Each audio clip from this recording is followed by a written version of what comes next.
Welcome to StarchCast Under the Mountain. And who boy, do we have a shit show ahead of us.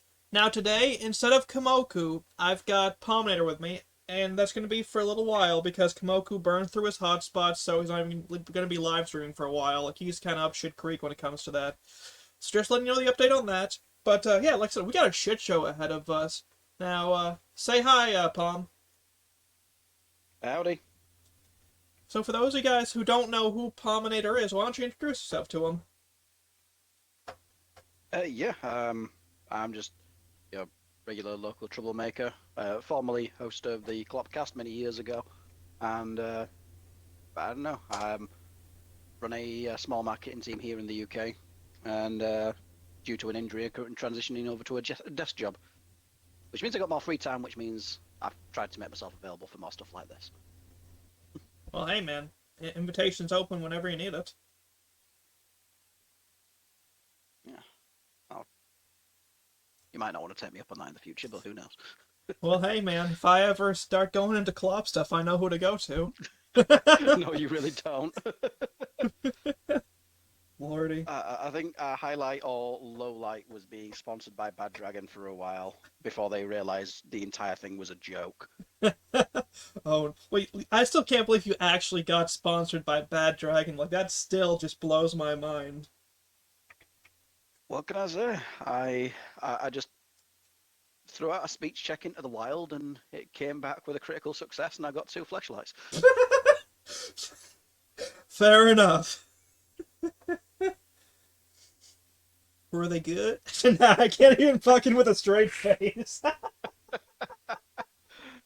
I can never confirm or deny. Fair enough. Fair enough.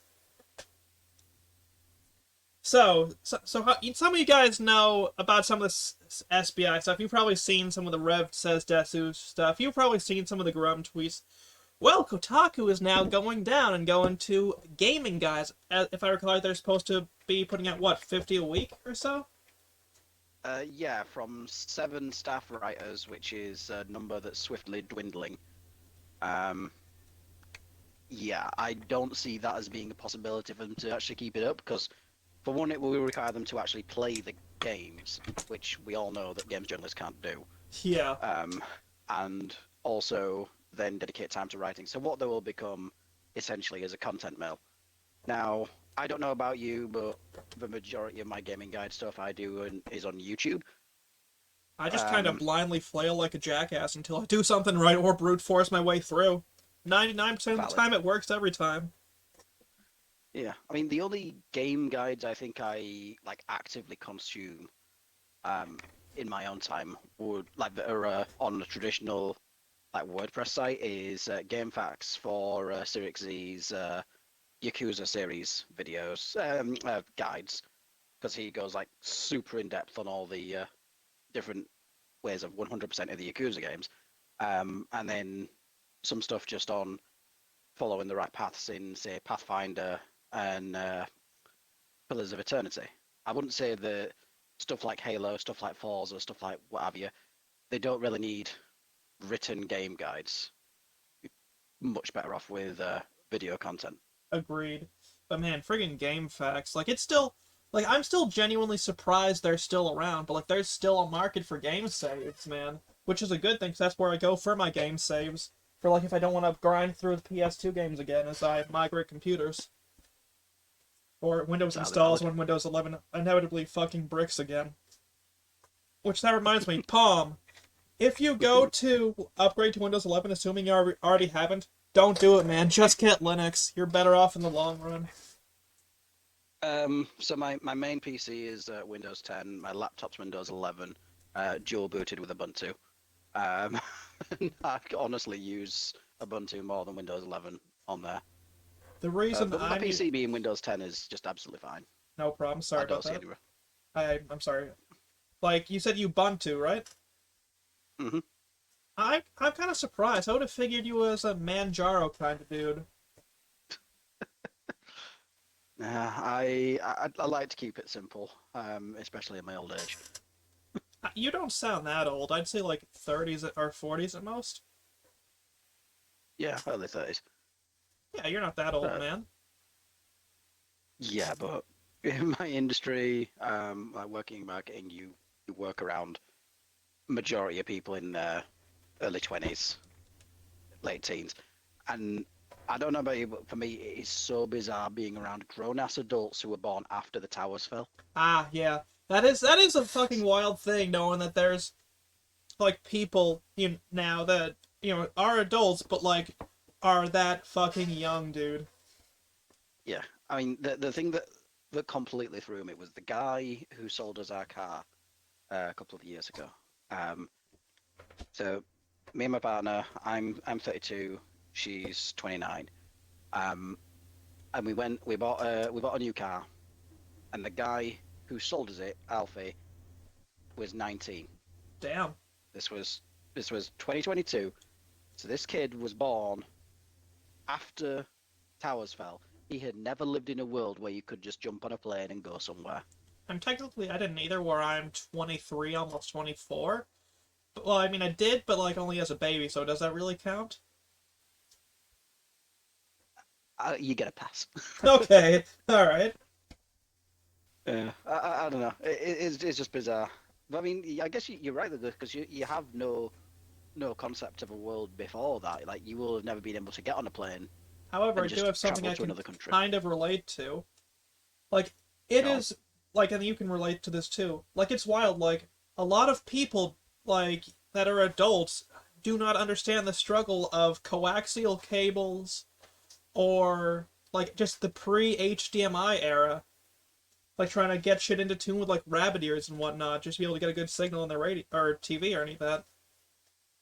Like a lot of people are like they're Hey, spoiled by the HD age. They have no fucking idea about like 480p and below, other than like as a resolution when shit happens to boot up in safe mode, which that is oh, fucking depressing. I mean, this I think again goes into like the generational divide. Like I think looking at sort of like my nephews and their generation, they don't have PCs, they don't use PCs. Um, you know, their only experience of electronics is via apps on their phones or tablets. So they've no concept of writing your own code, of like how to operate a command line interface, all that sort of stuff. They've never actually interacted with that. That is a very They've never depressing interacted with thought. yeah. And to me, that sort of it leans into an idea of well, their generation, once our generation is on the way out, they are cooked because they have no idea how to actually manipulate and use the things that we built for them. Yeah, no, they're up Oh, shit creek without a paddle.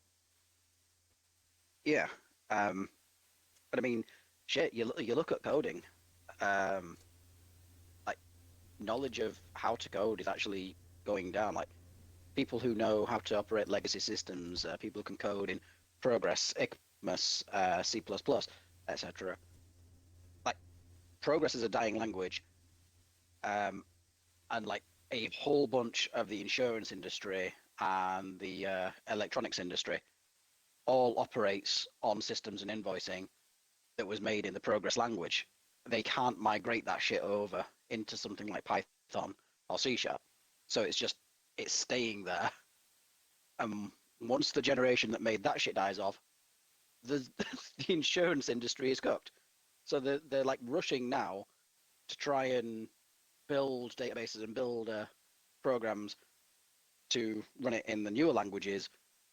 But in the meantime, people who know Progress or know ICMAS can actually work in those languages, and they command a huge salary Understandable. because they're the only ones who can do it. Like hell, wasn't it like until 2016 or 17 that the IRS and like the tax office was still using like tape for like all that shit? Reel to reel recording, yeah. Yeah, and that like for the a lot of people will not know what it is and how old that is. Like that was before my time even, like using reel to reel. Like I had VHS, I had DVD, Like, I never had to fuck around with reel to reel. Which it's crazy how, like, a lot of things just fell into the if it ain't broke, don't fix it mindset, and look where we are. It might as well be broken because no one knows a damn thing about it.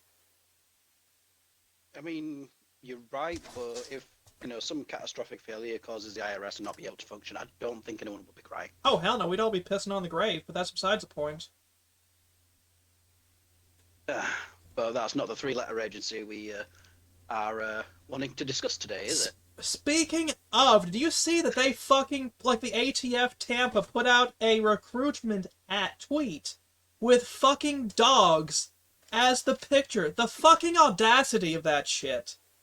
Especially after Waco and Ruby Ridge. Good fucking lord, these people are morons. Like, I even said, look, I know you of all people ain't using dogs in your recruitment ad. The ATF is just one of those agencies that's... Dude, the CIA agent that's in the fucking Fallout server called them posers. That should tell you something about the fucking, like, reputation, even in the intelligence circles, about fucking, like, the ATF. Yeah. I mean, I don't know if you saw, but I think, was it Donut Operator or Grantham out a video recently, which is basically having him disassemble something like 23 Glocks in the time that it took the ATF director to disassemble a single one. I had not, but that is also entirely unsurprising about me. Or, not about me, sorry, to me. Like, most of these folks, despite being called on to regulate this shit, don't even know how to disassemble and put back together that shit.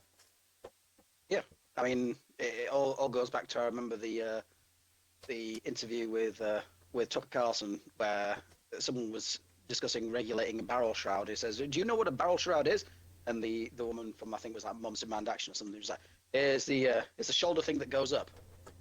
Good fucking lord, we are cooked with idiots like this in power. Yeah, but they are also the people in charge of dictating policy. I'm Which aware. the ATF shouldn't be dictating policy, mind you. They do not have congressional approval. Yet they are the ones that say stuff like the bump stock ban, stuff like federal like regulations on is it forced reset triggers. They are the ones who say, okay, no, that shit's illegal, it's not going, it's not on, or they're calling a bit like a business card you can get, which has got like a plastic removable toggle in it that you can fit into an AR-15 into the receiver to basically turn it into a select fire rifle. That business card itself, because you can use it to do that, is classified as a machine gun. Yep. A business card is a machine gun by ATF definition. It's entirely unsurprising. Like, the more I see of stupid shit, the more I realize, like, we are basically sea turtles choking on fucking plastic put in by our own government. Yep. Well, so long as we keep us satisfied with bread and circuses, I don't think we need to worry about us doing anything about it. You say that now, but they're trying to destroy the bread and circuses. It's kind of hard to focus on the bread and circuses when they're basically, like, all being taken away. Well, this is the thing, is if we're referring to video games here... Oh, not just referring to video games. Like, I'm even talking, like, the other entertainment industries, man. Like, bruh, you know? Like, I think stuff like movies and music is a different case to video games. I was talking like so. TV, like wasn't it like that one like even that one Star Wars chick who's in a lawsuit, like what was it, Gina Carano or something like that? Like in a lawsuit because fucking Disney pulled that shit because she just happened to have wrong think. Yeah, you can't come out against the even if that view isn't popular in the general public, right? The corporate wants it to be a certain way, and there is a reason for that, right? This all goes back to the people who make the decisions, and the people who make the decisions are saying we need to nudge society in a certain way. How do we do that, right? Well, we make it unpalatable for people to, for example, not put pronouns in their bio. So Which, now yeah. people put pronouns in their bio all the fucking time, right? Mm-hmm. Not most people, but enough people that like it was a point of controversy that Gina Carano didn't do it, and then she mocked it because it was, from her perspective, people trying to make her do it was stupid. It is. Like, it's just Right? like with that fucking neo-pronoun thing. It is entirely to lord power over people. And this might catch Yeah, me hell. Well, it might catch me shit, but like, I'm, I have been, and I always will be, anti-neo-pronouns and all that shit, because it's just fucking delusion. Like, you're yeah, not a fucking puppy, you're not a fucking cat or any of this shit. You're a human, and this stance of yours is flat out retarded. yeah. But you see, the thing is the neo pronouns and stuff. I think is tangential. That's something that's being created by people that have been enabled by this system, right? That Yeah. is people who have seen and heard. Okay, it is now supported by pop culture, so let's go wild with it. And that the Um, trashiest fucking shit is just approved by pop culture now. well, it's not just approved; it's enforced, and I think a lot of that comes from the fact that, well, I know there was a thing recently where it was revealed that Pedro Pascal basically told Gina Carano, right, just you don't have to believe it. Just put she her in your bio and they'll leave you alone. Yeah, it was either that or trans rights, one of the two, yeah. Yeah. And it's like, okay, that means to me that's okay. It was never about actually believing any of that shit. It's never about actually pushing for it one way or the other. It was entirely about let's get that, you know, in Yeah, the zeitgeist. Let's get that to be the thing that people are talking about. Because if the celebrities are doing it, the regular people are going to start doing it, yeah. And hell, right? some of this is just as a shield from the more loony types that'll straight up attack you, deplatform you, and try to destroy you for being against it. Yeah. Well, that's inescapable. I mean, thing is I actually got into a bit of trouble for this the other day. Um, but the only thing you can do really is do the same in reverse. Yep. You know, like for me, if I ever go through like someone's resume and I'm seeing pronouns in their fucking CV, that's going straight in the bin. I'm Ex- like, right, exactly. Like, if all that proves to me, like, I'm gonna look into this from your angle, I think. Like, all putting pronouns into your CV says is that you give more of a shit about politics than doing your fucking job. exactly. And I know that it will be hard to then have a conversation about anything else because a lot of the time when you have people that promote that as actively as they do, everything has to be about that or Unfortunately. about identity. And it's And stupid. it's Why like, does I don't everything care have to what be your identity is. like, why does everything have to be fucking identity politics now, man? It's depressing. Hmm. Sorry about cutting you off there. No, no, you're dead on. It's thing is a lot of it is just people are obsessed with having their identity recognized or having their identity be seen. Which That is yeah, it's like recently there's been a bit of controversy over Dungeons and Dragons because they're trying to push wheelchairs in D&D and having like combat wheelchairs. all I'm saying is I And cast heal or well, there was a bit of the thing about it because apparently if a druid who is in a wheelchair in human or elf form wild shapes, they wild shape into bear, wolf, whatever, also in a wheelchair. are you fucking that is so Which fucking means dumb.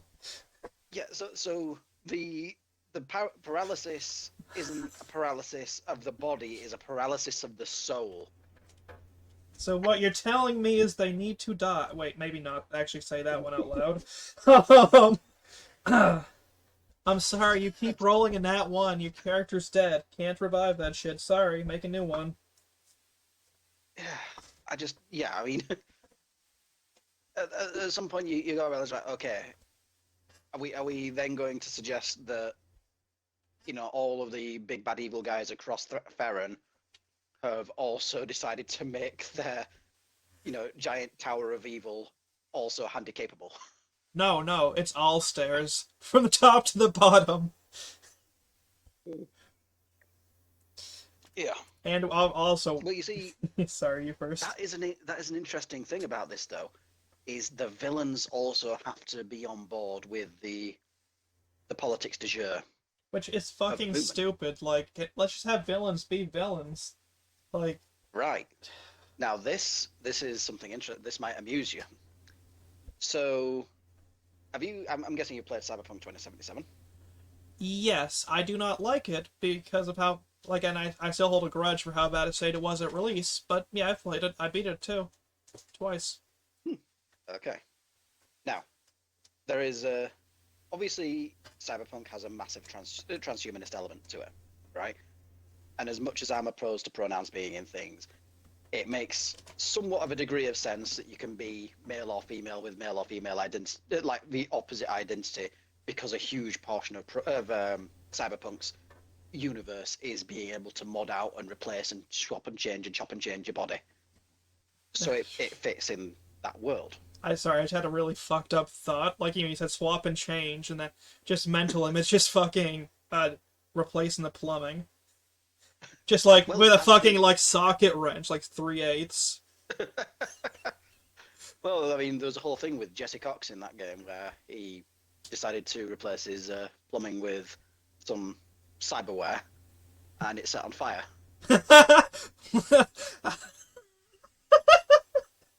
So, man, I know they say it burns when they pee, but I don't think that's quite what they meant. Yeah, oh, it was humorous.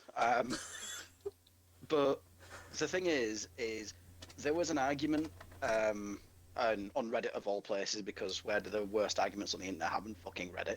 Yeah. But someone said, right, okay, you can make a character with a male body,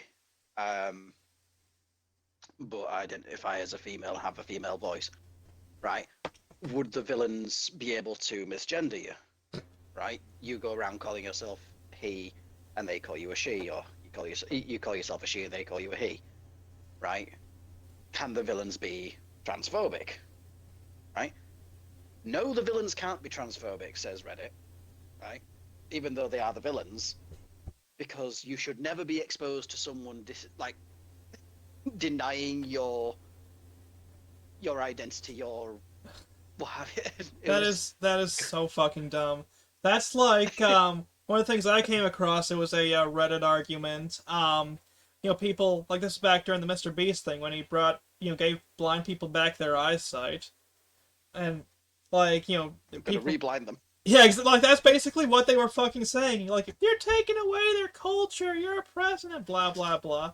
But it's like, if you're fucking disabled, like 9 out of 10 fucking disabled folks want their disabilities gone to be able to live a regular fucking life. And it's like, are you fucking dumb? I don't. Right. Like, I'm losing my this is hearing. an My actual point of eyesight's, controversy. like, in real, like, not in a good place. Like, I'm wearing prescription sunglasses, even. If I could get my eyes healed and my, like, hearing fixed, I'd do that shit in a heartbeat. Oh yeah, if I could get a pair of Karoshis, seriously, I'm popping these things out straight away. Exactly. Right. Right. Now, it's funny you should mention that, because there is a huge thing in the deaf community, right? For people getting their hearing back, being inferior and like being ostracized from the deaf community. Fuck them. Give them all back their hearing. Yeah. And that but is my it's hard actually, stance. Like, I do not give a shit anymore. If they want to play victim, fuck them. Make them a victim.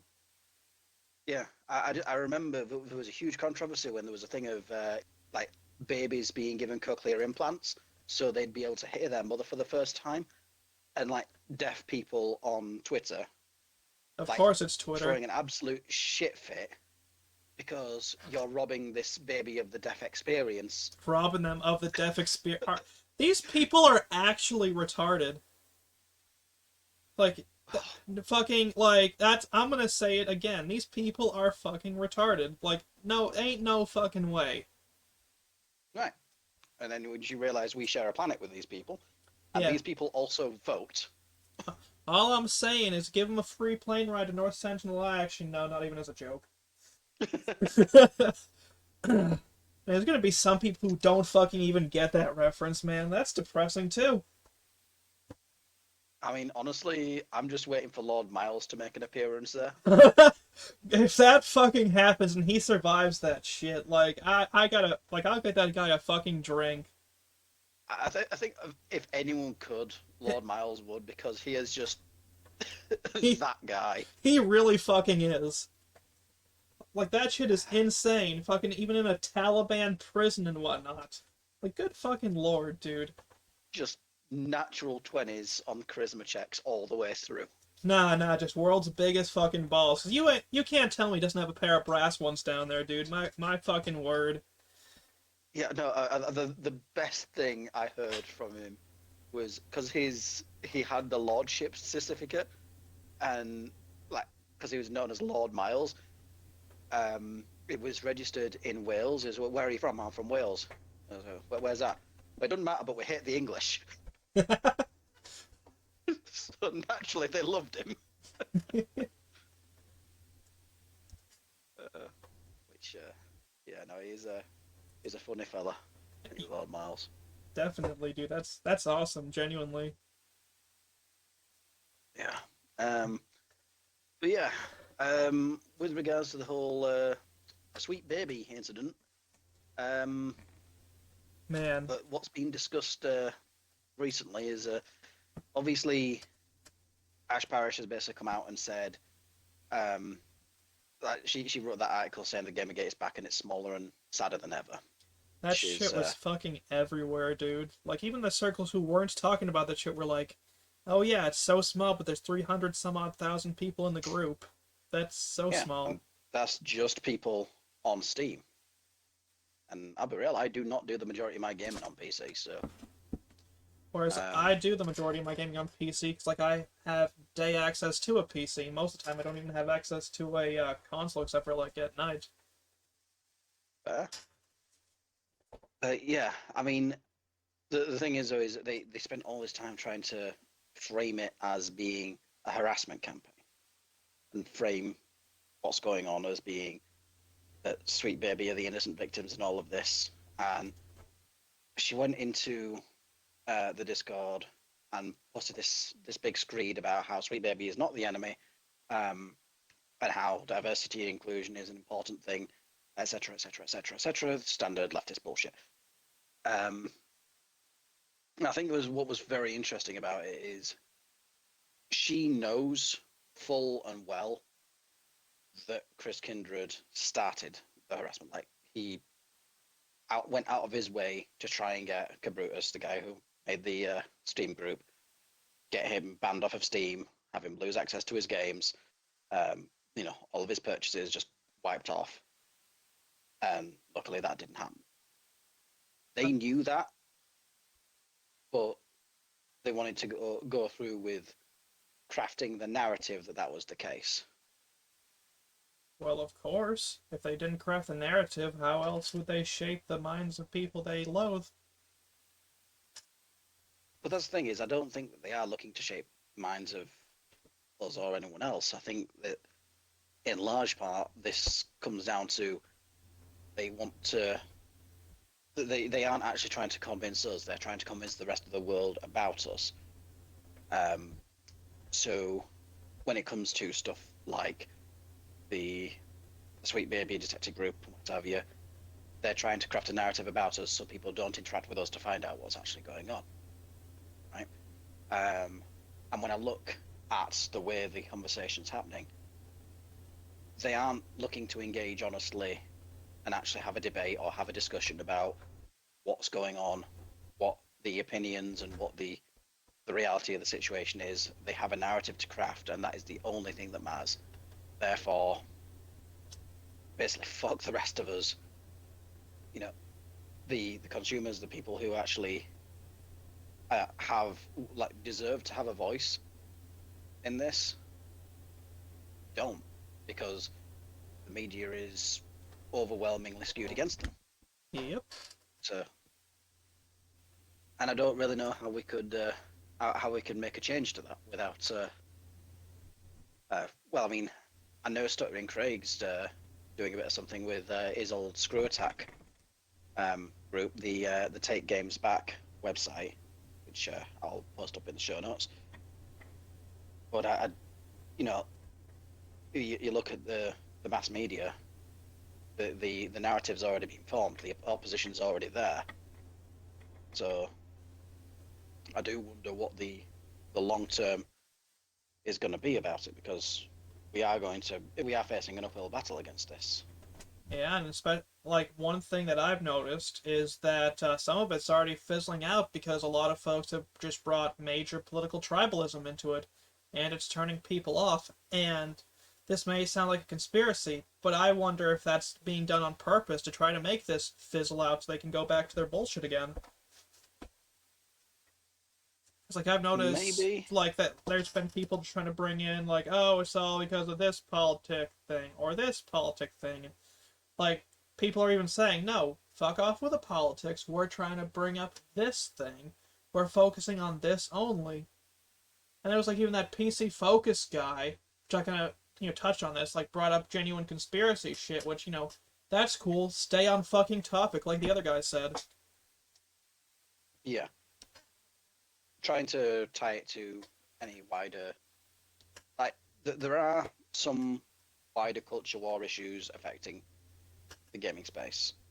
Unfortunately. But yeah, and we can talk at length about the effect of BlackRock, about the effect of ESG and DEI. But I think the important thing is to actually highlight, okay, this particular company, this particular aspect of the industry is fundamentally broken. Yes, ESG is a problem. Yes, DEI is a problem. And we are going to defeat it. We will defeat it in the long run by actually exposing what is going wrong with the industry on a systemic level. And what's going wrong on a systemic level is the involvement of companies like Sweet Baby. Right? Is the overt racism of the person who created Validate, where she was proud of saying, I won't work with white people. And even not that, like she had, like there was a kit that recently came out, like from one of the artists who worked on Validate. Like this is what happened. I put out this character design, and then she modified it with "fuck white people." I'm saying this like quoting here, and I'm just seeing that. It's like, the fuck, man. Like, can you imagine just being such a disgusting and twisted person that you just like fuck a specific race of people? Like, even at my worst, at my edgiest, I wasn't like, fuck a specific race of people. It's just because even at my worst, I was not that evil. Like, how do you even fucking get to that point, dude? Well, I suppose the element of, like Alyssa Mercante said, you can't be racist against white people. I hope that helps. By creating the framework of racism exists for every other race. Hey, there's like 235 some odd slurs towards white people, such as the memorable Look at what vanilla they need to mimic gorilla a fraction of semen. our power. Yeah, like semen demon and shit like that. Yeah. Like, what the fuck is wrong with these people, man? Like, Meanwhile, I can just tap the end button on my keyboard and cause a nuclear explosion. like, good fucking lord, man. Like, I remember Yeah. when fucking N-word towers were a thing on Twitter. Like, people, like, missed that shit. Like, that's something that's no longer a thing on Twitter. Which is wild, because, like, people scream, like, oh, there's a lot of racism. And don't get me wrong, there is a lot of racism on Twitter. I'm not going to sit here and pretend I'm blind to it. But, like, N-word towers, one of the biggest things, just aren't even a thing anymore. Well, For the most funny part. you should. Right, okay. No, funny you should mention that, because are you familiar with Dying Scribe or Undead Scribe? Undead, that's, Poe, right? Poe's Law. Poe's lawyer. I unfollowed him a while ago. Just got sick and tired of some of the shit. Oh yeah, the vibe checks on his account were absolutely atrocious. Oh yeah. He disappeared from Twitter for a short while, like I think 2 or 3 weeks, because he went on a massive spree of reading the Dune books and went completely Dune pilled. He's come back over the last couple of days on a massive crypto kick, Oh, for fuck's sake. specifically investing and like wailing on ridiculously racist shitcoins on Solana. Oh no. What are the some? Oh, actually, you probably can't say some of the names, Some like the of them I TOS. definitely can't say, right? Some of them would be a straight up TOS violation, but he did make an 11 times return on his Jude's did 9/11 coin. Bruh. I am not joking. Speaking of Jews, do you see the news that they just sacrificed, in Israel, like the 9th or 10th heifer, and they're trying to bring back the Messianic age? Like it was actually on fucking mainstream news. Like I saw that shit, and I'm like, for fuck's sake! Like it was literally on like the regular conservative news even. Look, all I'm saying is the Book of Revelations is looking mighty familiar right now. It really fucking is. And, well, I mean, I don't know how much you know about Islamic theocracy. I I mean, don't obviously, my really know too much about that now. so my background is more Christian Lutheran, um, and but obviously living in England, I know a lot of Muslims. So I've studied a lot of Islam, Okay. and I've also studied quite a bit of Judaism. Right. The thing the three Abrahamic faiths all have in common is the belief that all of the Jews must be gathered in Israel. Right? Must be gathered in Judea to bring about the end times. It's just the three different religions have a different framework for what will happen when that occurs. Okay. Right? Obviously, Christians believe Jesus will return. Right? Yep. They will return with a flaming sword, and none will be able to deny him as the Son of God. Right? Yep. The Jews believe that they will be ascended.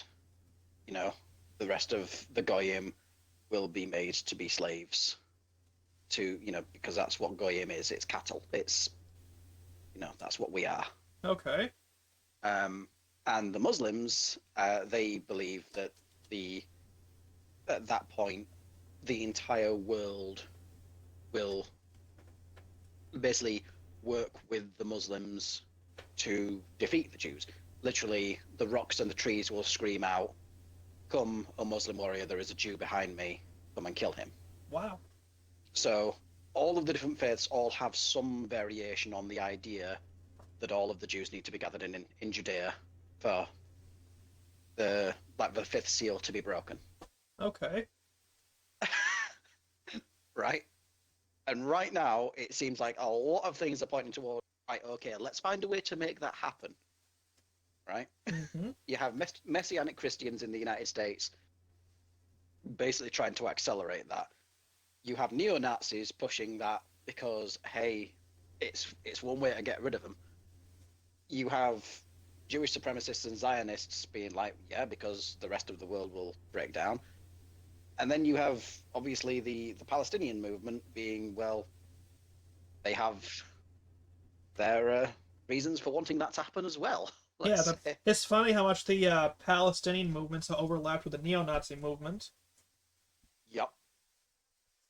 Like I've seen a lot of, like I said, or I may not have said it with you, but I've said it to someone. Like there's been so much overlap and like straight up actual neo-Nazi shit being said by that pro-Palestine movement. It's like, oh boy. Just for lack of better words, just oh boy.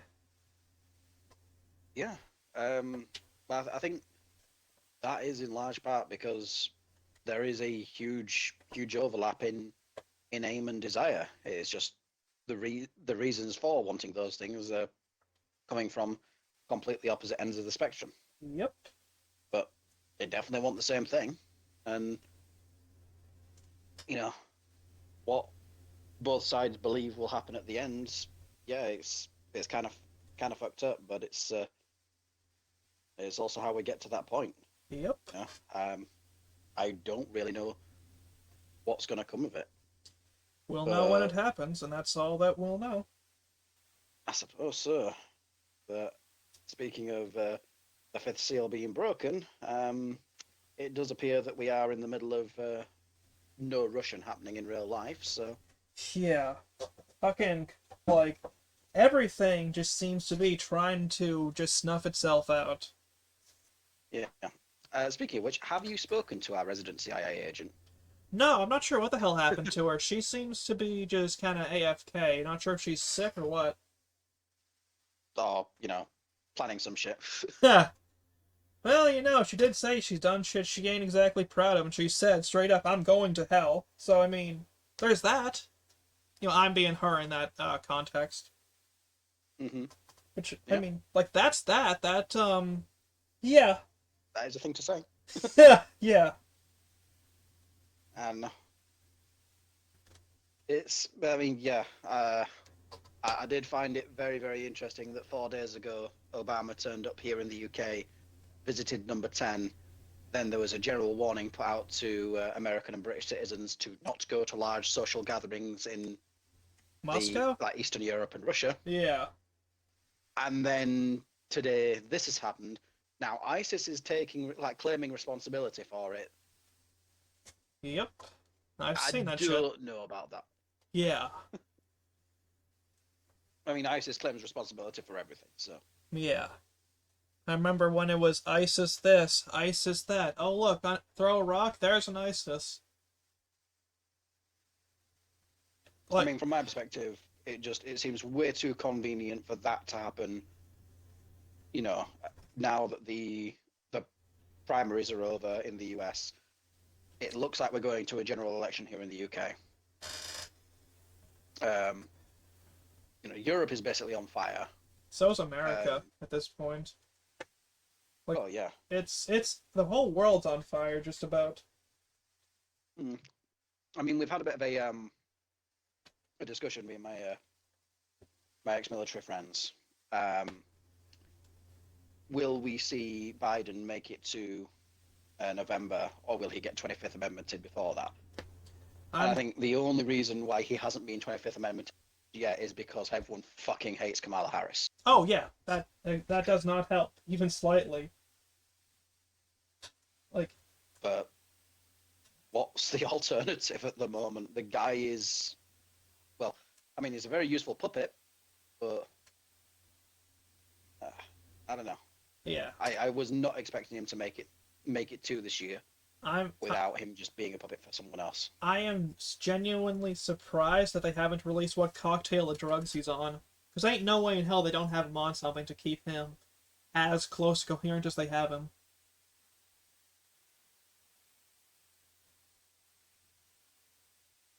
Yeah, but there's definitely something going on there. But yeah, the fact that there basically isn't a Democratic primary and they're just running him up against Trump 2024, and that just seems to be what's going to happen, Yep. provided you know nothing severe happens in the next 6 months. Kind of surprised something hasn't happened already, honestly, with all the bullshit going on now. Yeah, I mean, honestly, I was expecting primary season to conclude with some sort of major medical mishap so that someone like Gavin Newsom could be parachuted in.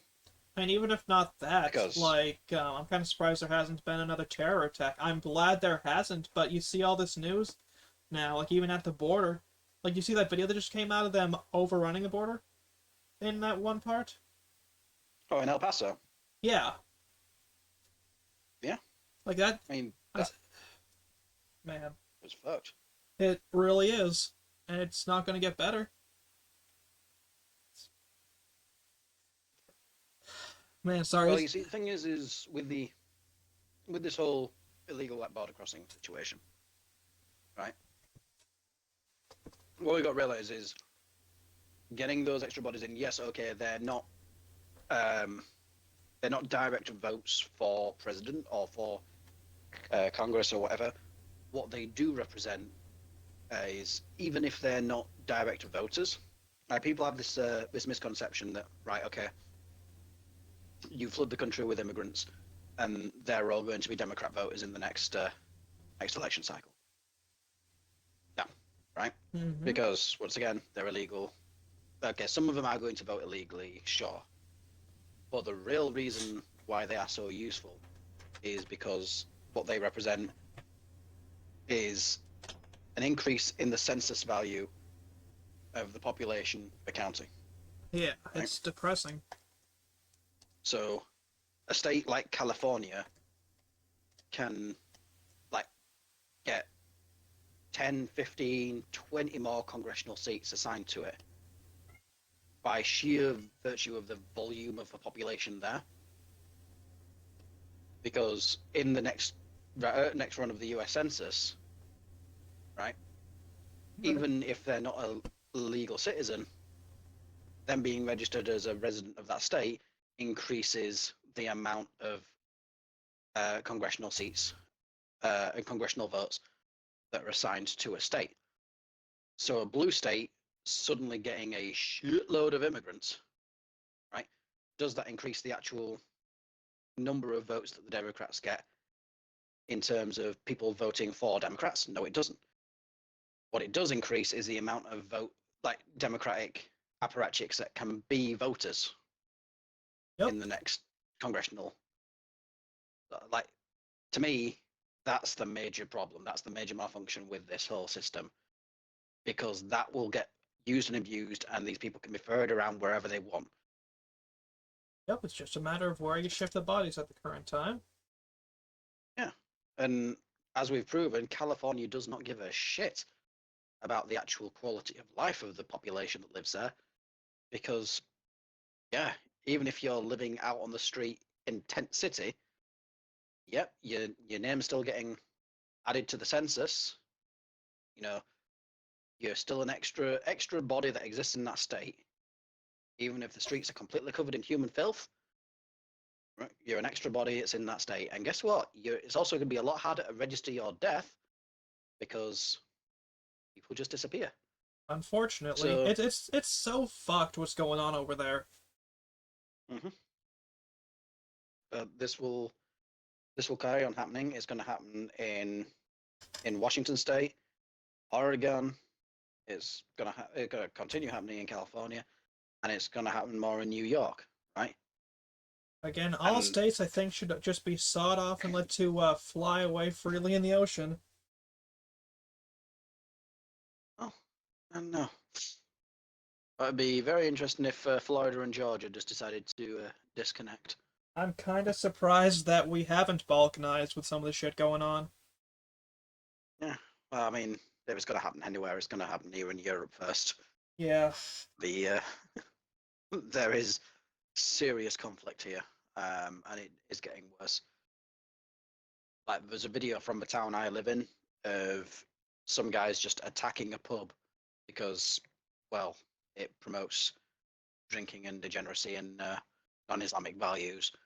So they just started beating on the windows with machetes, That's and then horrifying, but I'm not surprised. yeah, then a bunch of, you know, North FC British lads decided to pile out of the pub and just start absolutely wailing on them. Ah, that would be Right? the find out part of the equation, huh? Yep. Now the problem is those British North FC types, they're the ones that go to prison. They're the ones that get radicalized and move further and further in on this because holy shit, right? They are they're going from being, not racist, just don't like them, to, you know, Yep. full on 1488 race war now. Right? Yep. And you understand exactly how they've arrived at that position because they've just had their place, their comfort place attacked. And They've just had like they, that. sorry, Yeah, yeah, like they've had that, and then they're the ones getting punished for trying to defend what was theirs, so to speak. And unfortunately, here in the UK, we really don't have a a political opposition. Like on paper, we are like the party in power at the moment is the so-called Conservatives. Yeah, that's And Rishi Sunak, right? yeah, literally, yeah, I guess what you'd call a H1B. H1B. Yeah. Oh, well, not in UK terms, but that's what it'd be in American terms. Um, and yeah, there's nothing conservative about him. He's just another WEF plant. Ah, so conservative in name only, basically. Yeah, right. Now the problem is there is a party that's it's like emerged in the last couple of years that is slightly to the right of the Conservatives, which obviously now therefore is called far right, which was basically just the centre 5 years ago. Not listening. Um, and they've just deselected a regular Conservative, Bodade, um, from being a candidate for Swindon because of a sort of far left agitator group called Hope Not Hate, which has basically branded him as a far right domestic terrorist, this, that, and the other. Go figure. So he's no longer allowed to stand for Swindon in the local election Um, because the so-called more conservative party, this Reform Party, have said that no, they're not gonna. They're just gonna cut ties with him because a group of, basically the equivalent of something like the Squad, or I'm just trying to think. What's the American I mean, you had it right with the like? squad, 'cause that's like AOC and all those highly intelligent types, if you notice the air quotes here. Yeah, there's a group that sort of mobilizes around them that makes sure to push them in votes. Something like by any means necessary, or you know I see. the the sort of the political action committees, the Yeah. groups that, yeah, one of those here in the UK that explicitly works against, you know against any sort of mainstream conservatives, and they basically went out their way to sort of uh, turn up as much information about Bodade and get and harass Reform's leader Richard Tice till they deselected Bodade. It's like those guys were never going to vote for you. They are never going to support you. They've taken another scalp and then they're going to move on. Yep. SSDD. Right? And now people who would have voted Reform in the rest of the UK are now looking at that and thinking, God, right, okay, we're not voting Reform either because they're spineless. Mm-hmm. Which means you've got another group of people that have been told, right, okay, even the more, the emerging, more mainstream conservative group don't, like, even they won't stand for us. Literally, no one will stand for us. Either we're not going to vote, or they're going to go even further to the right to some like, actual racists, some like legit, you know, Yep. unpleasant people. Yeah, the types that no one likes. Hmm. But by essentially removing containment, where's the regular Joe going to end up? Because they're not going to go vote for the Conservatives ever again, because the people who voted in 2019 for the Conservative Party to avoid a far left authoritarian, terror state have got exactly that. Yep. You know, And so they're never going to vote for Conservative again. They're not going to vote for Labour because they're just that driving 10 miles an hour faster. It's like they're saying, like Republicans are just Democrats driving the speed limit mm-hmm. before the emergence of Trump. You know, And now they're back to yeah, the same thing, if not slightly faster now here. yeah. Well, we're going to see what happens over the next 6 months. I But assume hellfire and brimstone. Yeah, though I think the difference is I see, I see there is a sense of hope more in the US. I don't see hope in the UK. I think a lot of Europe is lost. I don't think there's going to be much coming back from it. Like, there's some hope still here in the US, but, like, it's not so much where I live. Like, there's a lot of areas you see, there's basically no one feels that sense of hope at all.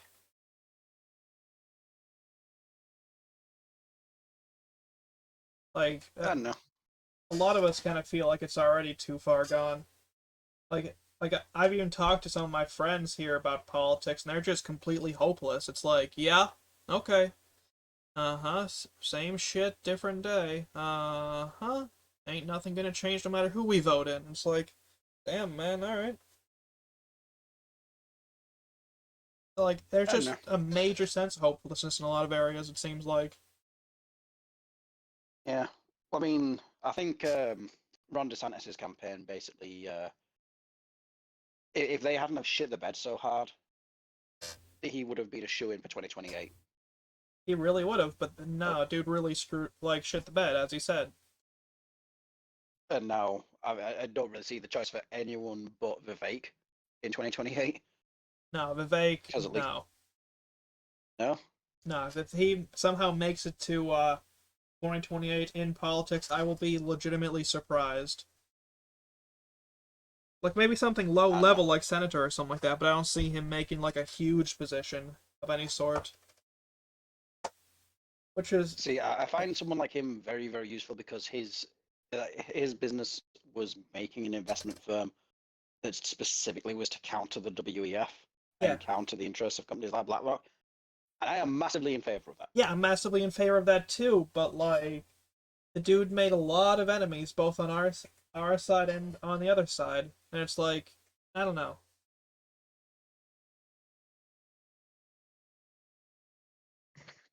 Well, it gets us closer to,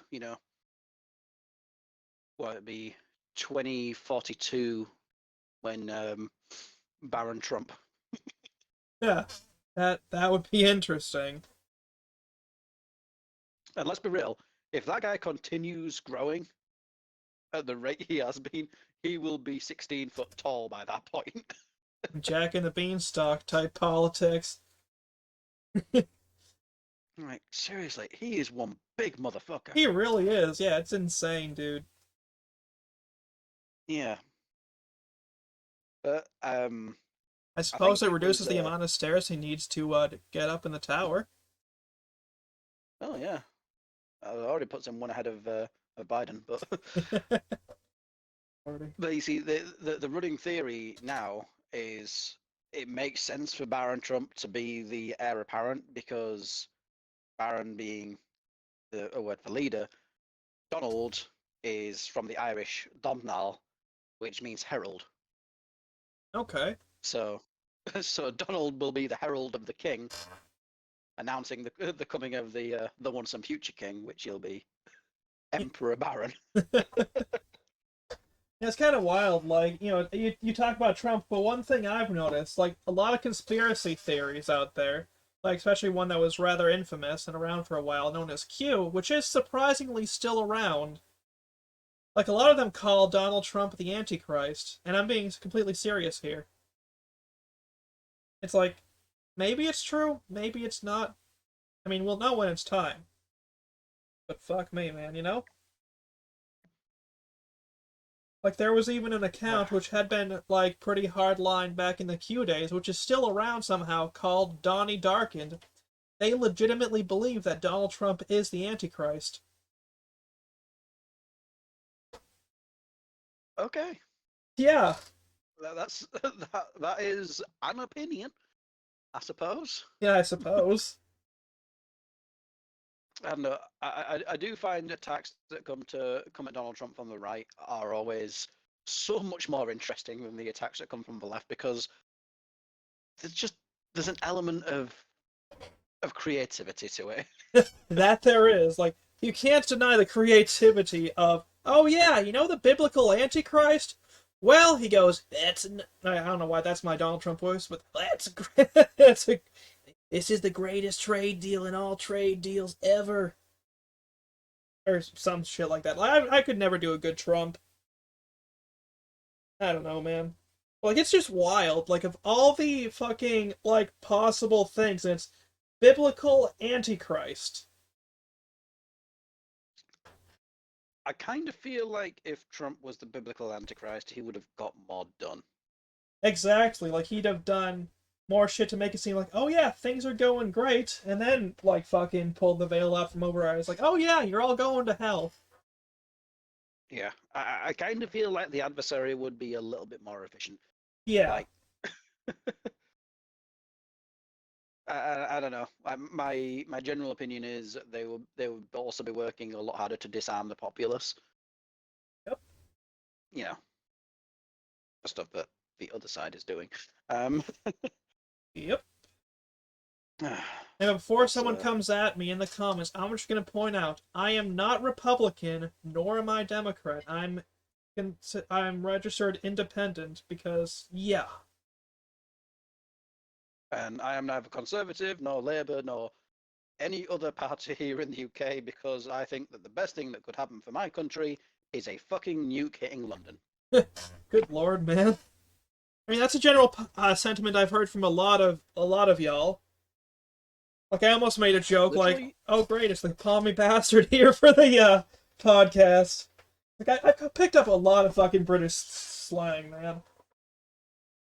yeah, no, seriously, every like you talk to anyone from outside of Whitehall, like anyone that doesn't live inside of the ring of the M25, left, right, center, straight, gay,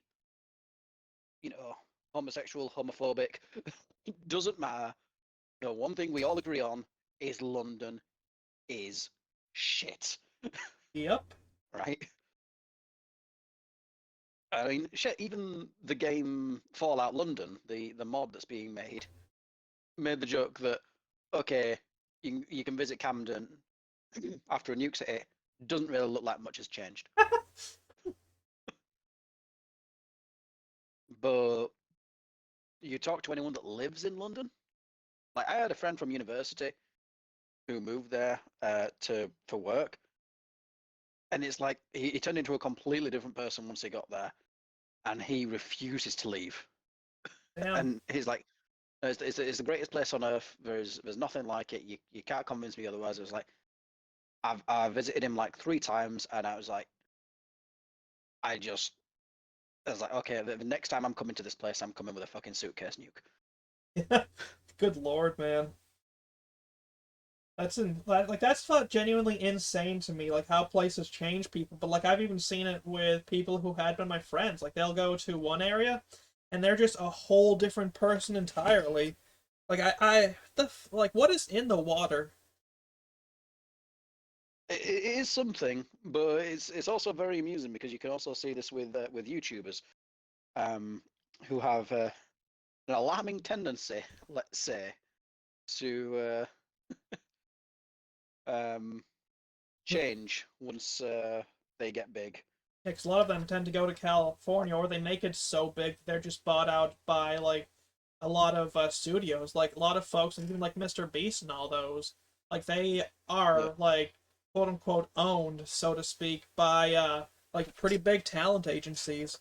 Like even some of the rather like semi small ones comparatively. Like you go to send them to an email, and it's like you have to say message their talent manager just to be able to get a conversation. And even then, like, oh no, they're booked. And it's like, shit, man. yeah.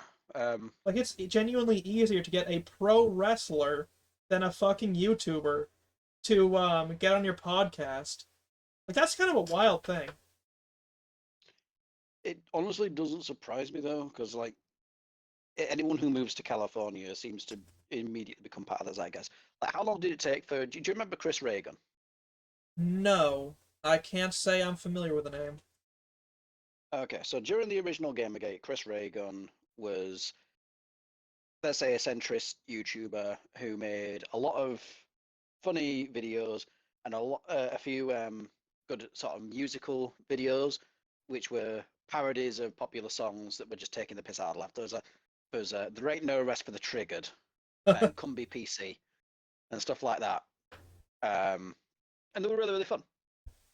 He then got to 1 million subscribers, moved to LA, and like there was a video he made when he hit that 1 million subscriber special, where he said, right, okay, I'm going to move to LA.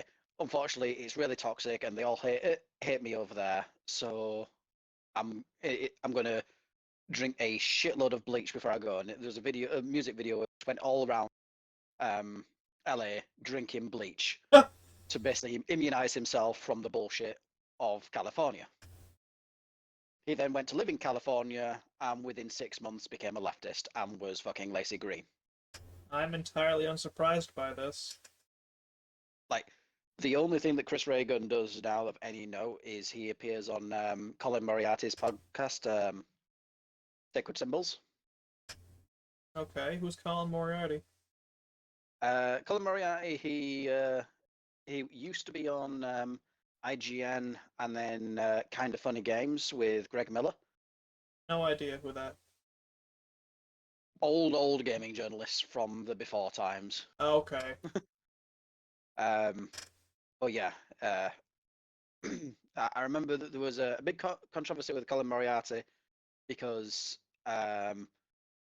he was part of this thing called Kind of Funny Games, which was a sort of somewhat humorous, or supposed to be somewhat humorous, gaming YouTube show.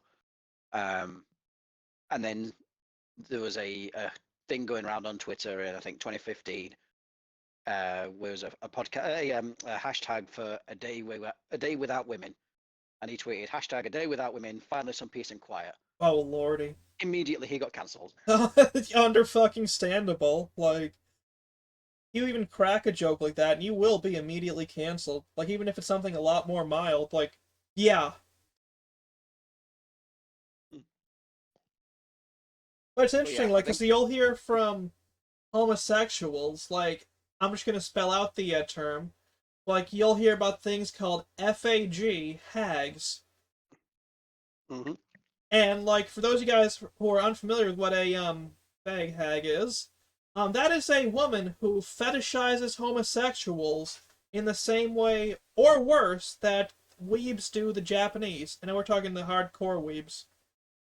And that's actually a very common phenomena, one I've even noticed at, like, using the app Grindr. Like, you'll go on there, and yeah, there will be your homosexuals, there will be your transsexuals, but there's also just regular fucking women on there trying to do shit. It's like, bruh.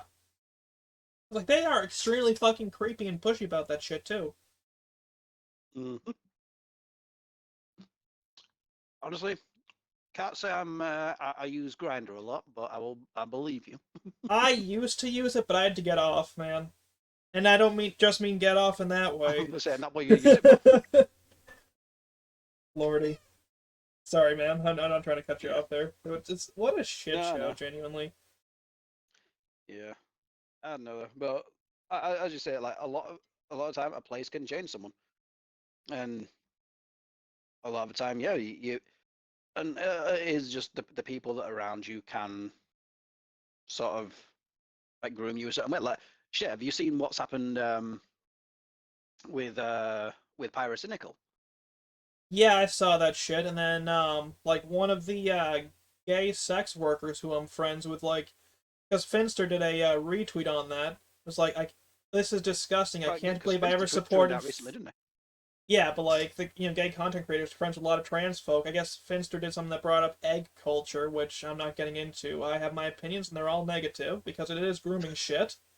But said literally grooming. It's disgusting. I can't believe I was ever a fan of Finster, and that I ever like supported this dude. Like, I'll actually find the fucking tweet here real quick, which obviously I can't share because sex worker, and YouTube would get a little bit pissy about that. Yeah, but you don't on that. But like, if you look at the comments under Pyro's tweet, where because he does it as a joke, yeah. But there's so many people under his tweet that are trying to push him and like celebrate him, and this is exactly what's happened to people I know. Yeah, it's disgusting. Where they start with they encourage They do a bit of gender bendy shit for a joke, for you know, validation, Hmm. and then ends with them being sort of, oh yeah, you look so good. Do it, do it more, do it more. You know, it really suits you. Yada yada. And it's like it is a 6 month to 2 year process, but someone who does it as a joke ends up churning out. And then, like, you'll come to find And out with some of these folks, like the ones who survived because they didn't off themselves or just didn't stay with the thing, have said, this was a mistake. I can't believe I did this to myself. Like, I'm working with my doctor and whatnot to try to get me back to some semblance of normal, but I've ruined my fucking life. oh yeah, Oh, here it it's is. Here it is. Like the tweet. Calling people an egg is disgusting and is a form of grooming. I regret having ever complimented Finster, and I'm glad I've never supported them. And then, like, there was more with that, like, a conversation with that person, another person, like, in the same tweet. Real shit about that egg stuff. I know two people who've had to deal with that experience. And then back to the sex worker. It's legit really difficult. The pressure put on you by people when you make femboy content, because first you'll be pressured into hormone replacement therapy and eventually transition. And if you don't, they basically shun you. I'm all natural, but people wanted to live through me and pressured me to transition. I don't often say it, but I'm male presenting in real life. Online at one time I was female presenting. Now online I prefer to be genderless, and I don't really care what pronouns folks use. It's laid back. And the dude said, hell yeah, I'm glad it's more laid back for you. Like, that's something I've heard, like, even from some of the folks who did femboy content. Like, a lot of them you'll see get, like, groomed into transitioning. It's like, what the fuck? oh yeah, I saw it with do you know Avi? That's Abby Dorham, right? Avi Durham, yeah. I kind of pissed that person off because, like, I don't know. Like, I have a lot of bad experience with a lot of trans folk on there because I've found a lot of them to be, like, nonsense. And it's like, I try to stay away from a good chunk of trans Twitter. Because I was gonna say Avi is not trans. He was just a femboy. Didn't Abby, like, even wear dresses and shit at one point? Like, I remember Oh seeing the yeah, Twitter, and that was a real shit not the Twitter, but the Discord, I mean, that was a real shit show. yeah. At least as far as I know, since I've involved with him, because I was part of his Discord for quite a while when he was going through a serious depressive cycle. So I was just there for someone for him to talk to. But like, yeah, he wore dresses. He did a lot of like cross dressing and gender bendy stuff because he was a proud femboy. Like, I But got once thigh again, highs, but, people like, that's not even for a femboy thing. Those fuckers are warm. But, programming sucks, dude. yeah, I mean, even if not for that, like, I'm not sure how much you know about the heating situation here, but, like, it gets as cold as 40 Fahrenheit in here sometimes, so having those thigh highs is a fucking lifesaver at night, genuinely.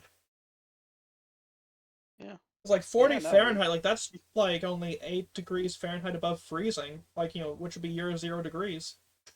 Like, dang. 32, yeah.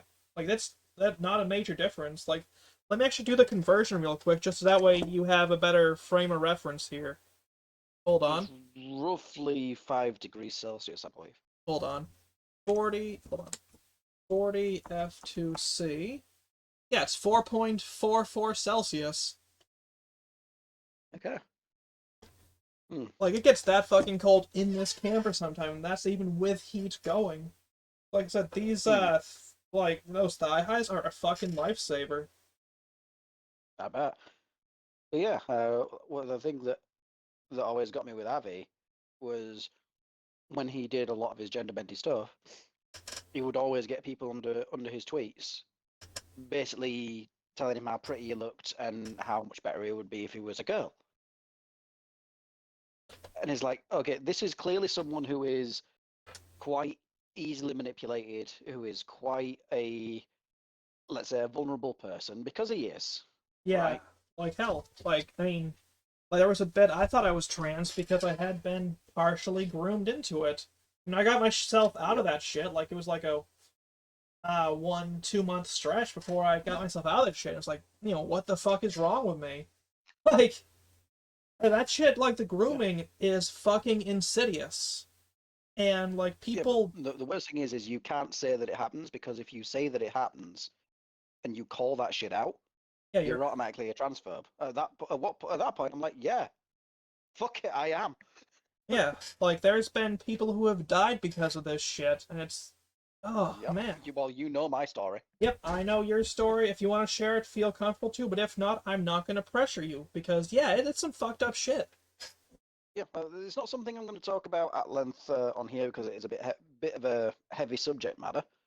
Um, but the thing was I had this discussion with someone on Twitter not long ago, and they blamed me I'm not for surprised. death of the individual because I didn't support her. What and I was like, you have no idea what happened. Yeah, it's like you absolute fucking bastard. Yep. How dare you?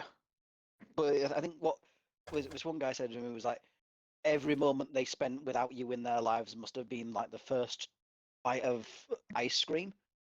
The first what? It was like, every moment they spent without you in their lives must have been like the first bite of ice cream. What bastards? And I was just like, I don't know who hurt you, bro, but get help. Yeah, like that's well beyond get help. That's like get help. Sorry, that's check yourself into Dorothy Dix, which that's like town 2 hours away. That's the insane asylum there. Like I'm choosing a Well, I think, regional equivalent, so to speak. Sorry. yeah. Well, if there's one thing we can agree that Reagan did wrong, it was closing the asylums. Yep. As okay, yes, he tripled the national debt. Yes, he did a whole bunch of other stupid shit. You know, yes, he did not get the gold standard sort of set back in stone. But closing the asylums has had some serious long-term effects on America Yep. and the rest of the world by proxy. Like one of my friends put it a couple of years ago. One flew over the cuckoo's nest was damning to society.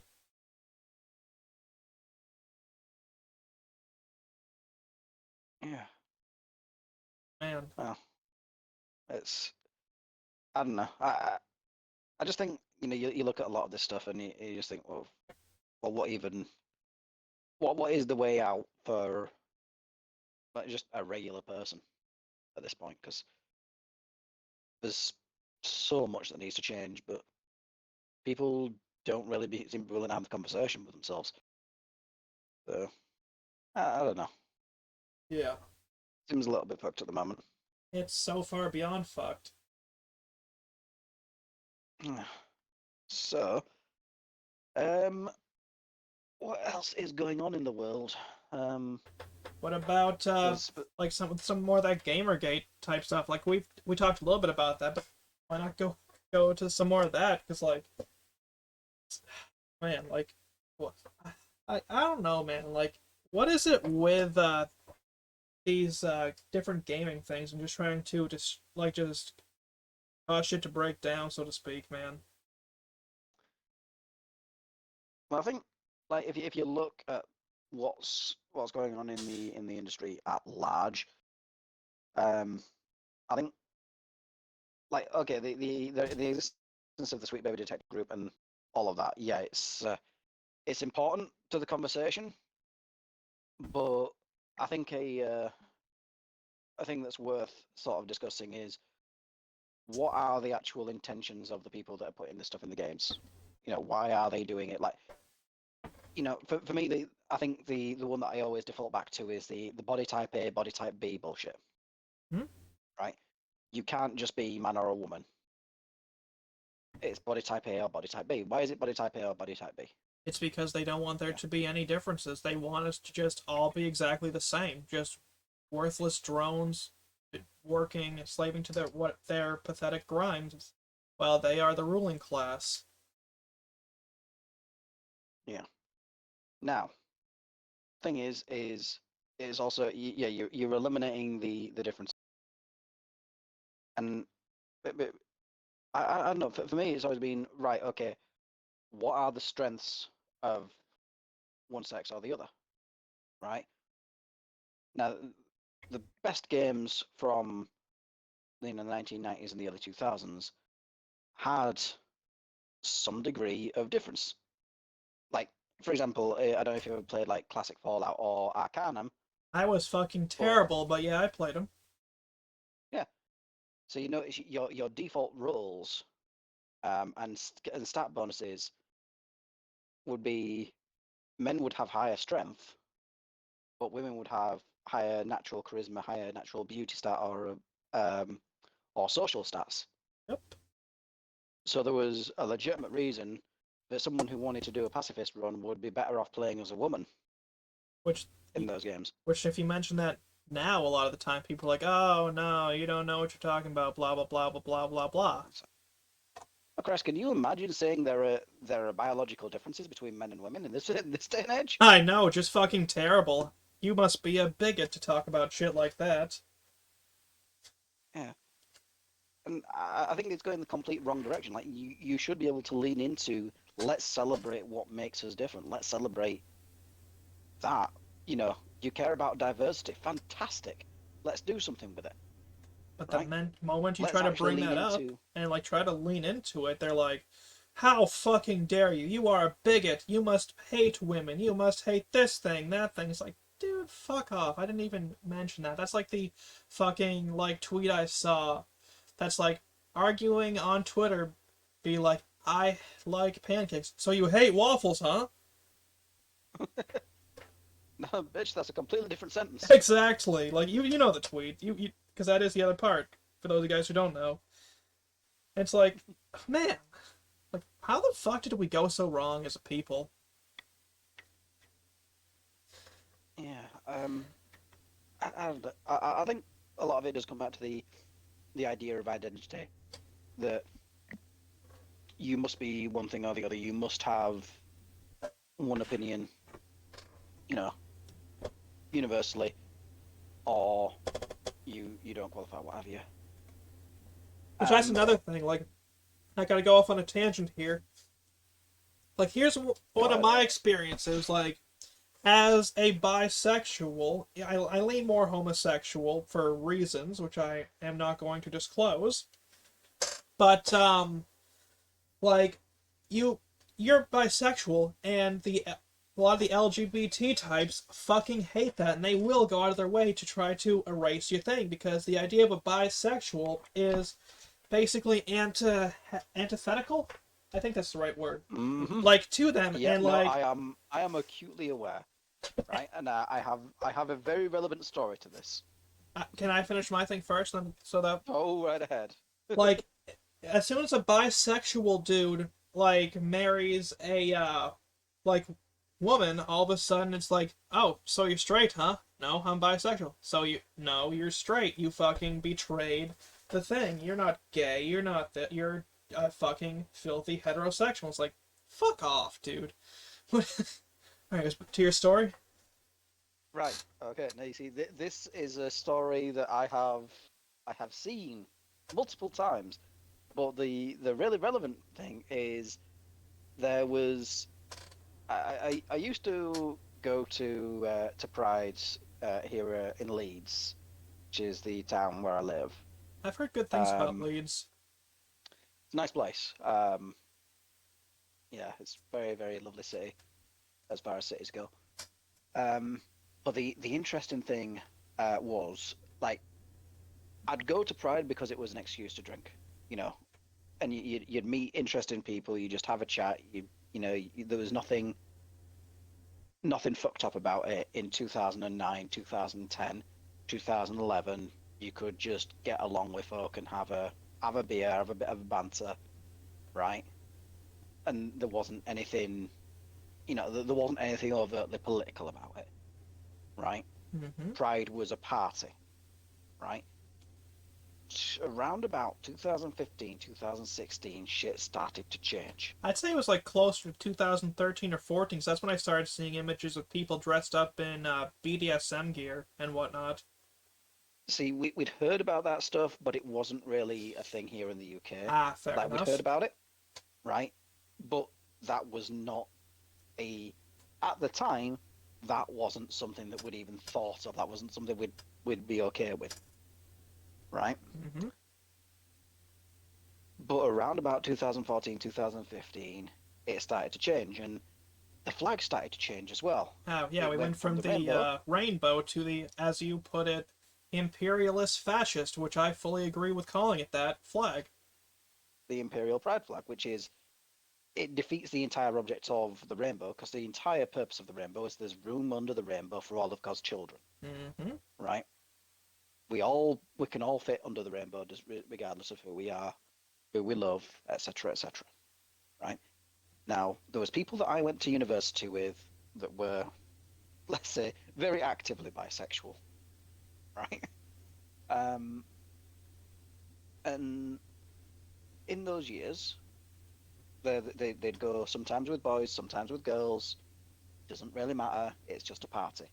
2014, a friend of mine went with his then girlfriend, now wife, and they started to shun him because he passes. I was single. I was going, people didn't know what my sexuality was, and I liked it that way, Exactly. Like, what happens in the right? bedroom stays in the bedroom. That's one of the reasons I fucking despise hookup culture, because everyone's gotta fuck everyone, and everyone's gotta be aware of it. Yeah. But John went with Oops, okay. Alice, right? Yeah. When, so very obviously at the, at the time, heterosexual relationship, right? And yeah, they ended up married, so and they have kids now. But they stopped going to Pride that year because they started getting shunned. In 2015, they were just like not welcome Yeah. because they passed, right?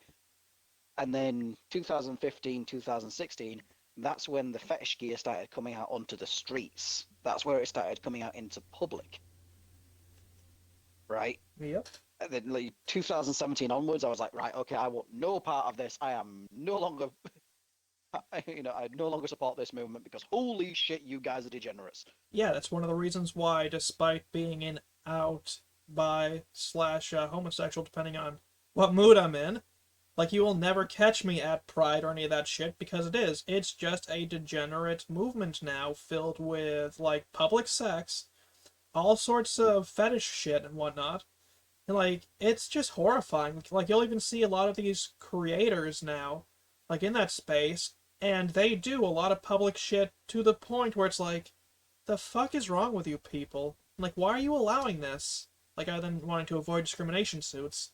Because, how dare you stop the homosexual from doing sex acts in public? But fuck, man, It's depressing. Literally. Like, yeah. Yeah. Like, But there's. yeah, to me, that was where I sort of drew the line because I was like, okay, this has gone from being a party for people to enjoy, and it doesn't really matter what what's going on. You can engage with it on your own level. It went from that to being this very, very political, but also very, very degenerate grouping where I did not feel like it represented what we were there for. Mm-hmm. And obviously, I think John and Alice they stopped going, they weren't welcome, and you know they moved on. And by virtue of that, they don't really consider themselves part of the LGBT community, A lot of the which out and active homosexual and bisexual I know are not part of the community either. And, like, hell, there was a tweet I even retweeted from a homosexual that said something along the lines of, "Yeah, I'm gay. Why does it fucking matter?" Like, basically in those exact words, and that was extremely polarizing. Like, it pissed off a lot of fucking people, but, like, I agreed with that shit because, again, why do you have to be loud about it? Why does it fucking matter? At the end of the day, you're the one who it is. Like, what's it fucking matter? Like, who you're laying pipe to, as long as you're being a good person. well, yeah, because I mean, there's such a thing as being, there's being gay, and then there's being politically gay, Yep. And politically gay right? comes with that "oh hi" accent, and this is gonna piss people off too. I know it will. I don't give a fuck. I am so sick and tired of that fucking fake ass accent. Like, we get it, you're homosexual. Shut the fuck up and talk like a normal person. Yeah. But the thing is like one of the strongest people I know, ex-forces, has been in the shit with other I lads, mean, something right? like that, that's one thing, but I'm talking to folks who, like, don't work a day in their life and still do that shit. Yeah. No, but the thing is this is what gets me is you don't need to be some flamboyant, let's be honest, fag Mm-hmm. to be gay, Exactly, right? like, and there's two types of gays, and other gays will tell you this. There's gays, Yeah. and then there's the, as you put it, the fags. And, like, you can tell which one's which. Hey, here it is. Like, coming from someone who's actually gay, I don't get it. It's in our faces 24/7. There's no need to celebrate every second of the day just because of who you're attracted to. We're all skin and bones at the end of the day. Mm-hmm. And that pissed off a Much lot as we of come, much as people. we return. Exactly. That genuinely pissed Yeah. off a lot of people. And it's like, Oh. dude, like, everyone got fucking pissed off about that shit. And, Yeah. and But I then, mean, to me, that's where I have the problem with that because, like I say, there's people I know that are like built to shit, ex-forces, absolutely fucking terrifying motherfuckers, and you would never guess their sexuality. I mean, all I'm Even for a saying is second. if one of them wants to break me over their knee, I wouldn't be angry. Yeah. But the interesting thing is what do they, a lot of them are covenant? They're also married. Mm-hmm. Have private lives away from that. So the only way they were gay is when together and say, "Oh yeah, going out with my husband." I was like, "I'm the fuck on my husband." Yeah, yeah. Yeah. It's like, okay, that's that's not that shouldn't be a surprise because he's just a normal guy, and you can be a normal guy without engaging in the political side of thing. And the thing is, I know plenty of straight guys who are, let's be honest, you know, Extremely low testosterone. Yeah, flamboyant. yeah, yeah. I mean, I think, oh, as annoying as he is, Dev, Shot Fat Attack, who made a fantastic point about this, which was related to sexuality as it's displayed in games like Mass Effect versus the new Baldur's Gate, I keep right? forgetting the new Baldur's Gate exists. Like, I see more and more of it, and it turns me off more and more. And, like, I say this because I've played Baldur's Gate 1 and 2, loved them, but this Hmm. is shit from everything I've seen. And I really liked it, but that's because I really like Larian's style of RPG making, because I really like Divinity Original Sin. I really got to get a machine and throw Linux on it because I've got the Divinity games. Like I've got Divinity, Divine Divinity, Beyond Divinity. I just got to get the original Sin games, and then I'll have the whole collection. But like You I have got to it on get Xbox, right? Linux, maybe. I don't know. Like I said, I got to get the Linux just so that way I can run them properly because they do not work well with Windows 11. Yeah. That's it. Divinity Original Sin 1 and 2 are on Xbox. Yeah, I'll have That's to check those out. how I play through No problem. But them. one of the But things with Baldur's Gate 3, I think that turns me off so much is just like how much sex shit is in your face and whatnot. And like nothing against like people who have sex and whatnot for obvious reasons. Like I've laid pipe. But like why does it have to be just like in the face? And this is just like sex shit in general. Yeah, I mean, I'd say ask you the other way on that, just because I kind of like having a bit more sexuality in games. See, Because no, I don't mean like in games. Like I just further. mean in fucking everything, like pop culture and whatnot. Like you can even turn on a like certain kids shows, and you'll see that there's just sexual references and shit. Oh yeah, And it's like I don't know. I'm just like sick and tired of just like the major sex saturation. Like if you want to have it in video games, okay, whatever. I'm just like I don't know. Like I don't like seeing sex and everything. yeah. Like I I mean, I am, think like I know it's the kind of hypocritical considering for a while like that used to be all I'd retweet, just like pornography. But like like, I've become more sexually conservative after I've kind of snapped myself out of that shit. Like, getting laid was a good thing. Like, it solved a lot of my issues. Yeah, Sorry about I think yeah, it comes part and parcel of being friends with Nerva. You're going to see a lot of sex in whatever you Nerva do. fucking told me once, and I still kind of chuckle about this. Like, I make him look straight.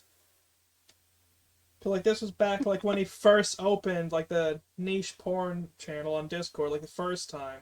Like, I just fucking overloaded that shit. He's like, whoa, whoa, whoa, slow down, you're making me look straight. In those exact fucking words. Nice. Yeah, fucking good times. I really gotta get the dude on one of these times. Dude's great. Yeah. Not a bad idea.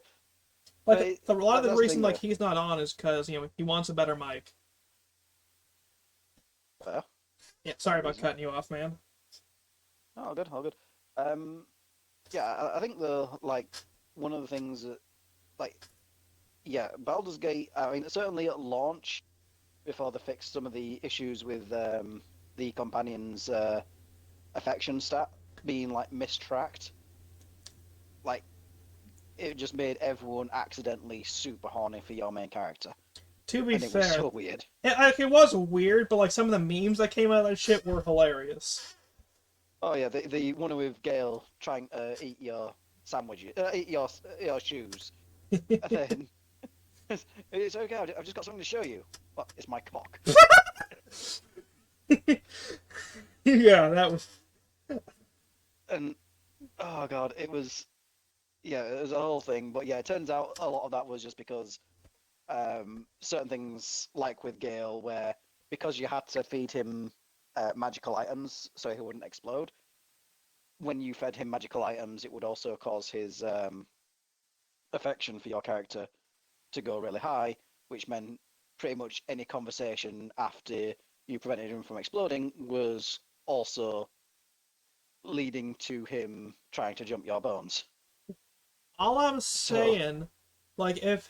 Like, how. Or all I'm gonna ask is, how good is his area of effect damage? almost universal if he doesn't get fed magical items. Oh shit, well, there goes the idea of sticking him on a boss. Yeah, no, it is an actual game end situation if you allow Gale to die and stay dead because his body will just naturally decay and go nuclear. Damn. So it's a non-standard game over that's available in Baldur's Gate 3 is just allowing Gale to die and not reviving him. Okay, so maybe I'll have to check that out then. Oh, there's so many stupid things in Baldur's Gate and in Divinity Original Sin as well. Like the writing for some of the stuff is absolutely fantastic. There's like there's a bit in Divinity Original Sin 1 where you meet these statues that say they can grant your wish, like if you complete a series of tasks for them, and each of the things that they grant you is basically a monkey's paw situation. I It's see. like, you'll be granted the ability to fly as long as you jump off this cliff. Jump off the cliff and fucking die. Go You did figure. fly, but it's like one of them is like, okay, I can show you how your journey ends. I'll show you the future. So, oh, great, fantastic. Show me the future. The credits start rolling. That's amazing. That is actually Game fucking ends right amazing. there. Yeah, they had so much fun with the writing for those games. But Did they I don't make the know. Sacred games? Sacred. Bloody hell! I don't think they did. I know what you're talking about. Because, like, Sacred 3, Not. I remember, like, being just such a major departure from 1 and 2. That's why I was wondering. I'm not sure. I'm gonna look that up now. Like, there was a But vaguely familiar name attached to Sacred 3.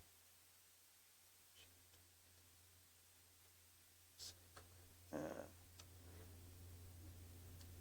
Oh, sorry, Keen Sacred. Games, apparently. Which was for the publisher Deep Silver, apparently. Mhm. And it was still that fucking bad. Good lord. 'Cause, like, this might be a hot take to someone, but I thought Sacred 3 sucked. Because, like, I did play Sacred, the original Sacred. I loved that shit. I played Sacred 2, and once I figured out how to set it so that way it didn't trigger the firewall every time I wanted to play it, that shit was fun as well. Hmm. Sorry, I man. don't know. That generation of RPGs was always kind of weird. I will say though, for that style, I still think what is it? Oh, what was the game called now? Diablo? Kingdom Under Fire. Oh, Kingdom Under That Fire, was, yeah. yeah, probably the best and the worst of that particular genre. Both Kingdom Under Fire games are on Steam for $20 a piece, right? $20 still. Yeah, Not. $20 still. They actually might be on sale. I don't recall, but like last I knew, like off a sale, they're 19.99 US. That's not bad going. Yeah. I will say though, if uh, have you played the Wasteland games? I tried. I couldn't get into them. They weren't my cup of tea, but they looked fun enough. Yeah, because I don't know. As someone who's a fan of Fallout, I think Wasteland 2 and Wasteland 3 in particular just do it so much better. I'll have If to you're a fan check of those Fallout out New again. Vegas, Last game like that I played, and I didn't even get too much into it because I didn't really have the time at the time, was Atom RPG.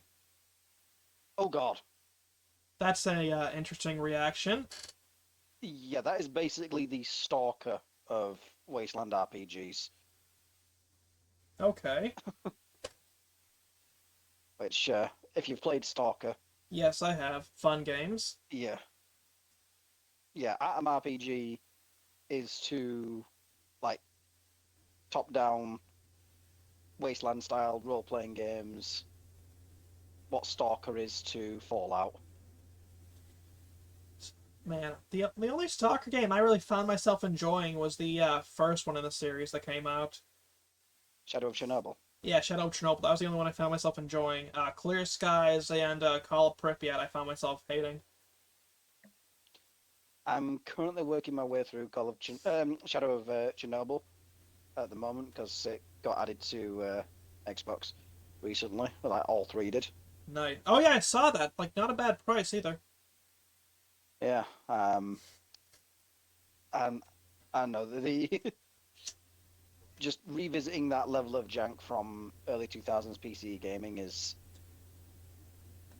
rough, but it's kind of cool that I can do that on an Xbox Series X. Yeah, that is pretty cool. Because I'll be honest, I would not be able to get Stalker to run on my my PC running Windows 10. I don't know. It ran perfectly fine when I did it last on Windows 10. Oh, If I have issues running certain games on my PC. Like my PC is plenty powerful, but almost too powerful, so to speak. yeah, That's like fair. I've had an absolute nightmare trying to get Warcraft 3 to run. I'm not Because obviously surprised. That yeah. yeah, and unfortunately there's no driver support for it or patching for it anymore on a fresh install because Blizzard decided to disable all patching for Warcraft 3 and Frozen Throne when they released Warcraft 3 Reforged, which is a massively inferior version of the game. There's a lot of reasons I hate Blizzard entirely unrelated to the controversy, which they absolutely deserve the loathing for. But like fucking Hmm. Warcraft 3 Reforged and even Diablo 2 Resurrected, man. Cause like, can you even like patch Diablo 2 anymore, or is that just fucked now? There is no way to play classic Diablo 2. Yeah, which is a shame. Yeah, and it infuriates me because Diablo 2 is brilliant. Exactly. Diablo 2 Resurrected is not. Well, the thing is they did that thing that they seem to always do with those games, and like they uglified the characters to such a disgusting degree. Yep. You know, and I don't know why this keeps on happening with Western games, but anything where there is a relatively attractive female character, they suddenly get absolutely mullered with the ugly stick. In At this you point, know, I'm in convinced a the lot of these companies legitimately hate women, well, that's the thing is they say it's you know this is after consultation once again with companies like Sweet Baby. which hate women. Mm. I mean, what was one of the most well-known games they worked on was Forspoken, and the actress who plays Frey Yeah, is very actually good really, looking. really beautiful. Yeah. But you know, Frey in game is an absolute fucking monster, Yep. and I mean they're doing it now with there's that Unknown Nine Awakening. That game looks like That's shit. And like even before I found out about Sweet Baby's involvement, I'm gonna be honest, I was not at all excited for it. uh, yeah. I mean, I'll be real. I'm not a big fan of Anya Chalotra because I'm not going to say she's not a pretty woman, but she is not fucking Yennefer. Ha! Damn. Like, yeah. Because she's the woman that plays the main character in that Unknown Nine Away is played by Anya Chalotra, who is the Netflix version of Yennefer. Damn. Um, but once again, even though Anya Chalotra is a beautiful woman, they for some reason just smacked her upside the head with the ugly stick. It's like how they went from Horizon, what was it? Forbidden, or no, yeah, Zero Dawn Zero Dawn having to a moderately Nikocado attractive Avocado. woman to Forbidden West with Nikocado Avocado, yeah. There was even a shitpost video of just like Nikocado with what's her face's hair attached, and it like there was virtually no difference. Yeah, I don't get it. Like I said, these like consultation companies hate women. Sure, they may be led by women, but these fuckers are self-hating. Well, I think the thing is that needs to be where the conversation goes because as much as you or I might not appreciate arguing in leftist terms about these issues, right? Because it cedes the linguistic territory to them. Yep. It might be necessary to approach that argument from the perspective of yes, these people do hate women, It's right? absolutely necessary. Like, say what you will about the left wing, and there's a lot. Like, and you can say a lot of the same things about the right wing. But like, Mm-hmm. they have their fingers on the pulse of culture and know like how to spin the words just right to put shit into terms that like unfortunately help win a lot of this shit. And to that point, Yeah, you have to actually bring a lot of the leftist linguistics into the conversation because, yeah, these conversations need to be had. These people hate women. These people hate, like, everyone. These people are racist and sexist pigs. hmm I mean, I think it's one of the better victories in recent months has been the rebranding of cancel culture as cancel pigs, Yep.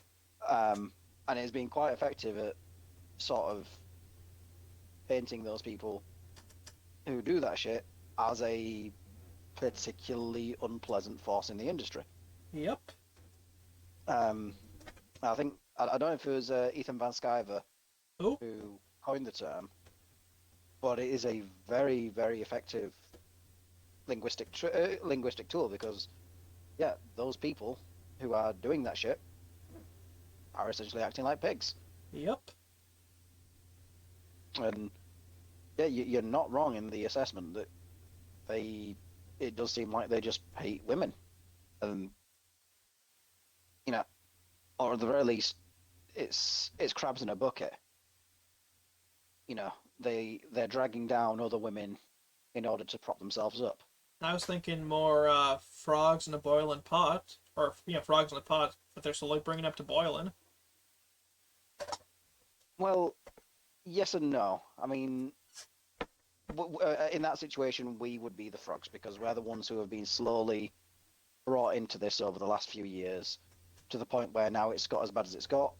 We're sort of struggling to get around it, so to speak. Yep. Um, but what I mean when I say crabs in a bucket is it's the reason why you can put if you're catching crabs, you can throw them all in an open top bucket and they won't escape. Because any crab tries to climb up the wall, the rest of the crabs that are in that bucket will pull it down. Right? Mm-hmm. So there is, in the leftist space, there is no real room for exceptionalism. There's no real room for people to outdo another, get into a better position and actually, exceed the other. Right? So, yeah, they're going to make, beautiful women ugly because they can't stand the idea of women being prettier than them. And let's be honest here, That's a pretty low bar. these, yeah. So, yeah, you're going to end up in a situation where design teams for games, which in the early 2000s and late 90s were majority men, so we wanted to have attractive looking women because that's what we wanted to see. They weren't just In the late attractive. 2000s. They, like to use another leftist term, they were strong, independent women. We had Yeah. Lara Croft. We had Kasumi. We had what's another woman? I don't really play games with women in them. Samus Aran. Samus Aran. I never really got into Nintendo, but yeah, like fucking what was it? Rosalina in Super Mario Galaxy. Oh yeah. Then there's like survival games where you play as a woman. Again, strong, independent women. Like, and there were a shitload back then, not just in video games, but also in movies, in fucking TV shows and whatnot. And nowadays, they really don't have them at all. Yeah. I mean, Well, sure, they it's a can recurring claim trend, that they are, but like what they do is they make it so that way the men are basically drooling idiots, and that way the women are the only ones with the minor shred of competence. And it's like, I mean, at that point, you're just defeating the purpose of that shit in general. Like, you know what I Yeah. mean? I know what you mean. And it's a recurring canard that I do see popping up in the argument. Is say for example, Terminator 2 or Aliens. Oh yeah, The Ripley argument that comes and from the left, Sarah Connor. Sarah Connor. Yeah, the argument that I've seen coming from the left is if those movies were released today, we would be calling them woke girl boss fantasies, what have you. Okay. And I know why they're saying that, but no, the reason why Sarah Connor and Ripley were, you know, fantastic is they were well written characters first, And women you know. second. Yeah, I mean, shit. Ripley was written as a gender neutral character. It didn't really matter who played the character of Ripley. Ripley is a gender neutral name, Mm-hmm. right? Sarah Connor obviously was written as a mother, so her motherhood was deeply involved in the story. Now, there's nothing that the modern left seems to hate more than you know, the nuclear family. So that idea went out the fucking window, obviously. Yeah, hell, to even bring up another strong, independent woman, Princess Leia before the sequel trilogy, which I do not acknowledge, but I'm gonna have to rewatch just to see how much of a shit show it really was. Yeah, I know, but like, I gotta force myself through it. At this point, it's for Mhm. science. Yeah, I did see for May the 4th they are doing a full re-release of all six of the movies in cinemas with three others. Ah, yep. Wait, did they have Rogue One as well, or just the mainline ones? Just the mainline ones. Because I heard Rogue One was actually alright. Right. And you see, I have a problem with that because yes, Rogue One, as far as I'm concerned, good film, But not a good Star Wars right? film. But even a good Star Wars film, right? But and this is the important thing. It gets rid of Kyle Katarn. Yeah, and that was a shame because Kyle Katarn was the best fucking Jedi. He was the And Chuck Norris of Star Wars, man. yeah, like if you've played Dark Forces or Jedi Academy, Hell, they just remastered like Dark Forces, and it was good. have they just remastered? Oh shit, I'm gonna have to get on that.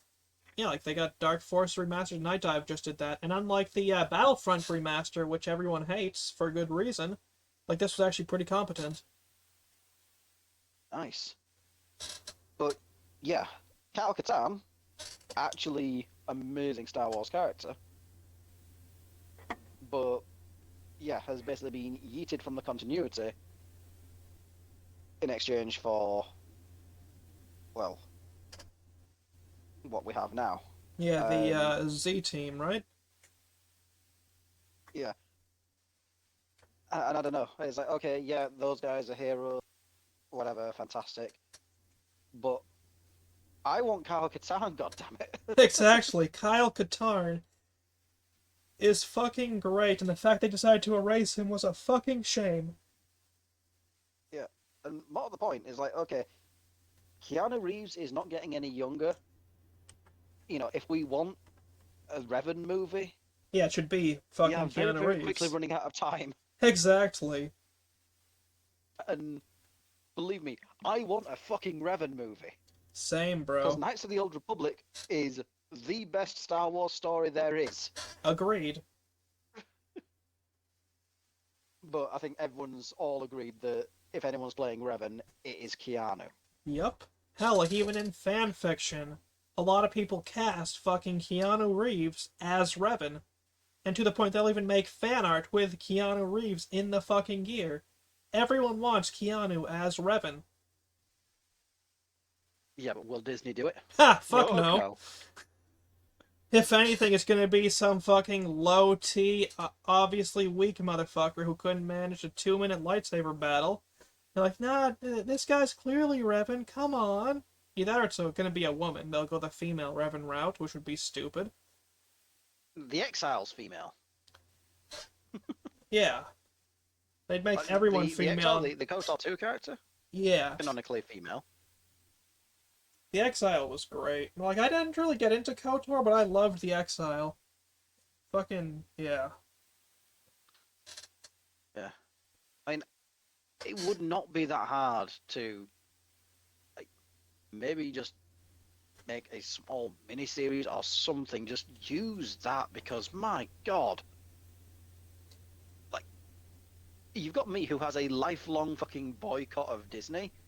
If Disney announced, hey, we're making a Knights of the Old Republic movie and we're casting Keanu Reeves as Darth Revan, Yep. all right, day one, I am there. Yeah. Exactly. Like, I would be there too, man. Zero shame. That is what it would take to get me back into Star Wars right now. Mm-hmm. I mean, don't get me wrong. Cameron Monaghan is doing a fantastic job as Cal Kestis. This is And gonna why be they a haven't done hot anything in live take. action with him? This is gonna be a hot take, but I fucking hated the Cal Kestis Star Wars games. Really? Yes. I felt they Okay. were just not good. I mean, no shame to those who enjoy it. Like, I loved the lightsaber play because, it was very well done, but, like, the game itself, it just weren't it for me. To those Fair who enough. enjoy it, more power to you. I'll just go back to The Force Unleashed, if it's all the same to you. That's an entirely reasonable position. But I don't know. I mean, I like Cameron Monaghan as an actor. I think he's really, really good. Great actor, yeah. And I really enjoy the. I think I like the Star Wars, the Jedi Survivor and Levy game primarily because it's Respawn, and I think Respawn are fantastic, or at least were fantastic. Yeah. because they made Titanfall, which is my favorite first-person shooter of all time. And then Apex happened. Oh boy. See, I was hugely into Apex for years. I will never forgive Um, them for killing off Titanfall in favor of Apex. Killing off Titanfall, yeah, definitely not happy about it. I loved the gameplay of Apex. I quit playing out on personal grounds because of shit they were doing with the characters and certain additions they made to the roster that made me like, no. I hated Apex. I never liked it. It was, in my opinion, one of the worst battle royales. And then they turned it into a fucking character shooter, which I thought was pretty shitty too. Yeah, I don't know. In terms of gameplay, I just really enjoyed it. I wish they kept some of the faster movement because I mean my main for the longest time was Pathfinder because I just like the grapple hook movement. Understandable. Just wish they did more with that. And if like I have no idea why they haven't gone back to the Titanfall well because every season they keep on teasing more Titanfall things, but never actually following up with anything I kind like of wonder if tangible. it's someone at EA just being like, yeah, you're not getting that. Like, yeah, the people want it, but we want this. We can squeeze more money out of people with this. Because, like, I yeah, suppose. because you know how EA is with microtransactions and everything. Oh yeah. I mean, shit. Like, I'd pay for Titanfall straight up. I don't think there's you know nothing I wouldn't buy in the game. Like I bought all the DLC for Titanfall 1. I spent a not insignificant amount of money on Titanfall 2 because I wanted to support the game. I thought it was fantastic Yeah, and I wanted exactly. more of it. It was very fantastic. But they've just gone full on into Apex and I'll be honest, the respawn that made Titanfall 2 is not the respawn that is working now. Mm-hmm. And it's a shame. I mean that's the same across most of the industry to be fair. It's like the Bungie that made Halo is not Bungie right now. It's not even And like Bungie. Like, wasn't there something that came out just recently with like Sony saying that Bungie was non-profitable now? yeah, they are not happy with the investment that they made into Bungie. It's Sony just seems to be making more and more terrible investments. Like with how massively they are in debt from everything I've seen and heard, it's like you'd think they'd make actually reasonable like investments and decisions, but they seem content to shoot themselves in the foot. Well, okay, conspiracy theory time. Go on. Sony is one of the companies that's been selling out, like, and buying into the ESG nonsense harder than any of the other like studios, right? Obviously, Microsoft's game studios are doing some pretty horrendous shit. The new Fable looks atrocious. Even Sea of Thieves, which is one of my favorite games, has decided to start going a bit woke. Um, but Sony in particular seems to be doing a lot with ESG and DEI nonsense. I have a sneaking suspicion that they are being kept afloat right now by Oh, they ESG money. absolutely fucking are because like you notice how like that they had Funimation, now they have like now it's all folded into Crunchyroll. You notice how they're not picking up anywhere near as many seasonals and like as much like with anime and whatnot. Like sure they got the new Suicide Squad Isekai and a couple other things that are gonna be coming up, but like they're not picking up steam with as many seasonals and whatnot as they were before because they just can't afford it. It seems like, Hmm. Which, by the way, Suicide Squad Isekai, fucking the end credits music's being done by Mori Calliope. which is wild to me still. Went from the What? ranches to the superheroes.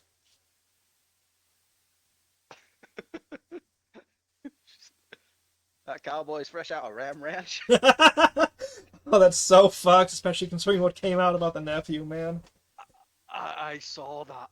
That was so beyond fucked. I know, it's like, good fucking lord, man. Like, what a shit show this whole fucking mess is, dude.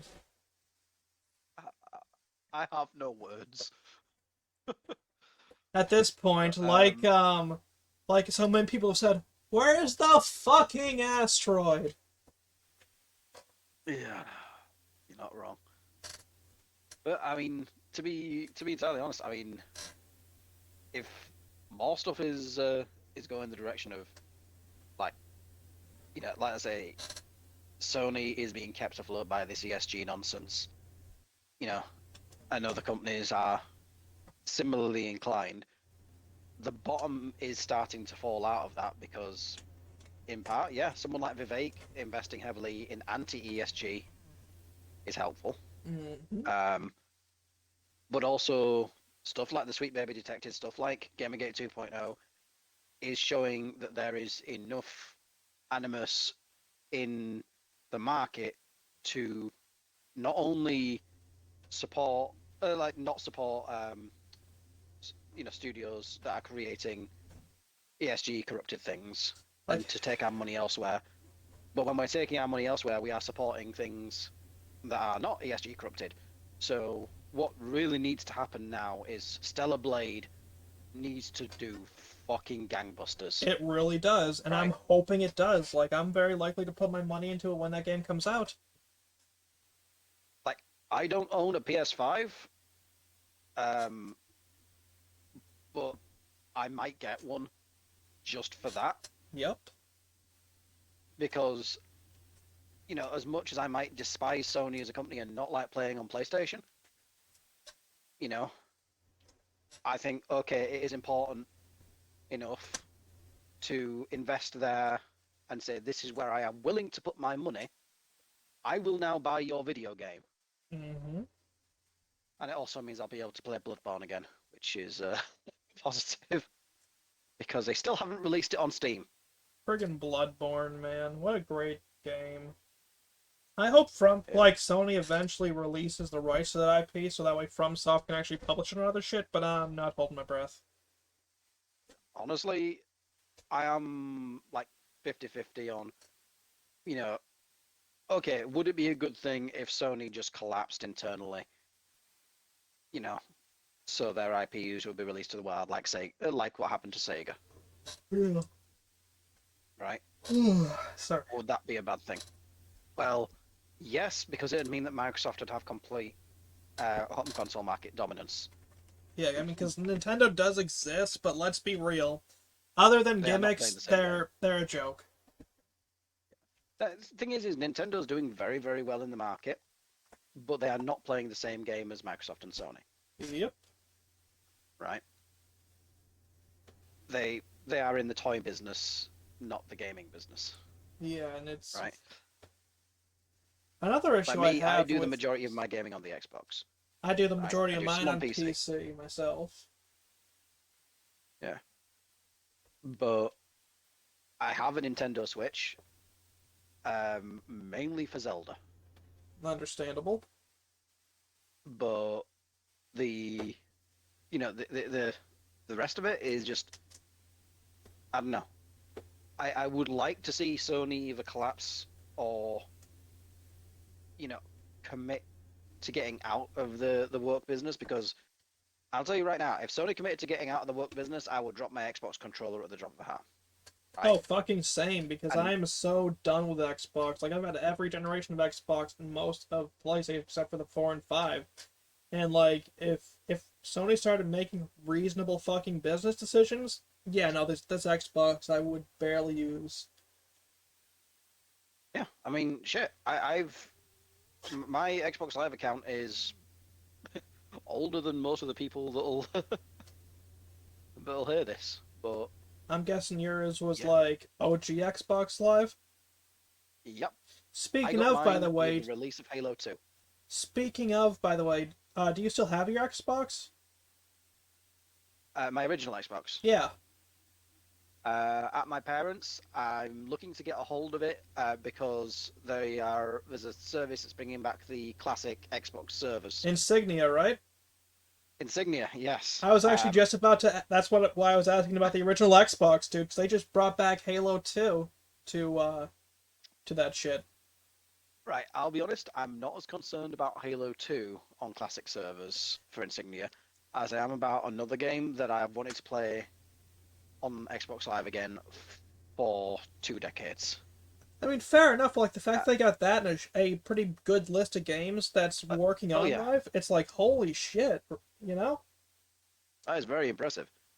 But there is one game that I want to play so fucking bad. What game's that? Crimson Skies, High Road to Revenge. Hell yeah, understandable. That's a great fucking game. Yeah, and if that would be able to run on classic Xbox Live on my original Xbox, yeah, believe me, the Duke controller's coming out, and I would be going ham because my god, I loved Crimson Skies. It was That's so good. that's me with stuff like Halo 2. Like I know it's not like it's just like a rather mainstream game, but like I loved that game, and if I could actually get the chance to like go back and play that shit like live. I never had the Xbox Live on the original Xbox experience. Like I had an original Xbox, but like it was well past the time Live on there went defunct. So if I got the chance to play that shit, you bet your ass I'd be picking up my controller and doing that. Oh yeah, I mean Halo 2 on like classic Xbox Live was yeah that was my entire childhood. You know, like that was like my original thing was Unreal Tournament, 1999, like Facing Worlds, etc. But when it came to like playing long term into the night, it was Halo 2 and Halo 3. I actually made my first, like the first £100 that I ever held was at a tournament in Birmingham Damn, bro, after that's coming third awesome. place in Halo 2 That is at really like awesome. Halo 3 tournament. And I would have been, I want to say about 14 years old when that happened. Damn. It was the first time I ever held £100 in my hand, and I was like, "Oh shit, I have £100." For a 14-year-old boy, that was Yeah, in like kid bucks, that's like a million friggin' dollars, dude. yeah, it really was. But I don't know, I had so much fun with it, and in fact, I remember when that was as well because it was also when I got my first pair of Turtle Beach headphones because I'd never even heard of Turtle Beach, and Turtle Beach wasn't actually available here in the UK yet. We had to get them imported. Um, I'm guessing from and they were Germany. demoing. Sorry, I'm guessing from Germany. yeah, from Germany. Uh, we got them imported, and I actually it was before the game was actually formally announced. They had a demo of Call of Duty 4 Modern Warfare, and I was like able to sit down and play that for like 15 minutes in Search and Destroy before that was like even a proper thing, Damn. and it was so good. But this is like I say, this is going back a good few years now. Like I kind of wish I would have had game experiences like that when I was younger. Like, like I was born in 2000. Like I got some game experiences, but like especially growing up in a household where you get like around like even less than 20,000 a year, like shit gets really fucking tight. Oh yeah. Like like for a while, the only games I had that I could play were Diablo 2, like a whole bunch of shit from a garage sale, of course, too. Hmm. The Mortal Kombat Jack specific plug and play, whatever my next door neighbor Wow. wanted me to play, like as if I went over. So like if we were split screening Call of Duty, we were split screening Call of Duty. Um, or like did have a PS2 and a whole bunch of games, but like a lot of those were stuff that it took a long fucking time to save up for. Mm-hmm.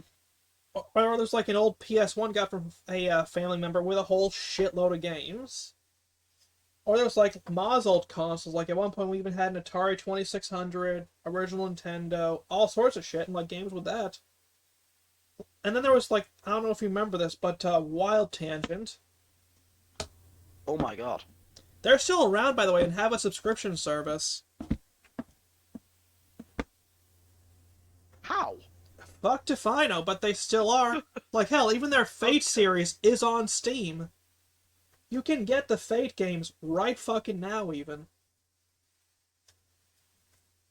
Like Okay. I remember playing like Final Drive Fury, Final Drive Nitro, Super Granny, friggin' Blaster Ball 3, Penguins, the whole Polar friggin' series. Like it was like Polar Golf, Polar Bowler. There's other ones too, but for life of me I can't remember the names. The Westward series, Fairy Godmother Tycoon. That one may have been Big Fish Games. Um, Virtual Villagers. You know, the Fate series, of course, which I own here on Steam as well. Good, like, the Tradewinds games. Like, there were just so many good fucking games, man. Like, the first real AAA gaming experience I had, other than through sailing the seas once I got a VPN later in life, like, I got lucky and got gifted an Xbox 360 with a whole shitload of games from a, long dead, friend of the family. May he rest in peace. You were a good man, Jerome. Like, there were, like, that shit blew me the hell away, because, like, going from Grand Theft Auto Vice City to Grand Theft Auto 4 was such a, like, eye-opening experience. Yeah.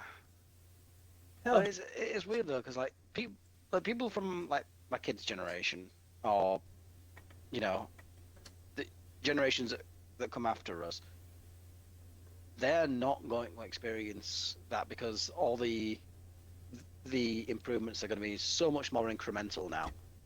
Like the increase in graphics from, you know, 10 years ago to now is almost imperceptible. I was playing through, say, Dragon Age Inquisition somewhat recently, nice. right? And what I realized was that game came out in 2014, right? I'm Mm-hmm. playing that on my Series X, and, you know, barring a few minor differences, it does not look that different to a game released today. Indeed. Like, that's one of the reasons why, like, I get the feeling that's one of the reasons why game devs purposely encouraged, not game devs, but like executives stopped encouraging game devs from optimizing. Because, like, if they, and this is conspiracy territory, so bear with me here, like, if they, actually properly optimize shit, we would not have the need to buy the, like, the newest graphics tech and whatnot every fucking year. Right, do you know how I know that's true? Go on.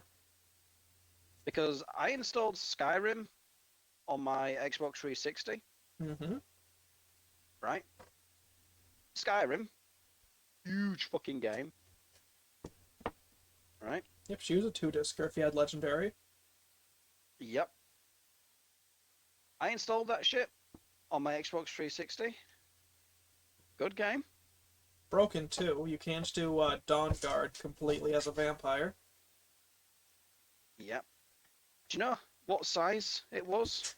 I'd like to say 11 gigs, or probably 7.5, depending if they do a layer or not. 6.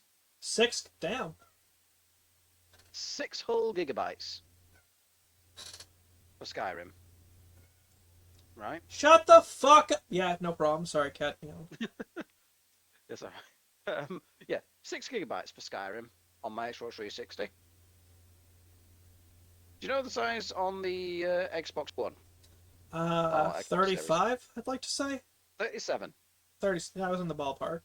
Right. Yeah.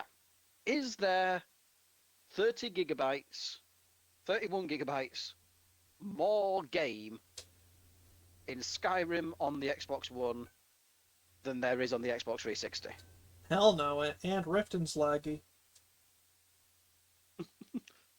So, yeah.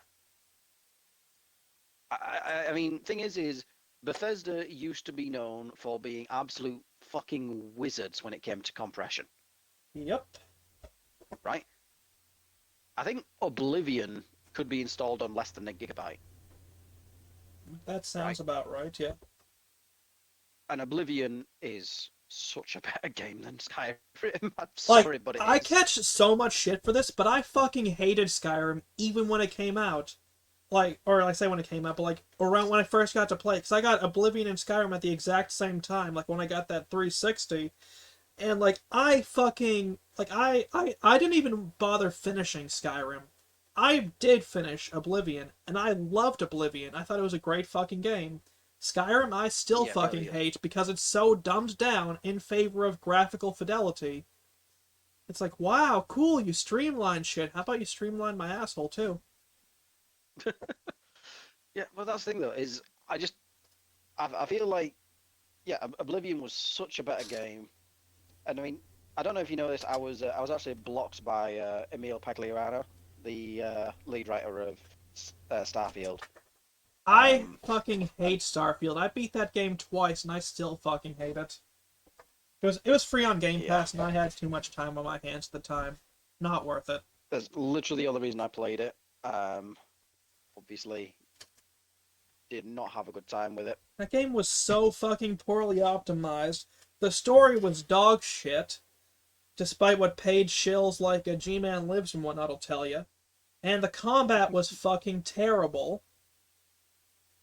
Like, man. Also, sorry, I need to channel a fellow northerner here. Okay. Fucking pronouns. Sorry, I could not hear you. Fucking kept cutting out. Sorry, that's it. Just fellow northerner. Fucking pronouns.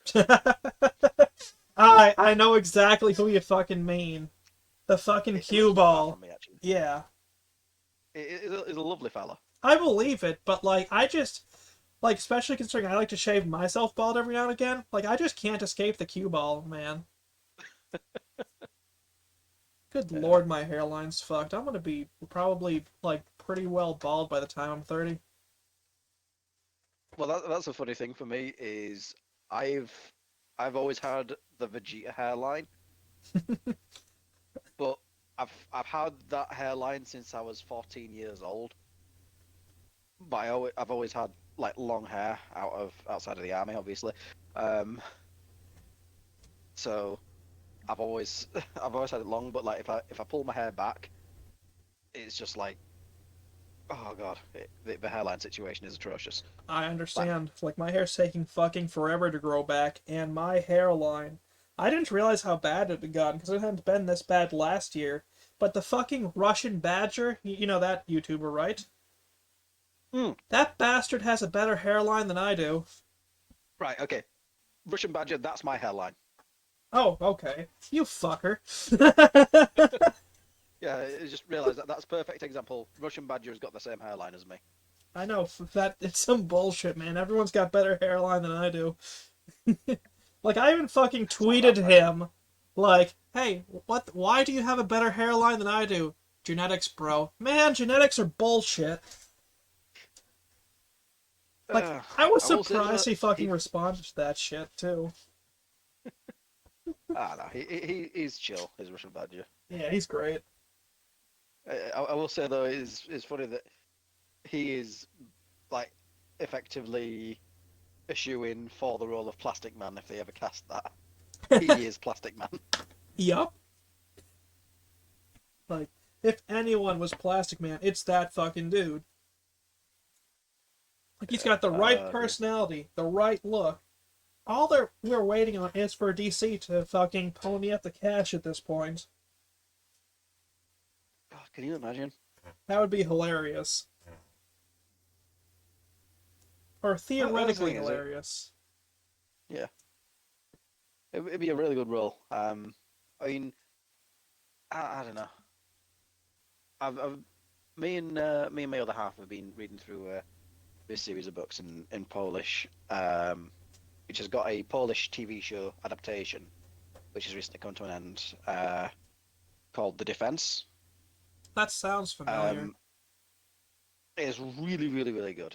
It's about this lawyer and her sort of trainee, and we were discussing like perfect casting for the role of like for the different roles of characters if they ever brought the show and like adapted it over in the US.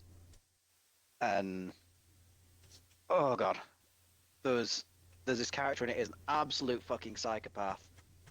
He's the sort of central villain of the first book, but he's also the case of the first book that she's working to defend. And he is this absolute monster. Killed two people very, very violently, very, very viciously, and lived in the apartment for with them for 2 weeks whilst their bodies were decomposing. That one actually hits too fucking close to home, because, like, 10.5 hour away, there was this one, like, these two fucking weirdos who were trying to embalm someone in their fucking bathtub until someone got suspicious because the smell, I guess, got too bad. And, like, the cops finally got called, and that shit got found out about. Oh, Yeah, interesting. it's some shit, dude. Like, I gotta get Yeah, out of this place, man. yeah. It sounds not great. But yeah, we were discussing it. We realized the perfect role for that guy, especially if you've seen the show in Poland, is Cameron Monaghan. Um, I could see that. I'm gonna post up a picture of the guy in the Polish show. Is that gonna be in the podcast Um, channel? hmm? Is that gonna be in the podcast channel? Yeah, I'll post it up in the channel. Alright. Yeah, hang on. There we go. Screenshot taken and onto Discord. Any minute now, Discord. Yeah, Come on. You can do it. Yeah, no, I could see that, yeah. yeah, that guy would like if Cameron Monaghan played that role, he would be perfect. Yeah. But Oh, oh god. also, gosh, them fucking tattoos around the dude's face. Remember when, like, that shit was just really popular for a while, having that look? Hmm. What the fuck happened, man? That look was great. We need to bring that shit back. Yeah. Oh, quick question. Quick answer. Are you familiar with Cerakoting? Could you repeat that, sorry? Are you familiar with Cerakote, like Cerakoting guns and stuff? I can't say I am, but I'm Alright. also massively ignorant about that, despite my best efforts to educate myself. Ah, see, I've come across a guy who Cerakotes Glocks. It's basically, it essentially puts a direct wrap onto the metal and onto the polymer. So instead of it like being a vinyl wrap around it, it's actually So it's sort of like like baked into shellacking the plastic. something? I've just shared a picture Alright. of how it's done on. I'll check that one after because YouTube is kind of weird about that shit. Like, there are gun tubers, but for ones who aren't focused on that, it can be real weird about how it treats that shit. That's entirely valid. But I will check Oh, that out after the stream. yeah. Oh, by the way, I will share this though. Have you been following any of the stuff with Dragon's Dogma? Yes, I've seen the 41 some odd dollar microtransactions, including like the 199 character change DLC, which supposedly you can get the microtransaction currency by grinding and bringing into the capital to get that shit sorted, and supposedly you can also get the currency to fast travel. Personally, I don't believe it, but I suppose we'll find out. Like, that was actually one Yeah, of the things I put in my there's a lot of curated list, those. just not related because of how poorly optimized it was, and like for everything I've heard, and the microtransactions. Yeah. Well, I mean, thing is there's a whole bunch of microtransactions in most of Capcom's games. I know, it's one of the reasons But why you won't anything see me that's supporting Capcom. yeah, anything that's in them though is always stuff that's actually earnable in game, which is not so bad, I mean, right? fair, but like still, it's still predatory. Yeah, but I think it's know your audience. If your audience is 30, 40-year-old boomers who, also have jobs and just want to get through the non-fun parts of the game quicker so they can actually just enjoy their time in the game. Yeah, know your audience. There are people like my dad who would just go, right, okay, get past that boring shit. I want to get back to the gameplay. That is totally fair. Not realizing, hey, I've just been. They've created the problem so they could sell me the solution. Yep. But as I've just shared in the podcast channel, there is also a bit of an error in the Xbox Store's version of the Dragon's Dogma Deluxe Edition Oh, cool. Those because guns it actually doesn't look just cool. contain all the DLC. Hmm? Oh! Sorry, I just saw the guns, but like, holy shit, it's just she's saying the size of those, which. Fucking. Why is Trepang and Tell Me Why in that shit? Trepang, tell me why. Tell me All the Dragon's Dogma why! DLC, and also for some reason all of the DLC for Construction Simulator. What's with the fucking meme, dude? The, God confirms man crushes on Henry Cavill are not gay. That is funny, I gotta admit. But, like, what's that gotta do with anything? I think it's a relevant topic for discussion. I mean, fair enough. But, like, yeah. Like, that just showed a little bit. Feel free to, pause for those of you guys who, are watching this. Like, feel free to pause so you can see that. But, like, that's like how do you fuck up that bad? Like that's one of the reasons why I'm so like why I have major issues with the Xbox store because of fucking broken mess. I don't know how that happened. I assume the same incompetence that causes the trying to buy shit on the Xbox store to be such a major pain. Cause, Yeah, cause I remember even last year I was trying to buy a couple things and I just gave up and actually had to buy shit on the Xbox store through the Xbox website instead because it just would not load on the Xbox store when I tried to buy shit. yeah. Well, I mean, I've posted up a question to Xbox support on Twitter just to find out because like if I go out and purchase that, am I actually going to get all of that stuff? I mean, shit. Because honestly, for 40 quid, that is not a bad deal. Yeah, exactly. So I wouldn't say no to DLC for other game. Wait. Hey, I mean, DLC for Trepang 2, I am 100% in favor of because have you played Trepang 2? I've seen a dude play it. It looked fun, but I couldn't afford it, so I was like, alright, cool. Guess I'm not buying that. Yeah, it is basically Fear 2 2. Nice. I'm gonna be honest, the only If Fear they game I've played and own is the first one. entirely reasonable because it's the only Fear game that actually matters. Okay. I would say Fear 2 is worth playing if only to experience the horror of the ending of Fear 2 if you don't know what happens. Okay.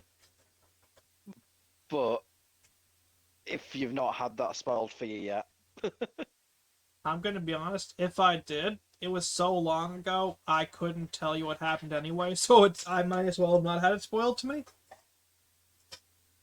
you have an out of body experience whilst Alma, the girl, Yeah, the girl. um, in her grown up form, uses your body to get herself pregnant. The fuck? You are third person to your own rape. The fuck? Yeah.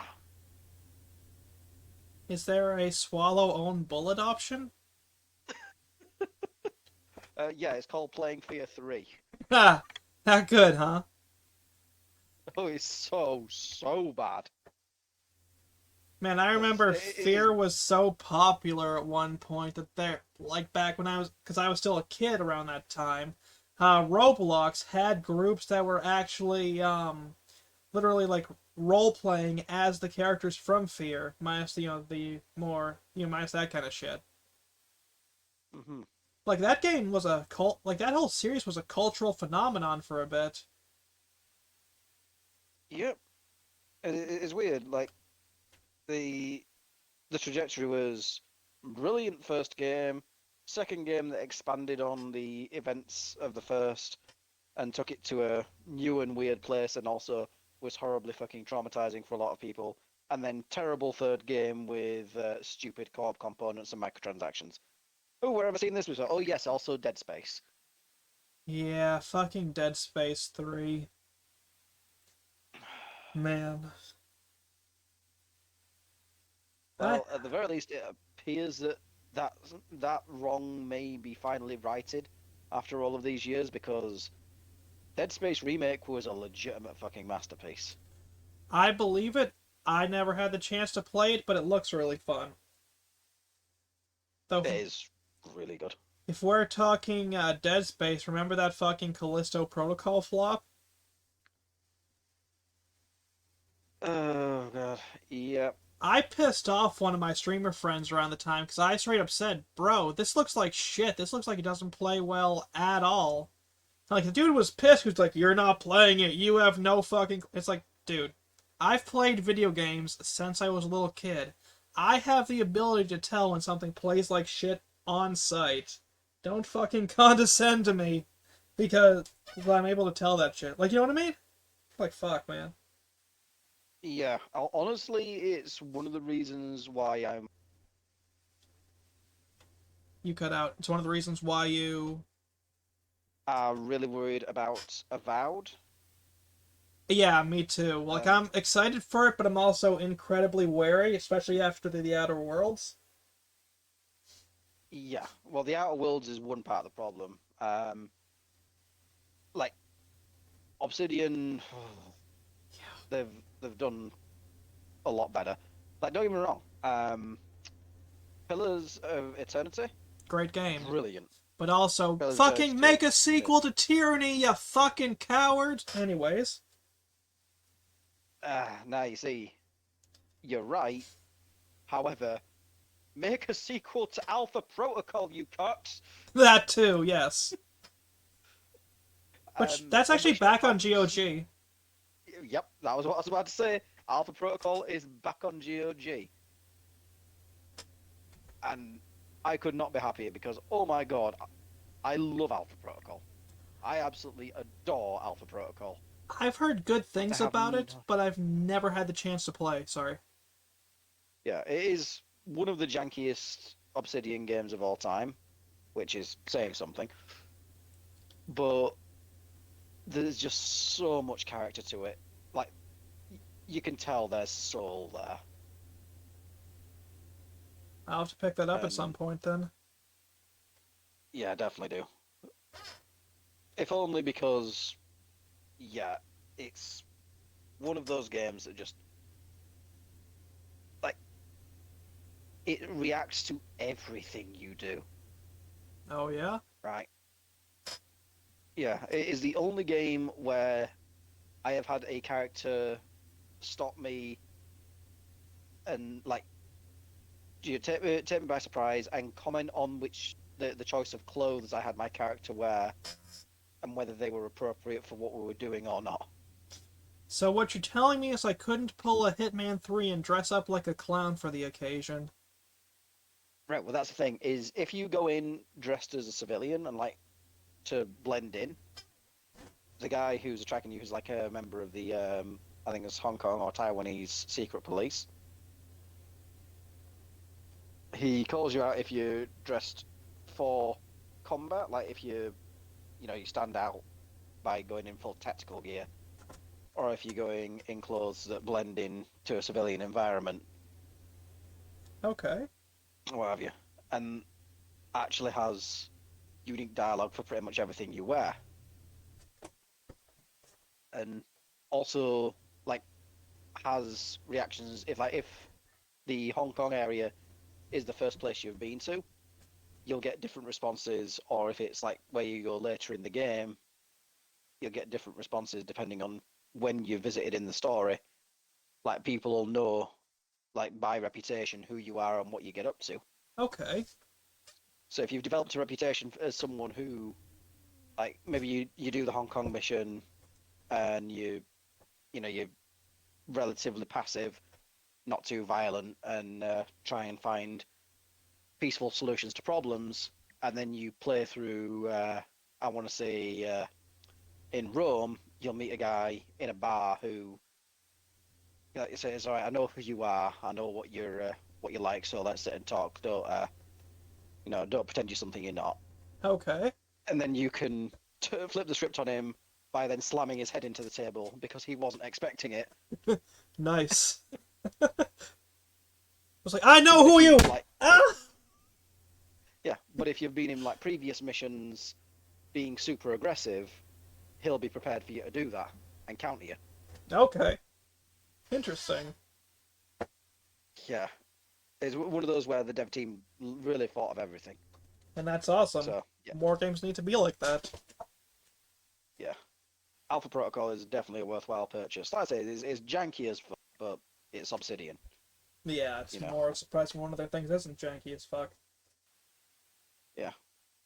But I think a lot of that comes down to, well, the development team is really, really good when they're working to a tight deadline.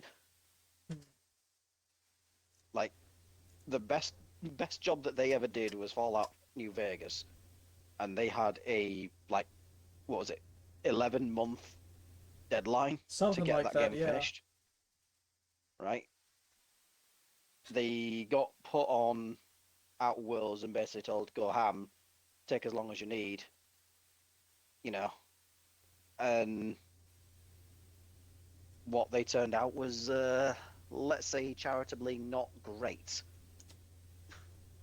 Oh, I'm well aware, especially with like how back on Windows 10, like you couldn't get past like you couldn't really even get into Prim before it crashed. It was either, yeah, hell, earlier than that even, and it would just crash.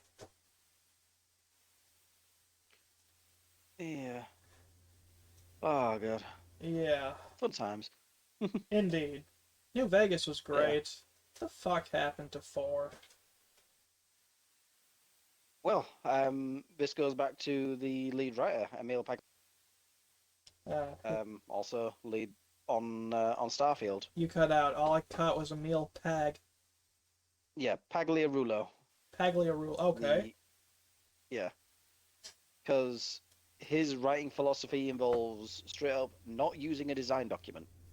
Which is stupid. What's the point of writing something if we don't have any structure to it? Yeah, you try telling him that, he'll block you on Twitter. Not a surprise. Yeah, he does not brook any criticism. Uh, So Again, this doesn't surprise me. Stupidity like that explains a lot about modern Bethesda.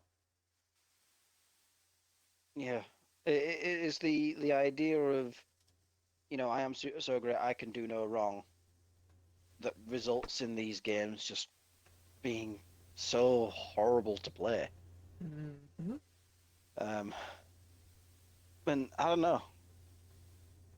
I don't get me wrong. There's a lot wrong with Cyberpunk, but at least it feels like a game that was made by people that really fucking loved it. And not just that, but it had structure to it. That being said, I hate the lack of consequential choice in that. Maybe it's different in Phantom Liberty, but regular Cyberpunk, there is no consequential choice, and that was one of my biggest gripes with it. There's definitely a lot more with Phantom Liberty. I'll definitely say that. At least there's that. Um, More importantly, I think, is they go out of their way to have decisions and impacts you've made from things in earlier missions actually impact later ones to a much greater degree. And you Nice. wouldn't actually know the impact that what you'd done has had unless you played through a second time. Nice. So stuff like being able to hack some of the chips that you get for missions, like you get given shards for certain missions. You can, like, if you're a high intelligence character, you can actually hack it and get a completely different outcome, which will change the outcome of the story. Nice.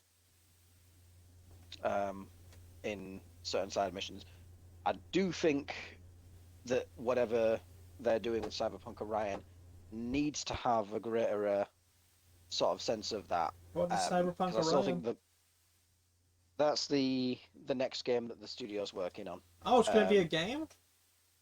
yeah, Okay, I'm actually kind of worried about that because I know CD Projekt Red announced, it's like last year or so, like that they were into the ESG shit. Like there was even a YouTube video. yeah. That YouTube video got absolutely fucking hammered. As it deserved and as they deserved. Yeah, I don't know. Like, you talk to Pavel Sasko or Marcin Nowinski, they don't seem to have bought into it as much. It seems to be more of a corporate statement than anything else. Okay. Um, like something sent down from the higher ups, I suppose. Shocker there. But I don't know. I don't think they would have brought back something like Alpha Protocol, which is very, very fucking misogynistic at times. You know, Yeah. because I'll be 100% with you.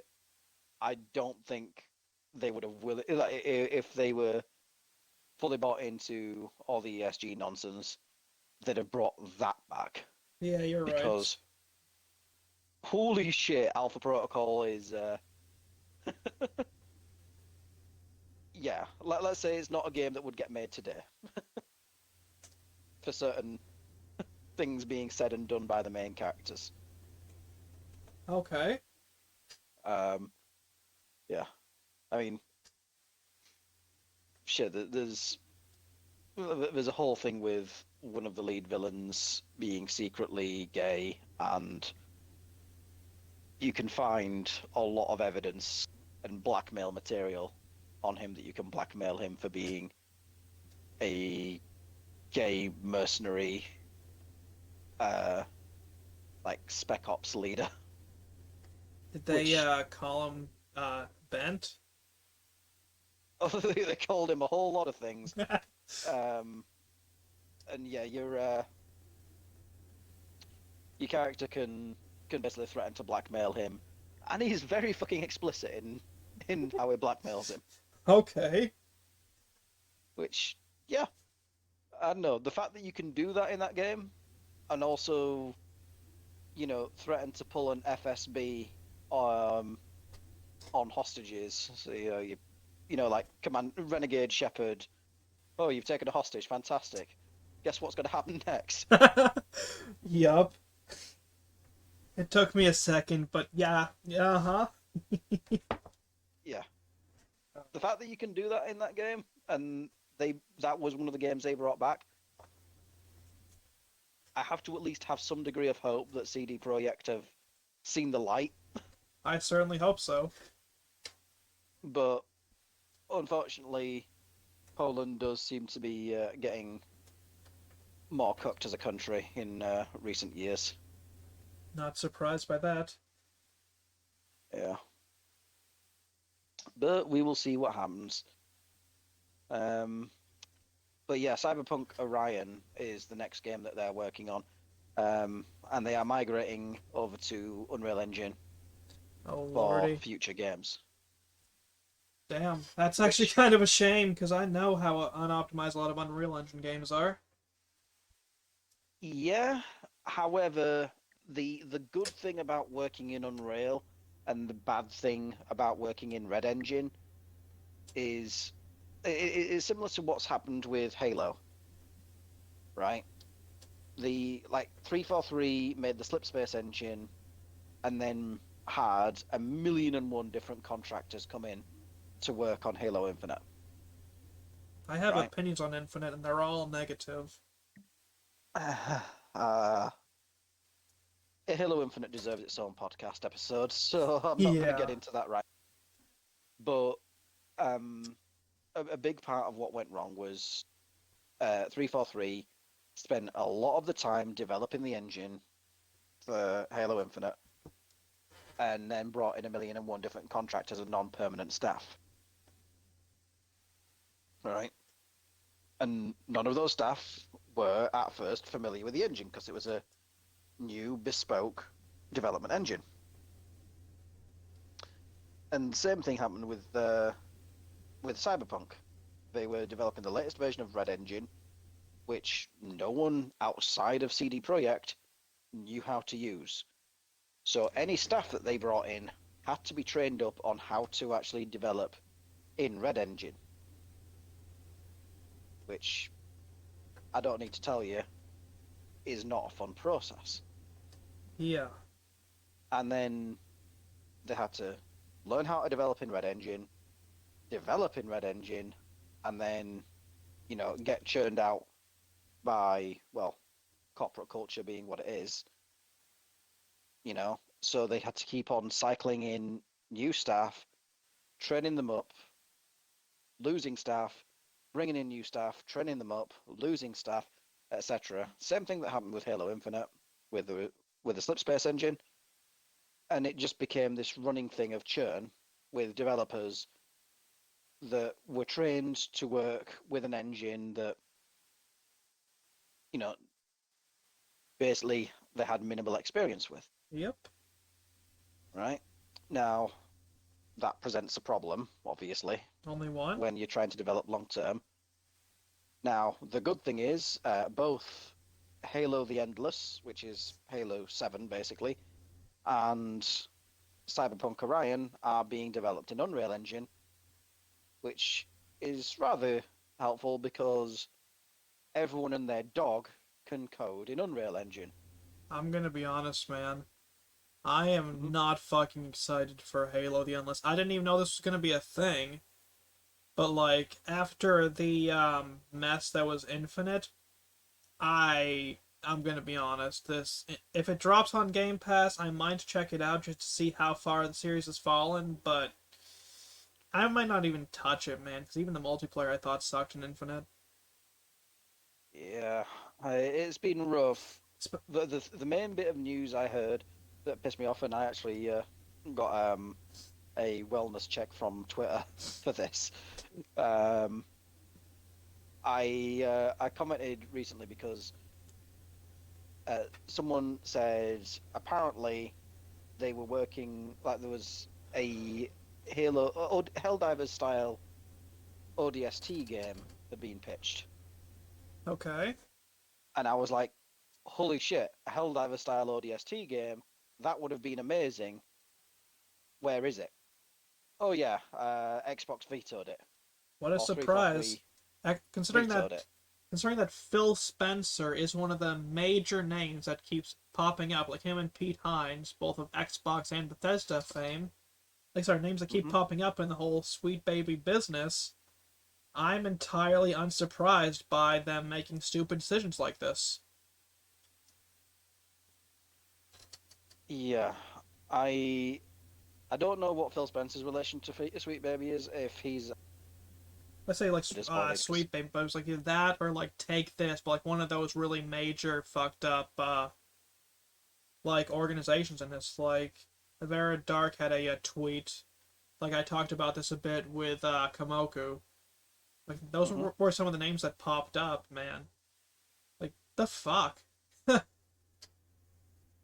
that's a shame because I've always thought Phil Spencer was like one of the few people that was kind of hopefully keeping Xbox alive. See, I had two, but then like even before this shit popped up, like there was the whole him calling for when he wanted cross-platform bans. Like someone fucks up on one platform, they lose everything on every platform. Yeah, that's a bit fucked. And then there was like when they decided to stop doing backwards compatibility, like it was for licensing or some excuse like that. More realistically, they didn't want to shell out the cash. But, like when I saw that, she was like, okay, Phil Spencer's not the great savior of Xbox he was being purported as. What else is going on? Yeah, it's unfortunate because I've always had some degree of respect for him, but that's very, very rapidly being drained, I think. I haven't had respect for him for a while. Like I said, that shit popped up probably it's like 2021 or maybe early to mid 22. A lot of that shit.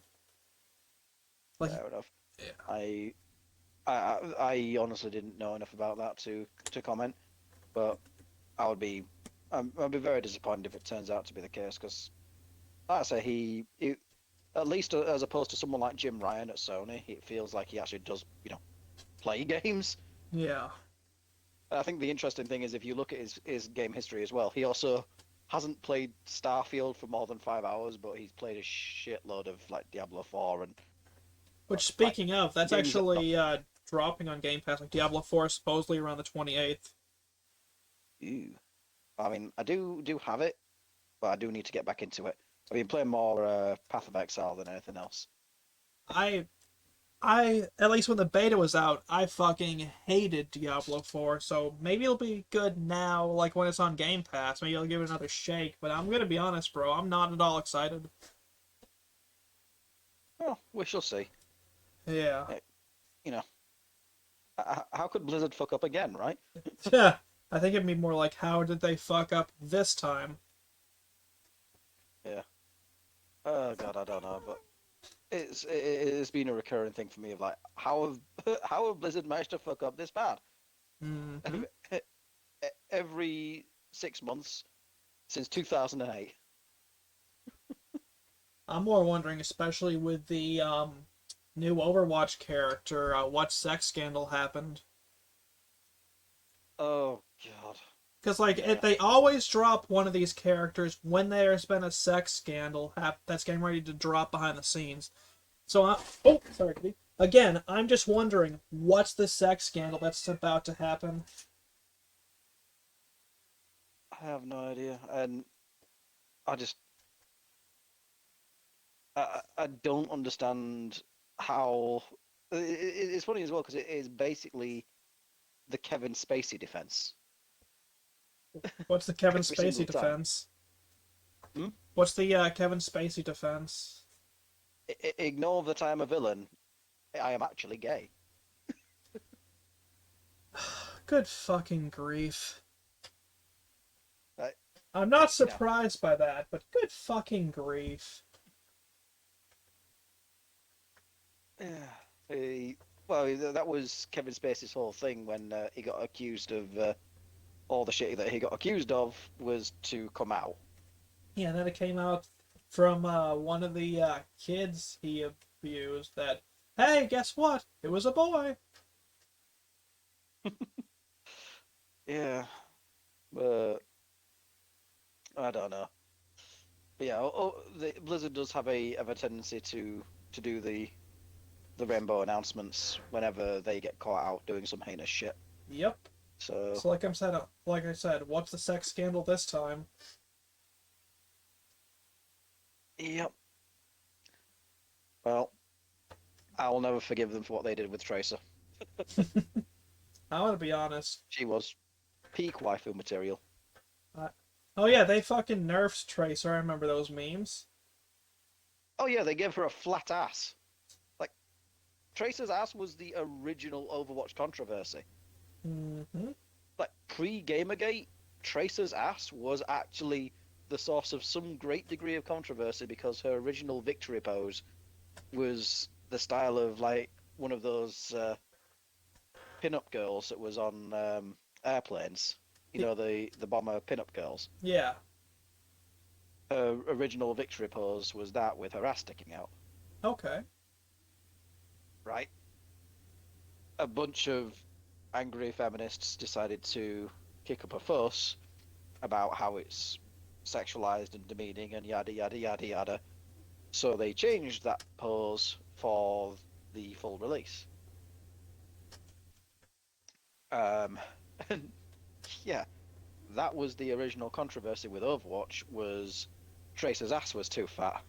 Which that's still fucking stupid because like the fat ass and people like Nerva doing SFM porn are the reason Overwatch at all succeed, like really stayed relevant and popular. Can confirm. Only reason I give a shit. Exactly. It's like the only reason people give a shit about this shitty fucking game is because of like fucking goon sessions. And even now, like that's not helping because let's be real, Overwatch 2, I've had the misfortune of playing this with one of my exes. It's dog shit. And like Overwatch 1, I never had the chance to play, so I can't really say one way or another. I went to rent it one day, fucking internet cut out because my ISP fucked up. So like I never had the chance to play it, so I can't say how good that was one way or another. But like Overwatch 2 was shit. Yeah, really. I don't know, that's fucking tragic. Yeah. Yeah, I just yeah, it's. I think someone made the comment of I keep on forgetting that Tracer's supposed to be gay because all the art I see is of her getting her ass blown out. Yup.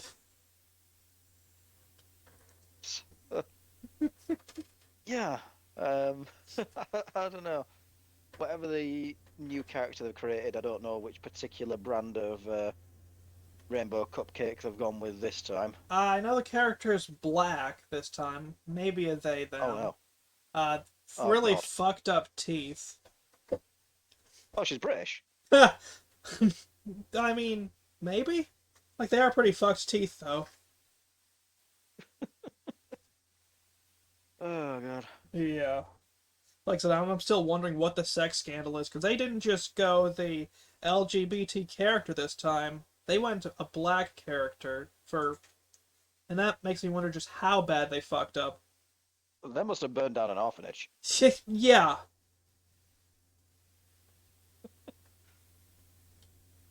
Either that or they had a sex scandal with the orphanage and then burned it down. Ugh. I won't play past them. Yeah. But it's kind of horrifying that that is Blizzard's reputation, is the company that fucks up and, like, you know, does a rainbow capitalism to mask their fuck up. Yep. Is like, how fucked does your brand have to be that people associate that with your brand more than anything else? Yeah. Like, I just... Fuck. There's just not even words, man. Yeah. Well, I think the only word there is for it is rainbow capitalism. Yep. You know? And it's... We here at Brand find you a useful commodity. Go, consume the slop, gay. Hello, fellow homosexuals. Please, buy our slop. We definitely care about you. At least until the end of June. Mm-hmm. That reminds me, I remember God. one time I pissed off a sex worker because I joined the person's Discord. This was either a homosexual or a transsexual. And like, you probably didn't see my tweet, but like, remember when LGBT tried claiming October as well as another gay month? Like, I literally wrote, "Don't you people already have June?" Then I was in. What do you mean, you people? But like, I put that shit out, and then like I'd been in that like sex workers Discord for not even like 5 hours, and they said, "That nice," and it shared a picture of my tweet, instantly banned.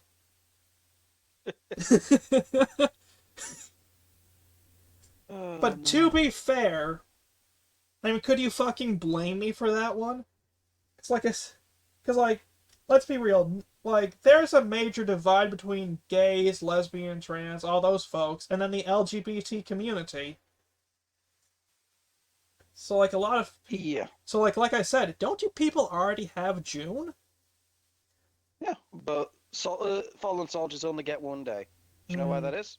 Why is that? Because being gay is a much bigger tragedy. Ah, really?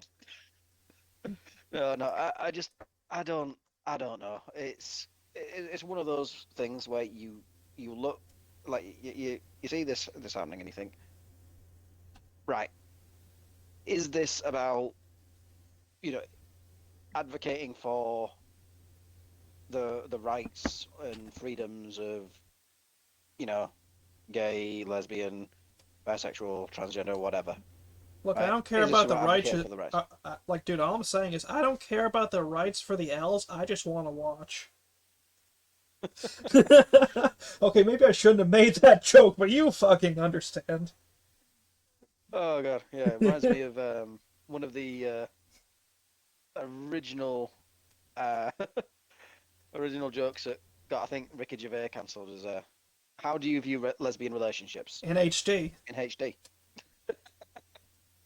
I got in trouble for actually But saying that one on the school bus when I was younger. My friends thought that shit was hilarious, but oh, I caught hell. I don't believe you. What? I said I believe you. Ah, okay. But no, it's one of those things that, like, you know, it stopped being about, like Pride stopped being about a celebration and, you know, basically enjoying what made you you and me, etc., etc. It started becoming a political thing where you had to be one particular way or you were no longer part of the club Which is an annoyance, to put it mildly. severely. But as that's got more and more prevalent, it's also one of those things where you got to look at it and think, right, okay, what's the way around this for us? Like, because okay, trying to build it into October, right? Okay, what's being advocated for, right? Mm-hmm. What is the what's the reason that we're doing this? Why do we need October for LGBT or whatever? Or is what aspect of the identity is supposed to be reflected and represented I believe the in sin of October? vanity. Hmm. Oh, And I say so, that at this point 100% seriously. hmm. Because, like, especially with how a lot of these folks kind of strut themselves as, like they're fucking peacocks. Shit, you know? Yeah. Well, like I said, it sort of goes back to the conversation of like Mass Effect versus Baldur's Gate, right? You have you have gay gays and you have straight gays, right? Mm-hmm. Like, because Mass Effect 3, for example, your I. Shepard could be in a heterosexual relationship or a homosexual relationship, right? But the relationship was something that was long, built between two characters who had spent a lot of time getting to know each other and had mutual respect for each other, etc., etc., right? Yep. So even though the relationship was could have been gay, what it wasn't was queer, Which right? that's one thing that is really irksome. How people just come up like, nah, man, we're queer, blah, blah, blah. It's like, dude, fucking come on. Even I know queer is a slur. Well, it's the whole thing about taking it back, but I think there is an important distinction to be made between, like I said, straight gay and gay gay, Yep. because Mass Effect 3, I think, is like if you had a homosexual relationship in Mass Effect 3, it could be argued to be a what the Q part of LGBTQ would call a straight gay thing. Yep. Whereas in, say, Baldur's Gate, even if it was between a man and a woman, it would still be, let's say, more queered. All I'm because of the saying way the is, relationships like, are more as long as I can kill comedic. the twink, it's all good. Hey, you leave Astarion alone. He is precious. That total twink I adore. annihilation. No, I adore Astarion. Did you I hear? will. I will brook no criticism of that man. Did you hear that he was originally supposed to be a tiefling?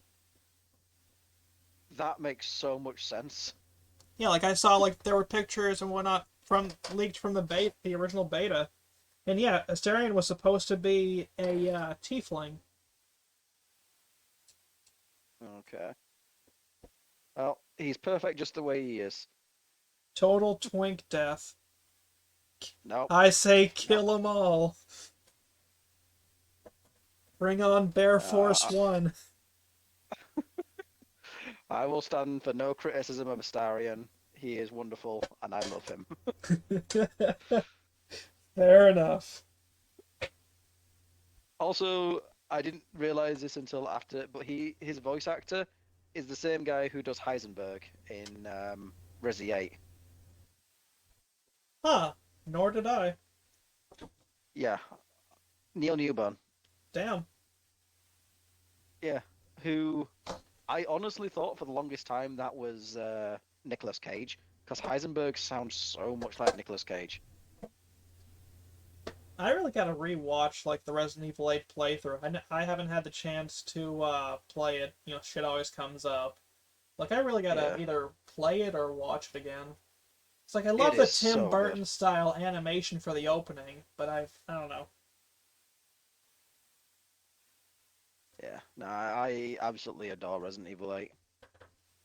It is basically Resident Evil 4 too. Okay.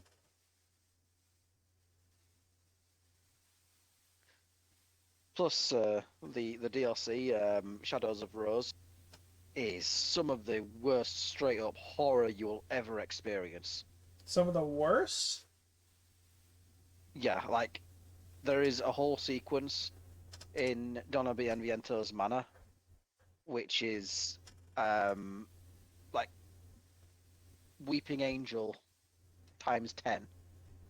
Okay, you mean worse in terms of like worse as in scarier. Not worse than oh fuck, I'm really forcing myself through this. Okay.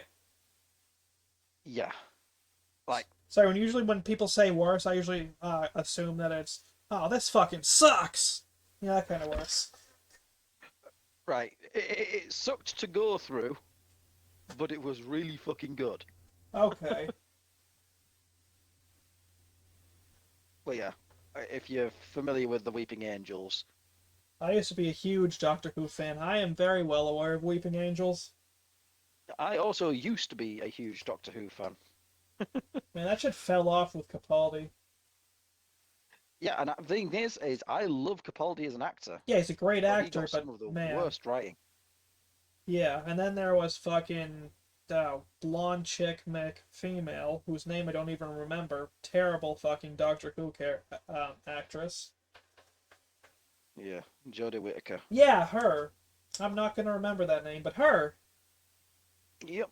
I regret that I know that name, but yeah, I stopped watching during Capaldi, and that hurt because, like I said, Capaldi was really fucking good. I couldn't even finish Clara's run. It was that bad. Yeah. Uh, Such a shame. I don't know. Thing is when it the proof that Capaldi would have been brilliant is there is a 2 episode run where it is a bottle episode where it is just Capaldi, Mm-hmm. no one else, and it is some of the best Doctor Who that has ever been put to screen. It's 2 episodes called Hell Bent and Heaven Sent, I've heard of those, right? and those like I've heard from everyone that those are extremely good. Yeah, it is some of the best Doctor Who ever written, ever put to screen. It is absolutely brilliant, start to finish, right? Mm-hmm. And the thing that those episodes have that's different from everything else is it is literally just the Doctor and the villain. No one else, nothing else, and it is pure horror, Okay. right? And when it's just that, my God, Capaldi shines. But when it's, you know, anything else, whenever he's got to act opposite other people, yeah, Yeah. it just drags the show down somewhere awful.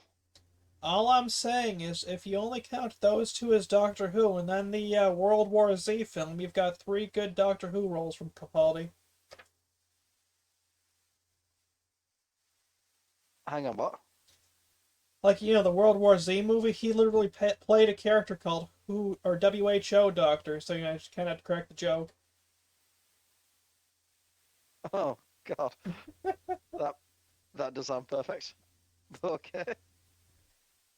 Uh, Man, yeah, like I said, I wish Capaldi was in more things and just allowed to go crazy. it is a genuine shame. Yeah, it was quite good in the James Gunn Suicide Squad movie. I believe it, haven't seen it.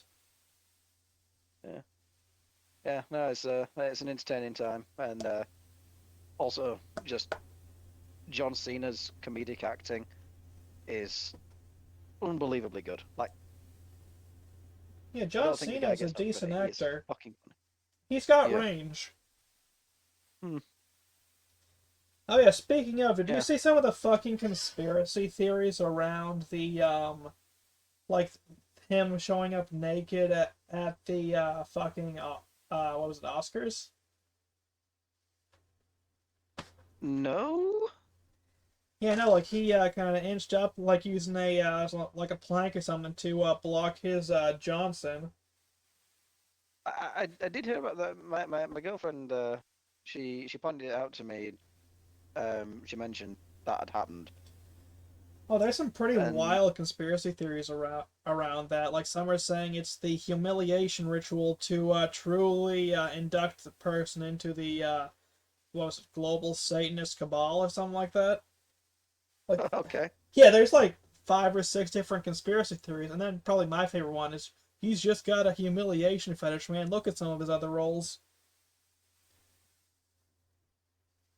I Because mean, I don't doubt for a second that John Cena is the kind of guy to just do that for a laugh. I mean, yeah, fair, and that's probably very likely the case. Like just some of the shit that people have said, like he's joined the global Satanist cabal, or dude's got a humiliation fetish. Like who fuck? Like there's, bruh. Yeah, I mean, thing is you want to look into, you know, the quote unquote cabal, There's not whatever enough it is. fucking alcohol in the world, and I'm trying to make sure I stay sober because I have issues with Yeah, alcoholism. But man, yeah. I mean, I'll be 100% with you. If there is anything about that, no, it's not something that's done there publicly.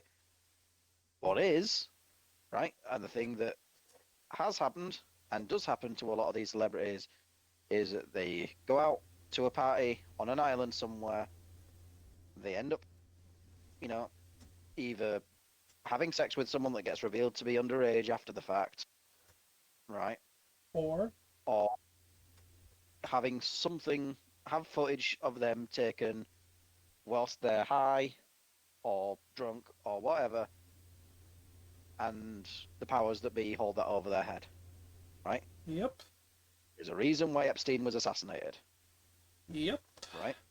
I mean, like that's the thing. He, Like this country has issues where like every time there's a whistleblower, that motherfucker gets killed. I mean, look at the Boeing guy. He was fucking yep, assassinated too.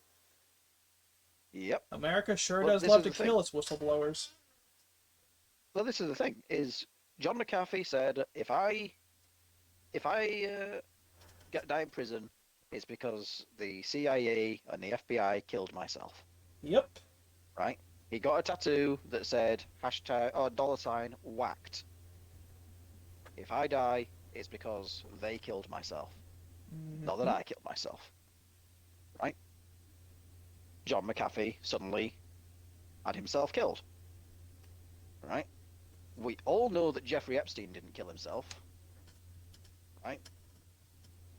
They know we know it. We know they know we know it. And life continues on. Yep. No one's doing anything about it because everyone feels powerless, No one right? wants to be suicided. Yeah. That is the final stage of demoralization, right? If you follow your what's his name now? Uh, Stages of demoralization. I'm gonna be honest. KGB defector. KGP. Ah, fuck. Man, now I'm just drawing a blank. I know who you mean, but my brain's not helping me. Ah, shit. Yeah, no, I'm just drawing a blank. Yuri Bezmenov. Oh, shit, him. Yeah, right. You have a society that's completely demoralized. We go through, we basically we know these things. We know that what they're doing, and how a lot of these like Hollywood types and the finance people, a lot of them are owned, controlled opposition, what have you, Mm-hmm. right?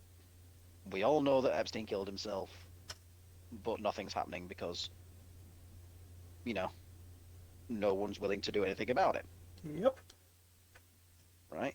And that is the final stage of demoralization, where we feel completely powerless to make any sort of change. Yep. So, is there a way around that realistically? One can hope, You but know, who knows? oh, it's. I mean, I certainly hope so, but I think right now everyone is putting their chips in the holy fuck.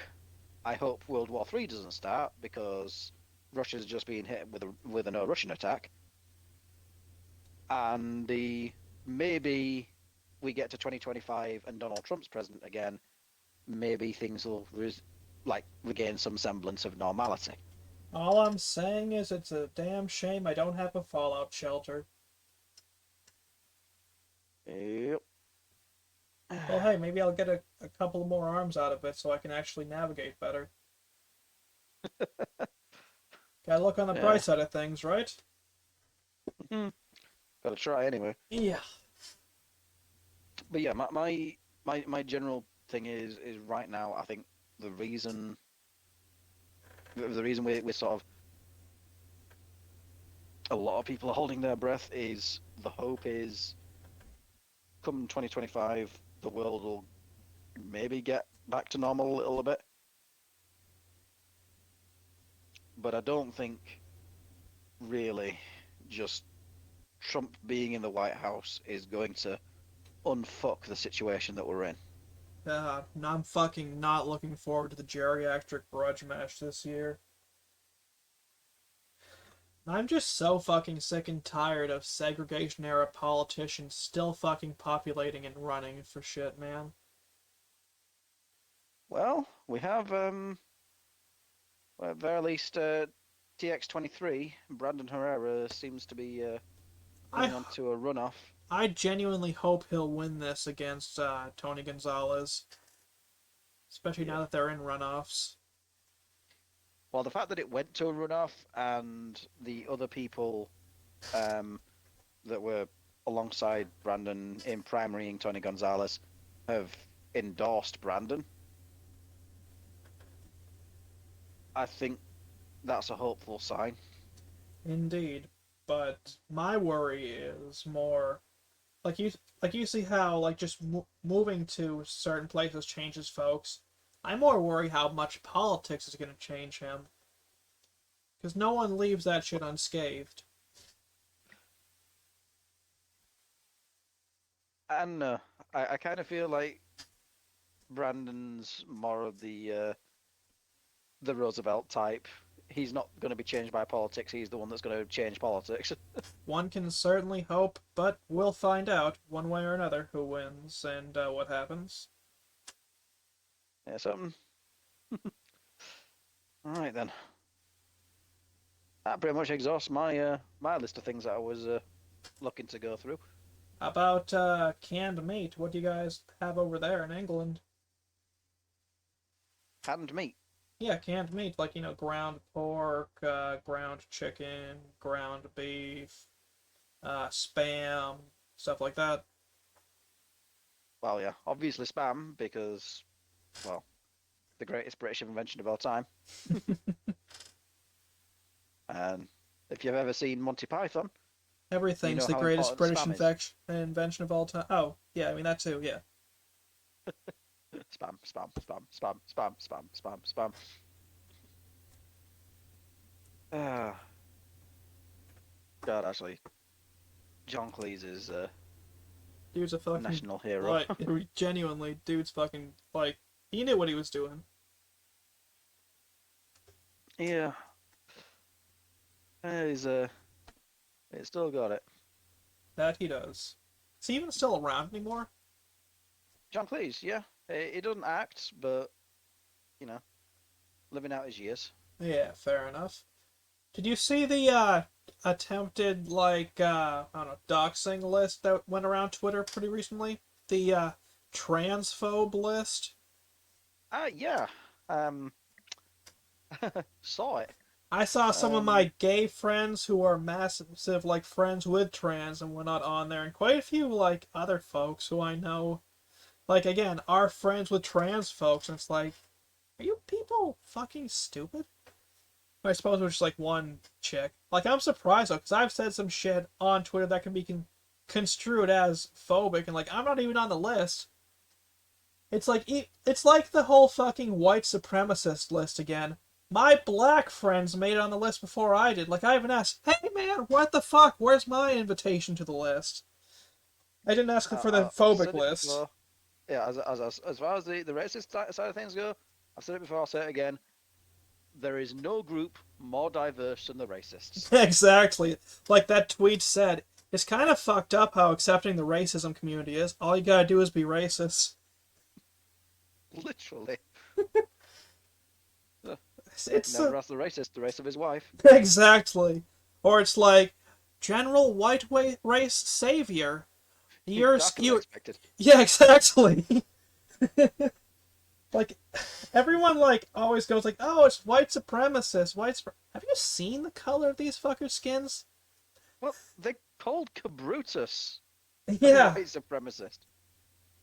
The guy's Brazilian. exactly. Like everyone's a fucking white supremacist as far as everyone's considered like on online. It's like, are you people or fucking dumb? Well, yeah, but it's basically it's a canard. It's a you It's know, a cult. it's literally one of the things the labels you can get slapped on you, and automatically your argument is null and void, right? You call Hmm. someone a Nazi, right? Okay, that means nothing that you say suddenly has any value or meaning. You have been called a Nazi. You are no longer a person. It's fucked up. Yeah, and I mean the the sort of side effect to that has been there are now a lot of people that are being called Nazi that are suddenly like, well, okay, Well, shit, give me a red armband and call me part of the Fourth Reich. exactly. Like, I know it's gonna sound fucked up to some of y'all listening to this, but like, who hasn't at this point been called a Nazi because you mildly inconvenienced the person or said, hey, your argument's fucking stupid? Like, Yeah, literally fucking at this point, everyone and their aunt has been called a Nazi, and it's like that word's lost all fucking meaning. yeah.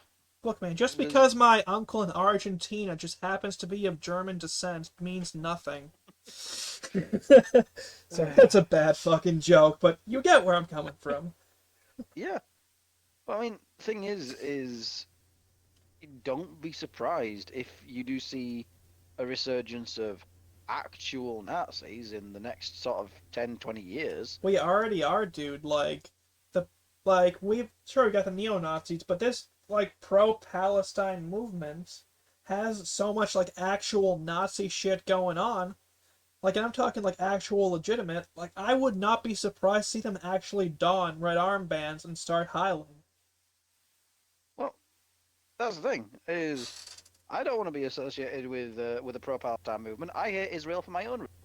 Exactly. Like they're literally like going after civilian targets again. And like even Alex Jones said, look, by the laws of war, what these people are doing is genocide. Mm-hmm. Like that's one of the reasons why I am very against Israel, but I'm also against Palestine for the whole Hamas thing and whatnot. Yeah. Well, I mean, like I said before, there's certain areas of this planet that will be greatly improved by a mushroom cloud. Yep. London, California. Lebanon, Israel, Washington D.C. In fact, we have objective proof that Washington D.C. would be better if it got hit by a nuke. Fallout 3 was a fucking great game. Exactly. Also, I'm just gonna point out, guys, in video games, you hear this, federal agent? Just Hi, be Jeff. no, it's like, hi, Yeah, Mari. my assigned NSA agent is called Jeff. Okay. Mine's Yeah. probably going, oh, it's this motherfucker again. Shut the fuck up already! Ah! I already know I'm on several lists thanks to GCHQ here in the UK. Dude, due to fucking Dave in that Hellfire group posting a literal video of assembling a bomb, I know I'm at least on one or two more lists as of yesterday. And that's already on top of the fact that I know how to make napalm, among other things. I know I'm on at least one or two lists. Now, I never make the shit, but because I know how to make it, I know I'm on at least a list. But the thing is people should know how to make bombs. Like, thing is the original thing that the internet was great for was you could download the Anarchist Cookbook in its entirety off Yep. a bulletin board system, you know, and that was great. That's what the internet was for, right? Can I make thermite? Yes, I can. Can I make some explosive devices using basic household items? Yes, I can. Am Can... I going to do that and use that to commit acts of general domestic terrorism? For legal reasons, no. So, you know, it's all good. For legal reasons, everything being said in this is a joke. In Fallout 3, in 7 Days to Die, not fucking Minecraft, because that excuse does not work, as proven by the one fucking incel that I want to fucking kill a Florida sheriff in Minecraft. And then the cops were like, bitch, really? And then he got actually fucking perp walked to that fucking sheriff. Meanwhile, Pipkin Pipper gets knocked off a thing and getting over it, and then can shoot up a wall, man. In Minecraft. See, I gotta find that clip, man. Yeah. I love Pipkin Pipper. I couldn't really get into her content. Like, at least her newest, some of her more recent streams, I haven't really found myself getting into. I don't know. She's absolutely brilliant. I believe it. I think the other girl that she works with a lot, not Fillion. Oh God, Kirsty Verstal, because Kirsty sexually identifies as Alex Jones. That... So does that mean when whoever that is about to splooge goes, ah, turn the friggin' frogs gay? No, I remember there was a thing where I think it was Kirsty's birthday, and Pippa read a super chat which was the "You will never be a woman" copy pasta, but for "You will never be Alex Jones." Okay, go on. I can't remember it in its entirety. It was like, "You will never be Alex Jones. You'll never have the rough, broken skin. You'll never have the rotund body. You are a VTuber twisted by Fishman. into a rough approximation of a schizo. I can't remember the whole thing, but it was glorious. That's amazing.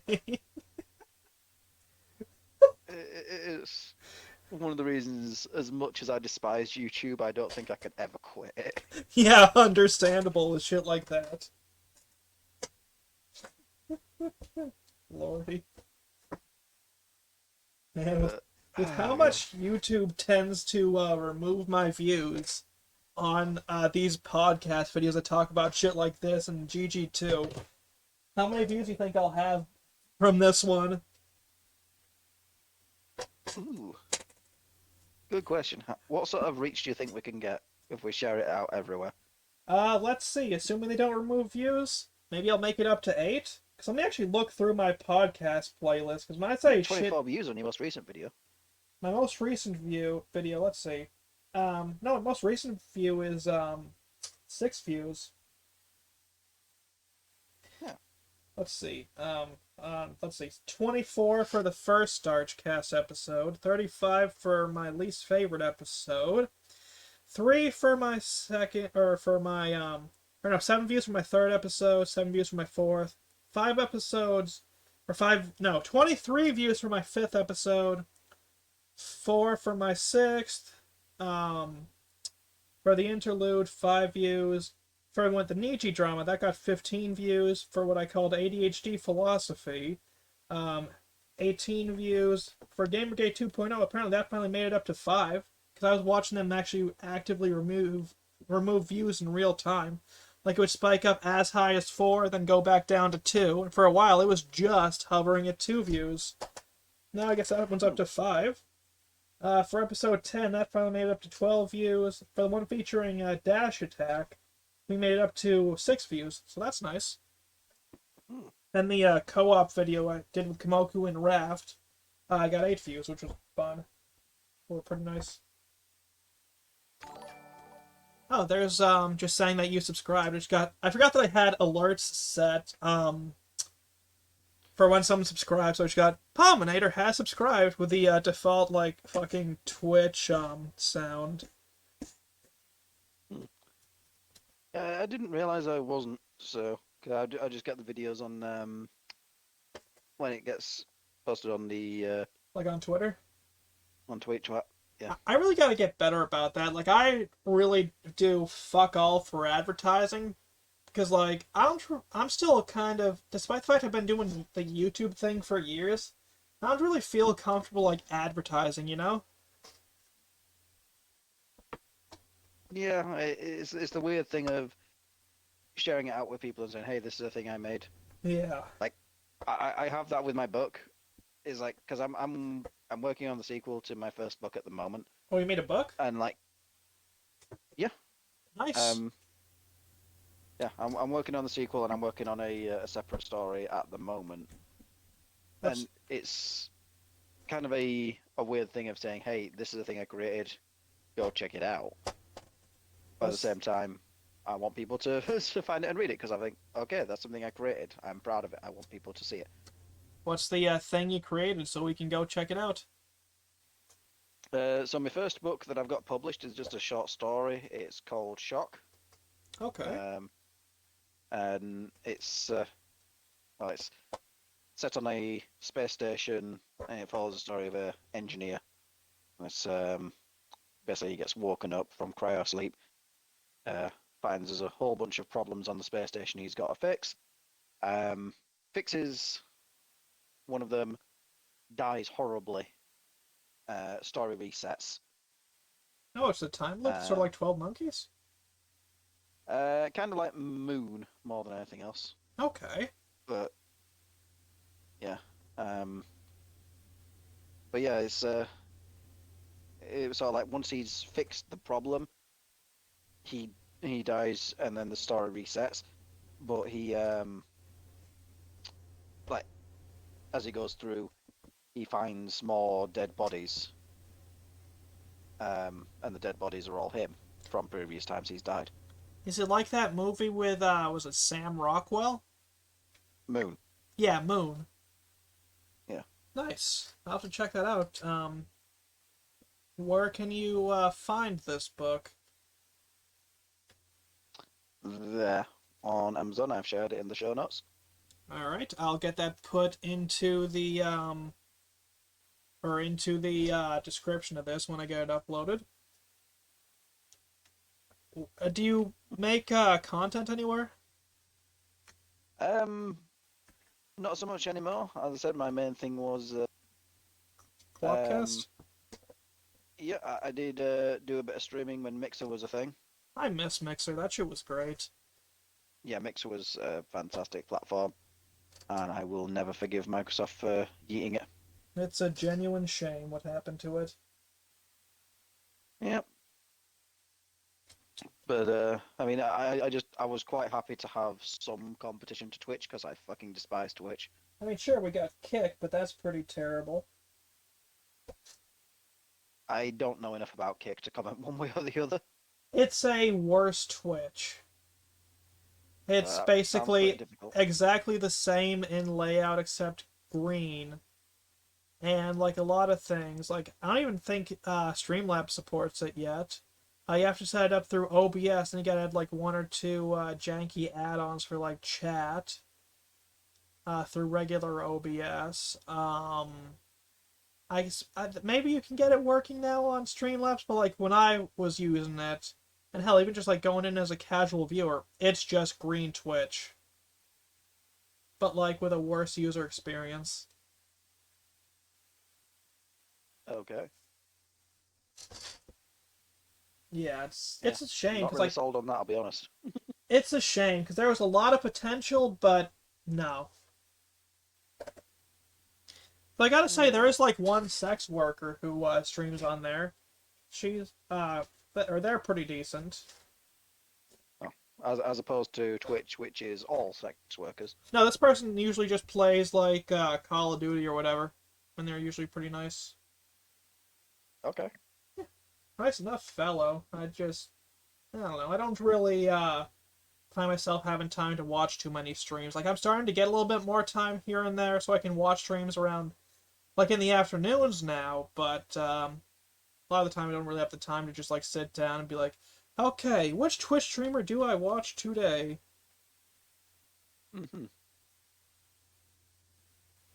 So, Yeah, I don't know. I keep the majority of my watching to more YouTube content. So for me, if it's gaming stuff, it's probably going to be like Pravis, Christopher Rod, Northern Lion, or Quill18. that's fair. Or if it's politics stuff, it's going to be Tim Pool, or when he's not being an insufferable cuck, Dev, Shot Fat Otaku. I still have no idea who that is. So he's a Canadian guy who's like, he makes some good content that's relatively like good and going into deep dives into particularly niche areas of like it covers stuff like Gamergate, it covers like the Skullgirls drama, and some other stuff. But on anything where he is opposed to the I guess general position of the right, he just becomes massively intellectually dishonest. What a surprise. People being against the right wing being intellectually dishonest. It's almost like right-wing grifters talking about video games. Not to name any names, Who Matt could that be a Walsh. reference to? Or Elon Musk, too. Fire. Yes. What a fantastic company they are, eh? Oh, yeah, just fantastic. Which that fucking, Candace Owens That's tweet sweet. that got deleted, that shit was fucking gold. Can you read that one out? Just Yes, I will actually fucking read that shit out. Let me open up Discord on my phone so I can actually read that out. Hold on. After getting fired today, my bank account is gonna be dry for a while, but not as dry as Ben's wife.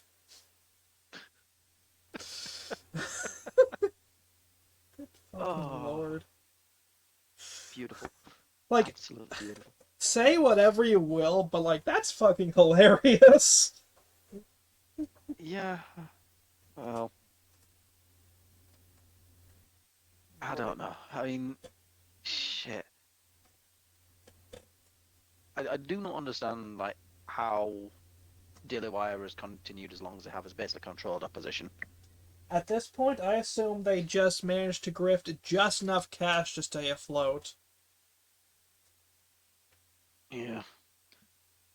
I don't know. Like they make some good content, and there are some interesting people to work from. Like Matt Walsh when he did his "What Is a Woman" thing, legitimately interesting. Is Matt Walsh when what? he does or says literally anything else, absolutely fucking unbearable. I, I, Um, I have yet to find anything from Matt Walsh that I find bearable, honestly. yeah, his personality is absolutely Dog shit? yeah. It's like the thing with Ben Shapiro. Yeah, okay, is great as a soundbite YouTube. Useful for the SJW's owned compilations because he talks fast and can, you know, I still can't believe Matt return. Walsh had a fucking rap. Oh God, what? You didn't notice? Like, it was actually number one for a bit. Matt Walsh had a fucking rap, dude, at one Why? point. I don't know, and like I tried listening to it and it was shit, but like like this was number one like worldwide for a bit, and like this dude even got on Glenn Beck and that fucking rap was even played on there. Like, oh fuck, like If you're it. a if you want conservative rapper, leave that shit to Tom McDonald. Yeah, I don't know if he did more than just that one rap because I don't give a shit about Ben Shapiro in any way, shape, or form. But like the fact he had a rap, like everyone and their aunts was aware about that. Because like again, it was like number one, like iTunes and whatnot, and it was fucking on like played on like the Glenn Beck show. Like so even conservatives who don't pay attention to that shit were aware of it. Oh God, Yeah, Matt Walsh. I don't see that. Are you sure it was Matt Walsh? no, I Because said Ben I know Ben Shapiro. Shapiro. That's what I said, Ben Shapiro, dude. Were you not paying attention? Oh, I thought you said Matt Walsh did a rap. No, I said Ben Shapiro. I'm pretty sure. Ah, I right, well, if okay, I didn't say it, I know I meant Ben Shapiro.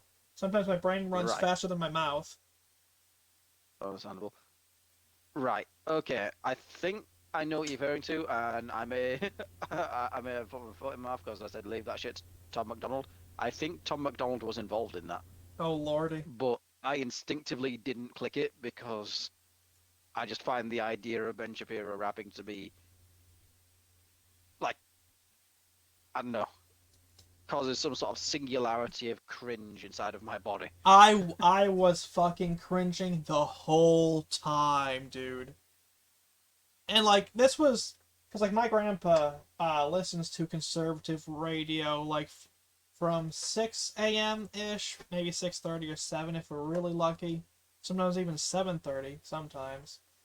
But like from then to about noon. So like we hear the morning show that they have like in my state, and then fucking Glenn Beck. It's like whether I want to hear that shit or not. Unfortunately, I had to hear the Ben Shapiro rap. Yeah, It. that's the thing is Sorry. Tom McDonald, very very fucking good, very smart, very you know, very entertaining, um, and thoughtful music. Right, the guy can rap. Ben Shapiro, no, grifter. That's him when it comes to how many things now? Yeah, and like I said before, is Ben Shapiro is very very useful as the SJW's owned compilation guy. Yeah. Right, very very useful for basically taking the piss out of leftists. in terms of like long form content, no, I cannot stand being forced to listen to that goblin for any longer than I have. I understand, like, listening to him even talk during the interview with Glenn Beck is like, holy fuck, people listen to this guy? Yeah. And I don't think it's, it's not that his arguments don't have substance, because he is able to present some very substantive arguments on things. I don't necessarily think that he's wrong on a lot of things he talks about. Unfortunately, it's the way he presents his arguments that make him utterly unlikable. If I had to guess, he is either slightly higher or slightly lower functioning autistic than I am. Because, like, you know how there's that, like, and this has been, or maybe not have been officially proven, but, like, how there is friction between folks of differing levels of function and autism? Yeah, we're like Saiyans. We we Yeah, detect someone with a higher power level than us, which yeah, it's like I get that same issue, like, when I see anything that to do with Ben Shapiro. oh god, oh no, So that's why I I just gave kind of myself wonder. away there, didn't I? Accidentally revealed my power level. Yeah, Yeah. Well, I know what you mean, but it's one of those things where you say you think, right, okay, I can tell. I don't want to say anything, but I can tell. hmm But yeah, I think Shapiro in particular is just yeah.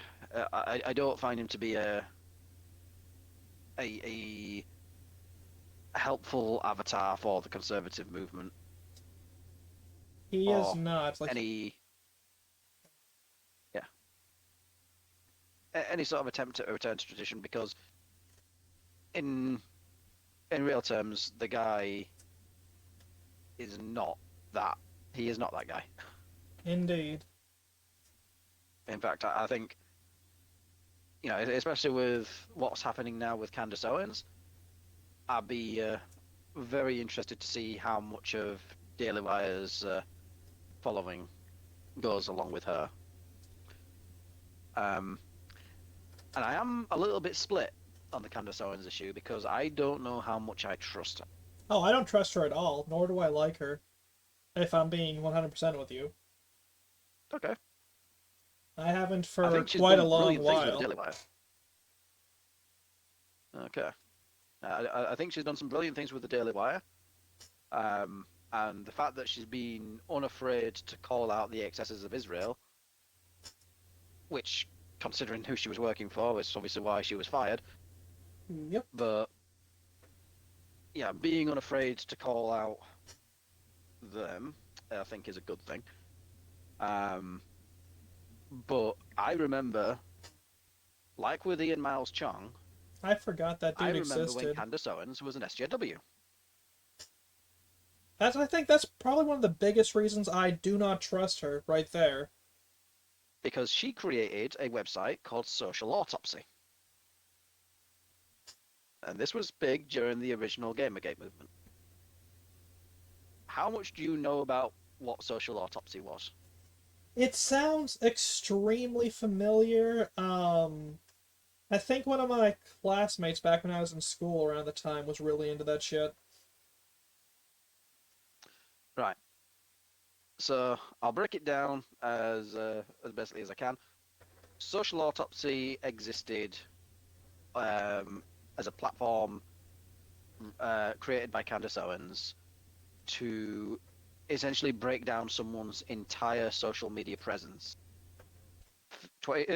Facebook, Twitter, LinkedIn, Tumblr, any platforms they were on, and highlight any quote unquote problematic content that they may have produced, and highlight it for whatever reason someone might want to highlight the problematic content of someone on social media. Um, and she had hosted that for whatever reason. Who could possibly know? I wonder. Um, yeah, and essentially it was there in an attempt to basically aid in calling out problematic people. It had the support of people like Anita Sarkeesian and their ilk, and it was obviously never launched to the public for reasons that I would hope would be fucking obvious. Mm-hmm. But it existed for quite some time as a platform idea with the head of Candace Owens, and she was very proud of what she created, right up until she wasn't, when she suddenly changed her tune and became, you know, based black woman. All I'm saying is a turnaround like that is still highly suspicious to me, and I kind of Yeah. wonder what, which one of her real close friends either had dirt on her or happened to be considered problematic. Well, I don't know. I'm not saying that people can't come back from having, that in their past, right? Mm-hmm. The problem I have is some people I think are just in it for because that's where the zeitgeist is moving, Well, that's exactly right? where it is. Like, I'm absolutely certain she's only drifting onto the conservative movement because that's where she feels she can get the most done for whatever, like, is currently going on. In this case, the zeitgeist, I guess would be the term. Yeah, yeah. The reason why I have come to that conclusion is because of another person in a similar boat, which is Dave Rubin. I keep forgetting he exists, dude. Like, that's toothbrush or uh, that's 5 pound like toothbrush or whatever guy, right? £5 toothbrush. Wasn't he the dude that raised a sink and got someone fired over like some kind of price tag fuck up? Oh no, that's David Levitt. Man, there's too many fucking Davids online that are prominent. Yeah, David Levitt is toothbrush cook, but tried to get the target manager Tory fired. Um, yep, he is still a massive SJW and like leftist grifter online, but every time he posts something, someone always comments under it, "Hey, isn't this the toothbrush cook?" All right. No. Dave Rubin is former co-host of the Young Turks. Um, very yeah, formerly very out and proud leftist. Um, kind of awkwardly also married to a man called Dave Rubin, so it's Dave Rubin and Dave Rubin, Does this count as self-cest? basically. Or is this But just extended masturbation? yeah, but yeah, him and his husband are yeah, they have two boys together who was got by surrogacy, which managed to cause some degree of controversy There's always in the controversy online right. over surrogacy and adoption. You'll see people going, "You fucking bought the baby," blah blah blah. Yeah, there's a lot of arguments on that position, and I will not get involved Nor will I. because yeah, if there's anything happening with the child will be mine. That is all I'm going to say. I will have my own children. Thank you very much. Yep. But yeah, Dave Rubin basically he left the Young Turks and suddenly went on the sort of the base tour of the right and became conservative influencer number 69,000. You know, Oh out yeah. of nowhere, from being a co-host of the Young Turks, which I'm sure you're aware is probably the most leftist sort of media show on the internet. Yeah. Call me a conspiracy theorist, but half, three-quarters of these fucking conservative influencers are absolutely artificial and grifting. Yeah. I mean, the other person I like, I'd say, uh, very very regularly follow on the online right Lotus You just keep cutting would out, be dude. sorry, microphone. There we go. Yeah, only person I really consistently follow would be Tim Pool because I legitimately don't think he's capable of grifting. Okay. Like that guy will not shut up about his position being whatever his position is. Therefore, it'd be way too easy to catch him in a lie about something Yeah. because he won't fucking shut up. Yeah. So I think Tim Pool is at the very least trustworthy because it's impossible for him not to be because, well, he doesn't give up his own positions. He is one of the most stubborn bastards on the internet. Nothing wrong with that. Yeah, that's why I like him. So I watch a whole lot of Tim Pool, but yeah, someone like Dave Rubin, I do not trust at all. And Candace Owens, I'm in a similar boat on. Mm-hmm. Um, but apparently there was a conversation about that where some people are just in it for the grift for because that's where the zeitgeist is. And that conversation apparently he basically mentioned that in confidence to Blair White, who obviously shared that with everyone else. Yep. So yeah, that sort of reinforces the theory if you believe Blair White. I keep forgetting she exists, to be honest. Yeah, Like, I just I try think not to even, like, get into that fucking, like, realm of, like, just into politics and all that shit, because, like, I see enough of that shit retweeted from my friends, it's like, yeah, I get it, the world's on fire, just fucking, just shut up. You know what I mean? yep, no escaping it. Unfortunately.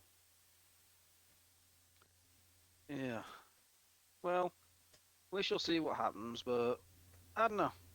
I at the very least feel like we do have an interesting couple of months coming. Oh, yeah. Um, Interesting. yeah, I don't think it would be the worst thing in the world for the Daily Wire to implode, Much like but certain federal agencies, I'm sure there's a line on both sides ready to piss on their grave. yep. But I don't know. For a very long time, it's felt like they are controlled opposition. Oh, they absolutely So are. Of that, there's no fucking doubt. yeah, same with Fox News. Honestly, it's why I'm so happy that Tucker Carlson is doing as well as he is. That's another name I keep forgetting exists. Because, like, one thing that's kind of interesting to me, like, Tucker Carlson was pretty popular, pretty well known on the right wing, and then as soon as the fucking, like, Vladimir Putin, interview happened, all of a sudden, like, a lot of people shut up about him. Persona non grata. Yep. Hell, even Glenn Beck had only been talking about that for like a week. Now he seems to mention nothing about Tucker Carlson. Yeah, well, it's basically just trying to starve him of oxygen. Yeah. But I think a lot of that comes down to okay, Tucker Carlson's essentially given airtime to the great enemy of the American system because they have painted Putin as being the great Satan Yeah, and then now. there's So like another name apparently in Russia, like Alexander Dugin, which I know fuck all about. But Apparently that's a whole fucking conspiracy shit show too. Like one side's got the Great Reset. Apparently Alexander Dugin also wants to reset the world to medieval, but like to medieval shit. Like thinks all technology is evil and wants all that shit gone. Ah, Kaczynski pilled. Something like that. But like, I guess worse. Fucked if I know. It's ugh, man. Oh, I don't know. Anarcho-primitivists will always make me laugh because, yeah, I don't think there is any way like a vast majority of society could survive The genie's already out of the if we bottle. We're not getting that fucker back in. And if we are, yeah. there's going to be mass casualties. Well, that's the thing, is I strongly agree with Elon Musk's take on the only way forward for humanity is to become a multiplanetary species. We need to break the Great Filter. And I fully agree with that. Like, there's a reason why I'm in full support of, like, going to Mars and other, like, terraforming that shit. Hell, even terraforming the fucking moon. Like, if we can get the moon terraformed, like, who knows how that'll fuck with shit like, the tides and whatnot. But if we can get that terraformed, shit, can you imagine? Yeah, it'd be a huge step in the right direction. Yeah. And I mean, all of the hate that I see for Elon Musk, I think a lot of it is people just don't understand him. See, a lot of my issue with Musk is like, he's this genius, but like a lot of stuff he gets involved with seems to have a lot of software issues. Like there's not enough QA. Right. Can I keep it real? I think a lot of the reason for this is, well, for one, Elon Musk is obviously massively autistic. Oh yeah, you ain't Right. fucking kidding. I mean, I'm saying this as like my company's resident artist. I find it amusing how ridiculously autistic Elon Musk is. Yeah, like it's Right. amusing. Like as a dude who's autistic myself, like I'm the, I guess household autistic. Yeah. I'm more of the I don't know. Look, I'm so autistic I collect a monthly paycheck and it's considered a disability, man. So take that how you will. Nice. Here in the UK, it's called personal independence payment. Ah, Yeah. Which I'm so fucking stubborn, I refuse to take because I'm like, I don't need that shit. I'm capable of managing on my own. I'm not. hey man, as long as you can wipe your ass, you're doing better than some folks who don't take that shit. Yeah. But there's a whole thing on Musk and his I think he gets very, very excited about his technology and wants to spread it and like share it as much as possible because Speaking he's very of, excited for it. what's your opinion on Neuralink and that guy who's apparently made a tweet like with it and played Yeah, chess with I it? love the fact that the moment they took the control barriers off for him, the first thing he did was spend 8 hours playing Civilization 6. That's a fucking man right there, guys. That is our guy. Indeed. I Like, wonder how I do I in never felt. Helldivers. Oh God, can you imagine? Just like hearing from He'd the be other playing as the room. automatons. Nah, clearly. Death to the bugs, democracy! Except obviously without raising the arms for obvious reasons, but Oh God, by the way, have you seen Helldivers has basically canonized um, Slade.coom's re reproduction video? no, but I had seen how apparently one thing that happens is like, once America logs off for the day, like the health of all the plants and shit goes way back up. Like a lot of the countries, I guess, kind of just slack compared to America. Like America's basically doing all the heavy lifting for killing bugs right now. NATO says hi. Yeah, no, it's right. So you know who Slade.coom is? No. Very popular very NSFW animator. More or Um, less NSFW than Nerba? more. Damn, impressive. Yeah, and he made a video on the Super Earth reproduction process, how we get new Helldivers, Okay. which is Helldivers who are successful on missions are allowed to use breeding stock. Oh yeah, I saw that one. Yeah.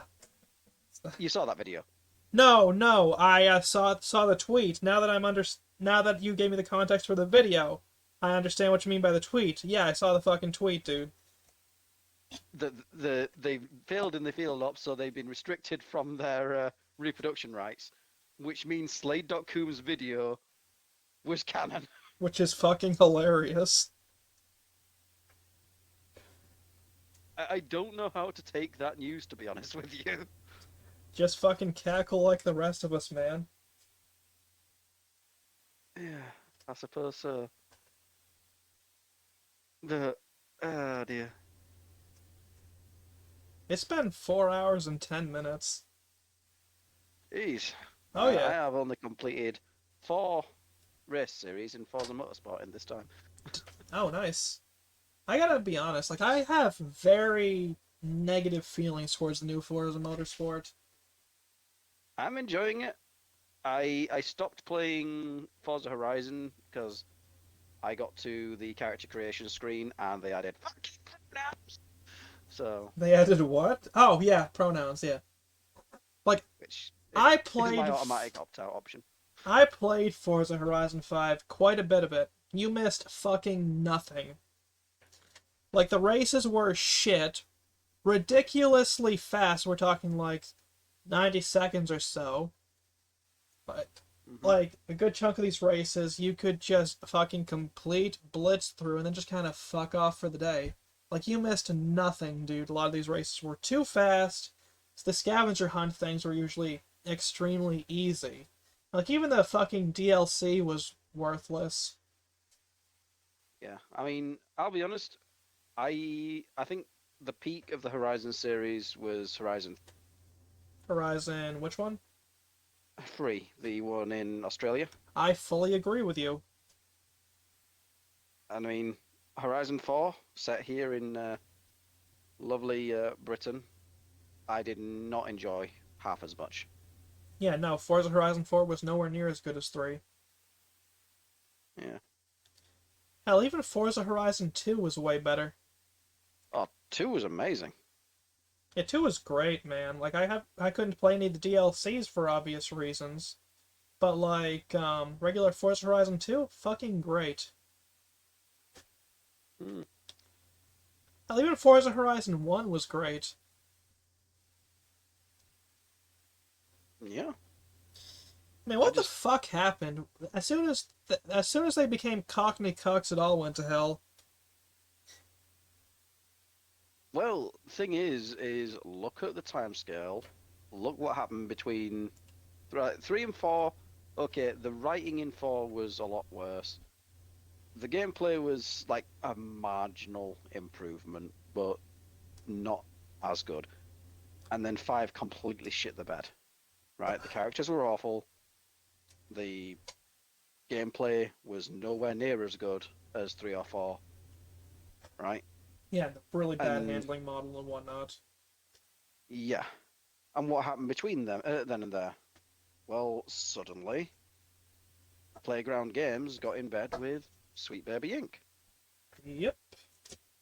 All right, because Sweet Baby Inc. is one of the big contributors to the new Fable game, which is infuriating. I have opinions on the new Fable game. And unlike what a Yep, lot of people are trying to gaslight us into believing, it, oh no, the characters aren't, they've always been ugly, blah, blah, blah. Fucking, have you they've played? always been stylized Yeah, in they've always Fable. been stylized, not fucking ugly. Like, there's so much Like, fucking gaslighting around that shit, it just pisses me off. yeah, she telling me. I just, Like, fuck, if I wanted to be I gaslit, I'd just go down into my house and deal with my mother. Yeah, I'm fucking tired of this with Fable because I have been waiting for a new Fable game. I've been waiting for a third Fable game since Fable 2 came out. Uh, Yeah. like the way that the uh, the industry is going, I don't have any hope for it because A, sweet baby, so fuck off. I But gotta be honest, also, like, there is one game that's coming out that is new that I am actually very interested in. And that would be go Seven on. Days Blood Moons. I have not heard of that. I don't know It's what that is. I'll get you the link. It's gonna be published by the Fun Pimps, but a company called Illogical's working on it. You know about 7 Days to Die, right? I do. Yeah, it's a property set in, like, I guess with that. It looks like it's gonna be incredibly fun. At least a little bit I've seen. Let me just here it is. Just copying the link real quick. Like it looks like it's gonna be really fun. I'm honestly extremely excited for it. Hmm.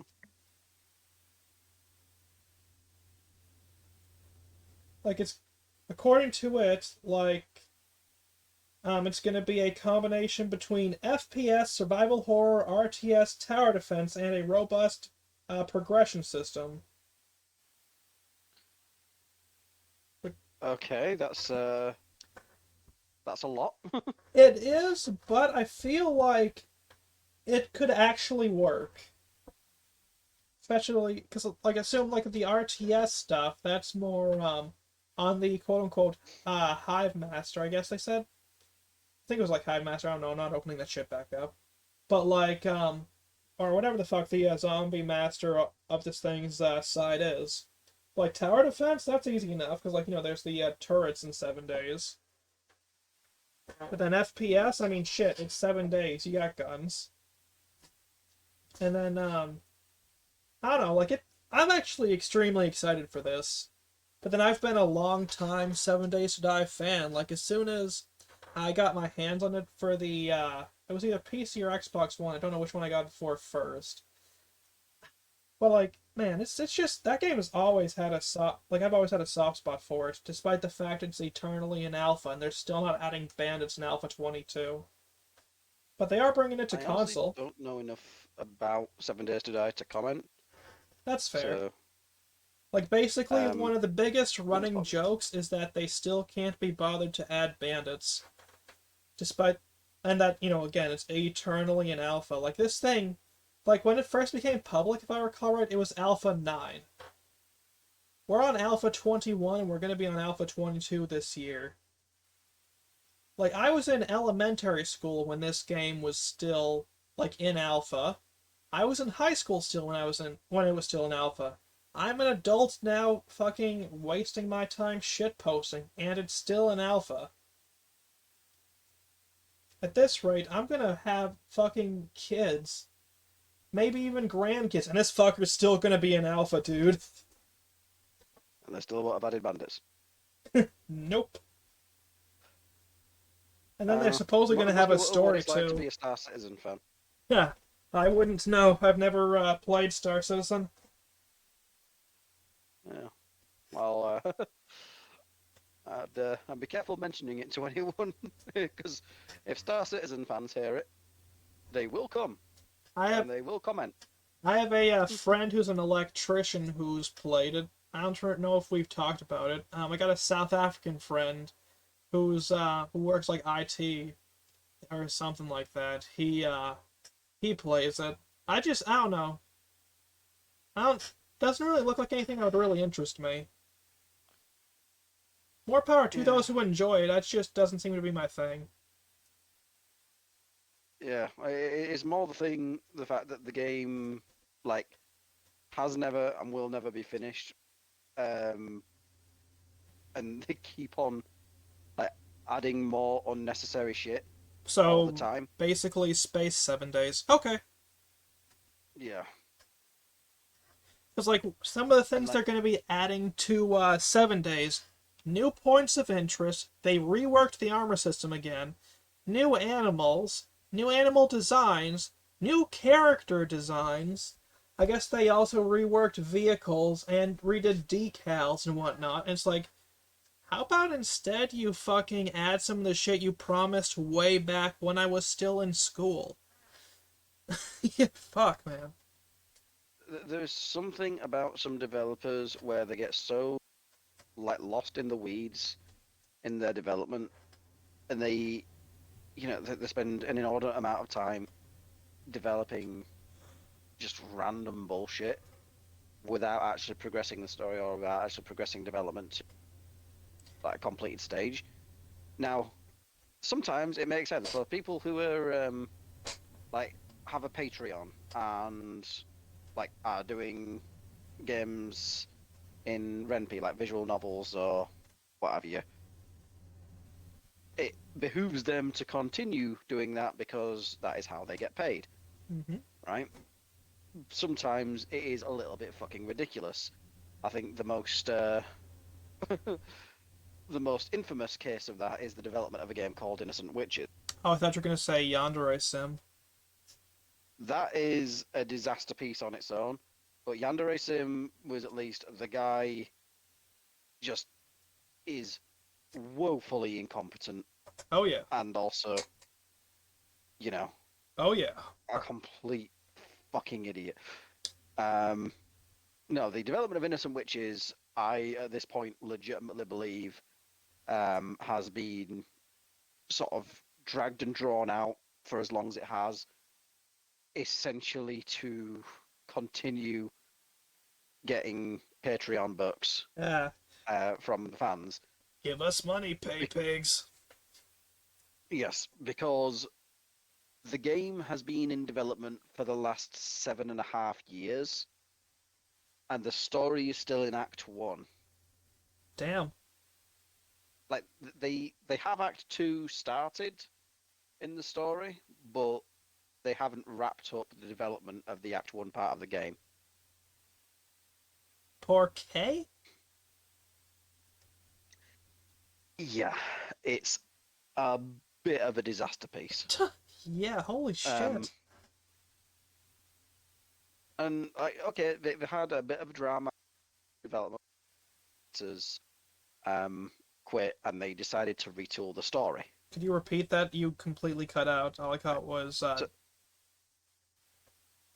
they basically had to retool the story when a writer quit. okay. But that's not, you know, 7 years of writing and story development and progression and Yeah. art. Yeah, no, that's like 2 or 3 novels in a row.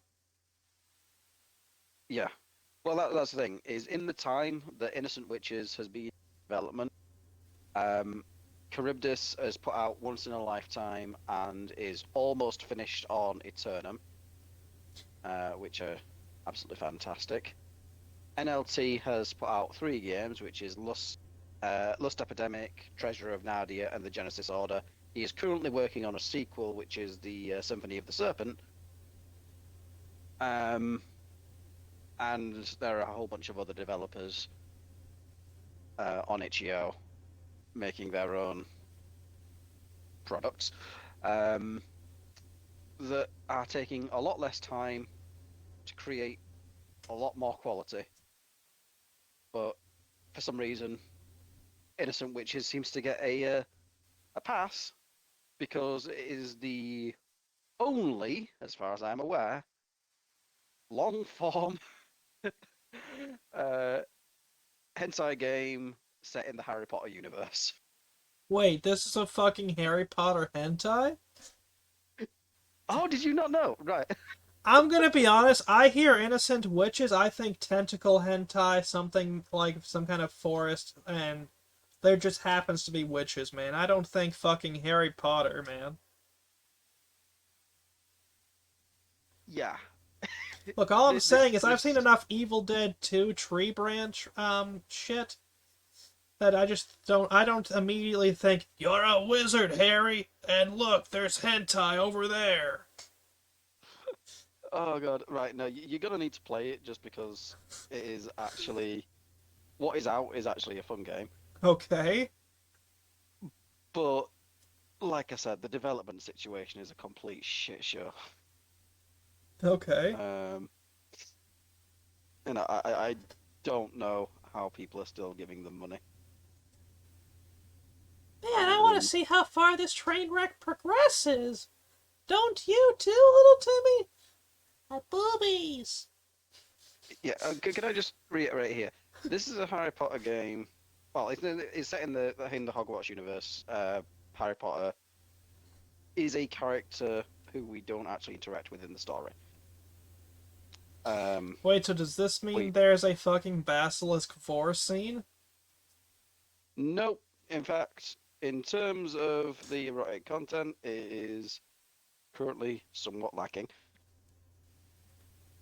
Okay. And they have a several thousand page document, which is the like the rules and regulations that prevent your character, the interim headmaster, who is also the son of Tom Riddle, from Bruh, that is sleeping so with or seeing fucking any of the girls stupid. naked. That is... What? Is this made by the same motherfucker who wrote My Immortal? Might as well be. I Good would not open fucking that link in grief. the on the video, by the way. I'm not planning to.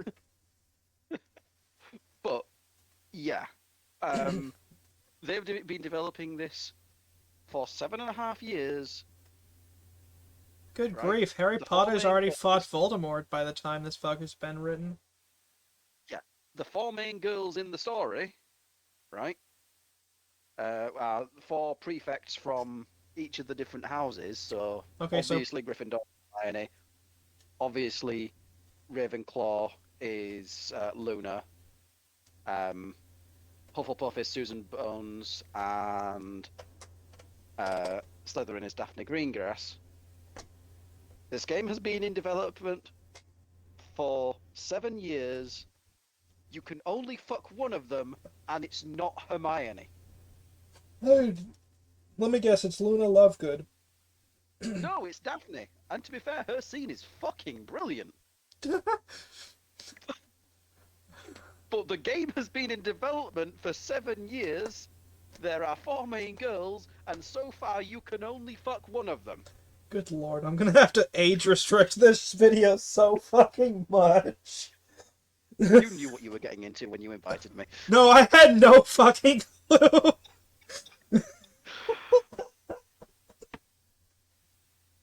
Oh dear.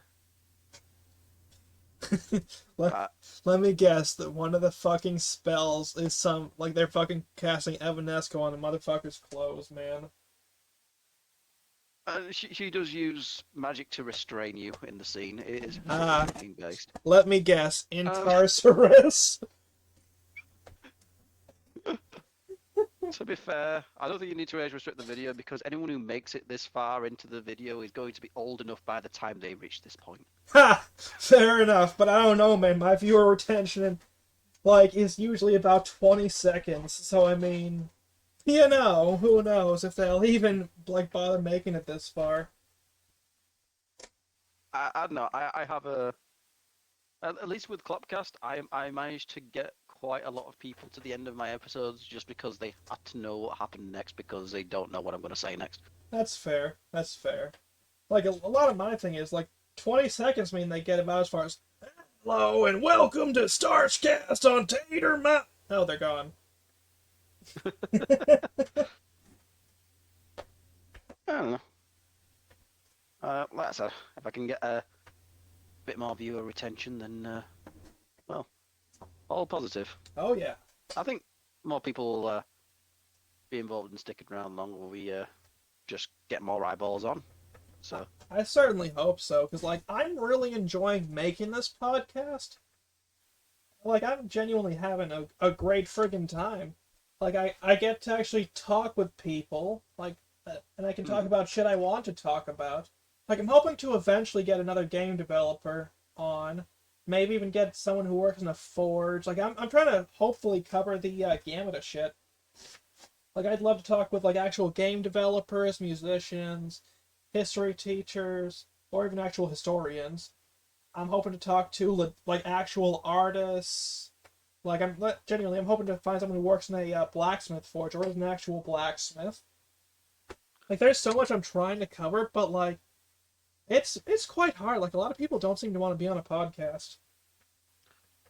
Nah, it was the recurring issue for me at least when I was doing my thing.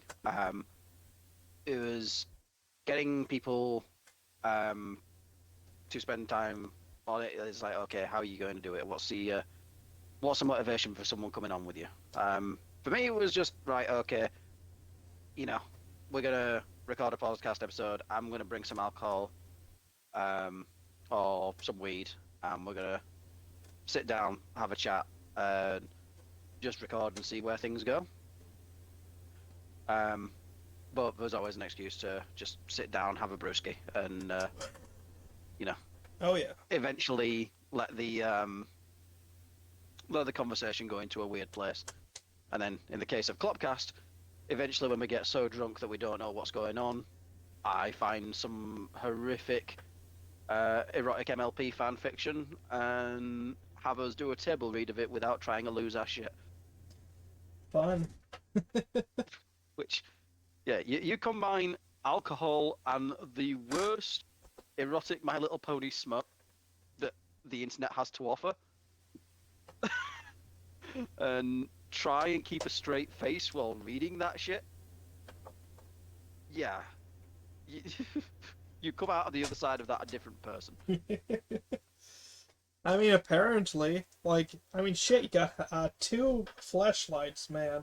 I'm fairly certain you were a different person after that. Look, Bad Dragon, well, they got money back on their investment because we gave them very, very positive coverage. Oh yeah? And yeah, from what I am aware of, their Chance the Stallion and Mary the Anthromare MLP-based sex toys sold out 2 months running. Holy shit. I had 8 back-to-back podcast episodes, one every week, where we discuss, things, and promoted it, used our discount code. I must have made around about £700 in affiliate links. Holy shit. And yeah, Bad Dragon did quite well out of us. That's pretty impressive. Yeah, I have no idea why they even answered the email, because at the time when I reached out to them, we had maybe 24 listeners.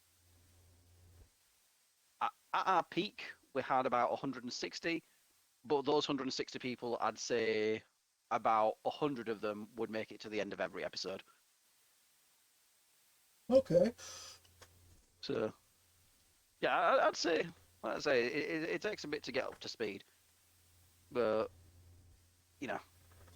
Wait, I got an idea, really man. Hmm? I got an idea. You mentioned Klopcast. Why not take that shit off of the mothballs and bring that shit back? I got at least 5 or 6 edible gummies still. I'll be honest. I did that when I had a friend who was a rotten degenerate brony who legit read that shit, because my co-host was as degenerate as me, if not worse. Okay. Now, if I was to bring that shit back, or to bring a segment back, it would not be safe for YouTube. I mean, that's And fine, since you're bro. hosting the Like, shit on YouTube. we could figure some shit out. Probably. Yeah. At the time, I was hosting it on Tumblr. Man, fucking Tumblr. Yeah, the golden age. But I think, yeah, if I were to bring it back, I'd have to do it in terms of maybe an adult game review, because if there's Tomboy one thing Lovin' Hot that... Forge? Right, okay. Hear me out here. I saw that on Steam. It's like $4 right and now. I was... It's like $4 right now, dude. Yeah, but it doesn't have an anal scene. The sequel does. There's a sequel? Sequel in development at the moment. Releases in April. Okay. So I'll be getting the sequel. Very nice. Also, yeah, two of my biggest fetishes. Tomboy. Ah, yes. Tomboy Sodomy. Tomboy sodomy. That could be a hell of a band name.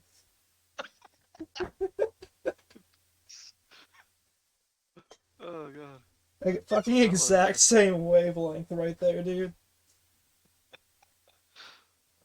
Oh dear. But yes, so if I was to do anything, I would say do a segment once the co-hosts are appropriately sourced and or amused, and maybe an adult game review, because then you can say, right, okay, let's have the audience vote on what they want us to review next, and that will always get some sort of involvement from the viewers, because if someone's got a favorite adult game they want you to review, they will definitely let you know about it. I feel like that's how you get embroiled into some sort of weird vor-related controversy. I think that's more Pyrocynical's area than mine. Fair enough. Fair enough. But yes, I shall put some thoughts onto appropriate material for another podcast, if that is what you want to do. But, Hell yeah, man. You kidding me? I'd love to fucking do a spank cast or some shit. Oh no. But, yeah, I don't know. I'll keep on trying to piece together ideas, because yeah, I do think it's handy to have podcasts where people can just discuss stuff and get more people on and have open conversations, and a good sort of stable of co-hosts is important as well, because you don't want it to be reliant on one person's personality. Yeah. Unless you've got the personality of Joe Rogan. If I had that kind of personality, I would not fucking flounder every time there's a person with about the same amount of personality as I have. Because I'm gonna be honest, by myself, I fucking flounder. With someone like Dash Attack, I fucking flounder. With someone like I had in my second episode, which I'm still not proud of, I fucking flounder, because, with you, you're easy to talk to. You know what the fuck you want to talk about. Like, with that second episode, holy fucking shit, dude. Neither of us knew what the fuck we wanted to talk about, and it showed. I'm surprised that episode is still that popular. There's nothing wrong with like flying by the seat of your pants and just allowing yourself to go off the rails, because that's when the most interesting conversations happen. But it is always handy to have a straight man for the conversation. The worst part was, like, we were both, I guess, the straight man in that conversation. And I was the only man in the conversation. Neither of them were straight. Yeah, I think it's entirely reasonable to suspect that it's doable. You just need to, I don't know, get us on that shit, and actually, I guess, like I say, at least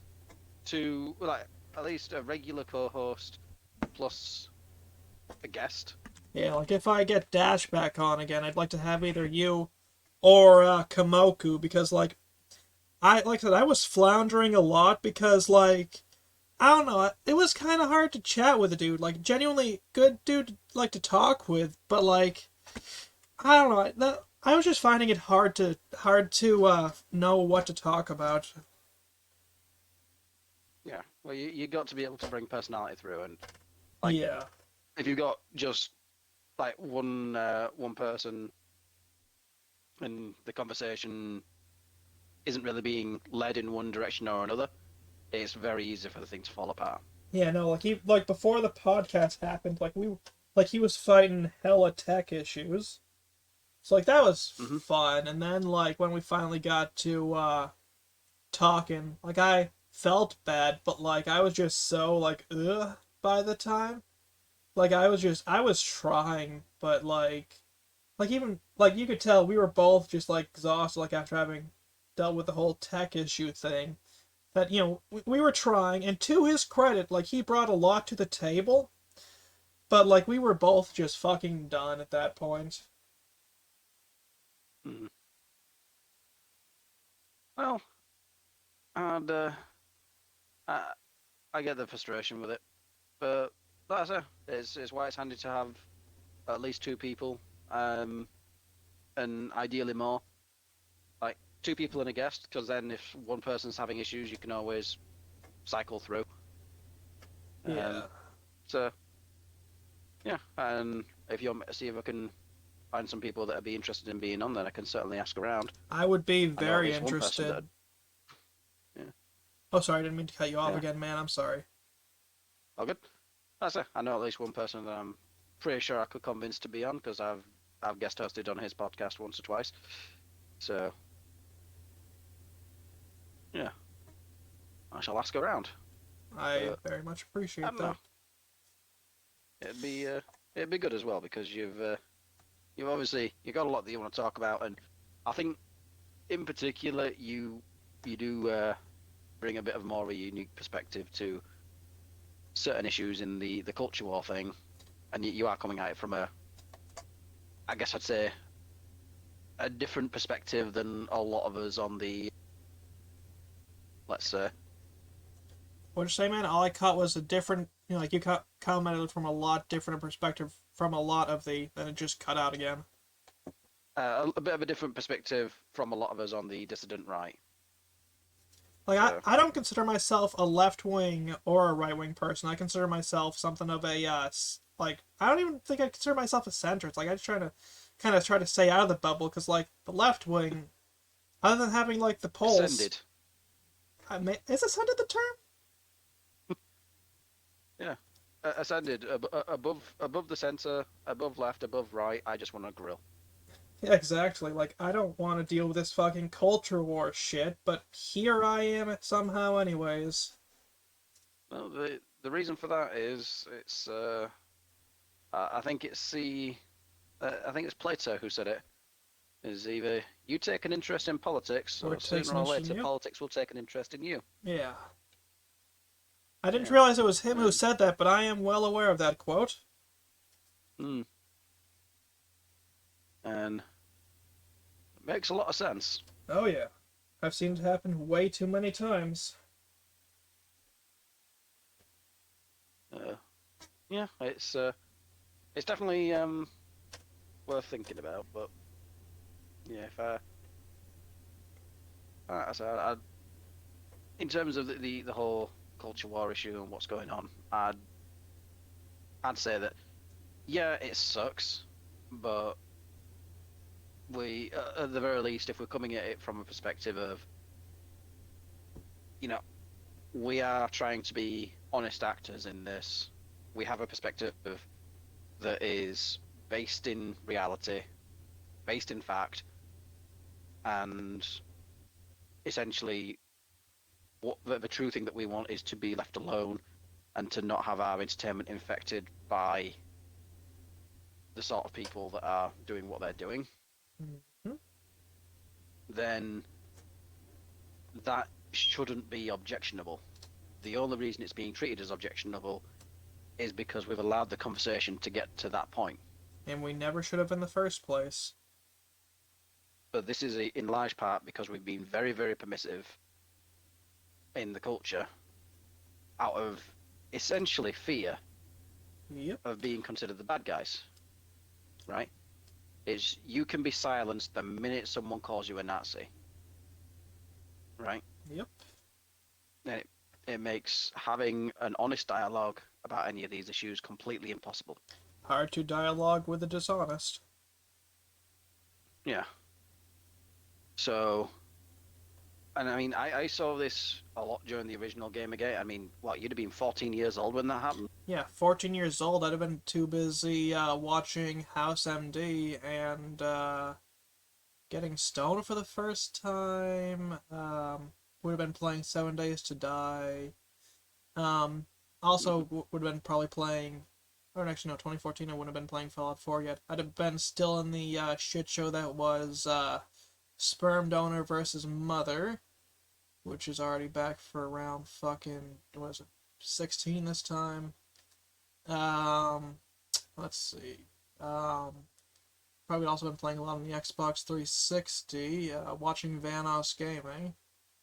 Um, Probably do actually playing shit with my next door neighbor too. Watching Smallville occasionally with him. Man, crazy how the years change. Yeah, and just, but yeah, it's like when that shit happened, like, yeah, it was the world was a completely different place for you, right? Oh yeah. But you know, it was happening, and you wouldn't have had any frame of reference for it. You'd just have noticed, hey, something weird starting to happen in some of the games, you know, or Mm-hmm. probably not even noticed. I would say most people didn't notice just how bad things were getting, probably until Mass Effect Andromeda. Was that 2016? Yeah, Yeah, that's about the year I noticed shit was getting real shitty. But like I noticed that already in cartoons and shit around 2012. Same with all TV shows in general, like around then. yeah. Those like video It games that like was, really started becoming noticeable around 2016. yeah. It like thing is a lot of this came as a direct side effect of what was happening in the culture war, right? Oh yeah, We at the time didn't know just how rotten the situation was. It was okay, yes, games journalists are incestuous and in bed with the game developers, in some and cases quite literally. yeah, but we didn't really realize just how fucked up things were and how much worse they were going to get. But I think the advantage we have this time is with the Take This leaks, and just how badly people like Alyssa Mescante and Ash Parrish have shown their hand. We basically have full inside knowledge of, okay, this is what they're doing, this is why they're doing it, right? The reason why they're going as hard as they are to try and suppress this is because they know we're onto something, Yep. right? And they can't let that become part of the public conversation, so they will do everything in their power to suppress it. And in Kotaku's case, since they are already failing miserably. Yeah, well, what's happened with Kotaku is an honest to goodness miracle. Geo Indeed. Media does seem to have realized how badly they have fucked up the business by allowing those people free reign. So it But is very, very likely that good things will come my of that hope is fallout. that these people will be blacklisted from the industry and forced to A, learn to code, as they threw at us, how many times now? Hmm. B, flip fast food burgers, or C, be forced to work in the sanitation industry. Oh, that last one just warms my long dead heart. Make those fuckers wait and shit. I mean, did I say Yeah, that one out loud even? yeah. I mean, I'll be honest. I'd be happy to not have them in the industry. They don't have a place in the industry. They don't belong in the industry. They don't like the industry, you know. And it's just for me. It's every time I look at a picture of Respawn Entertainment's developers room, Blizzard in 2023, 2024, 343, Bungie. I look at that picture of the developers, like group of developers, and I think, right, okay, that's what's wrong. Much like the wart on Right. my back, these people are unwelcome. Yeah. Because as Elon Musk has proven with Twitter, you could cut 80% of the people in those pictures and make a better product. That being said, the app is in fucking shambles. One of the new quirks of the latest update is if you have your phone charging, good luck using the app. What? Yeah, I'm not even kidding here. Like, I had my phone hooked up to charge, and the app Mm-hmm. would not fucking load at all. As soon as I unhooked it from the charger, working again. Huh. Yeah. That's new and interesting. Oh yeah. This app gets more and more issues, as if the 123169 issue wasn't enough of an issue already. Mm. I don't know. I mean, I genuinely don't think that the site, like the service, needed as many people as were attached to it. Oh, absolutely not. And But what I'm more implying is that they need to shut off the app for a bit, go in and fix the coding, and then turn it back on. yeah, no, I mean, maybe it's just one of those cases of it needs more engineers work. But I don't that's know. the thing: is more engineers need to be working on these things, not you know Yeah. these social media jobbers who record day in the life TikToks. If I want day in the life shit, I'll just step outside of my house and go live a day in my fucking life. Or Yeah. I'll watch Uh, some kind of slice of life anime, such as, I don't know, Restaurant to Another World or something like that.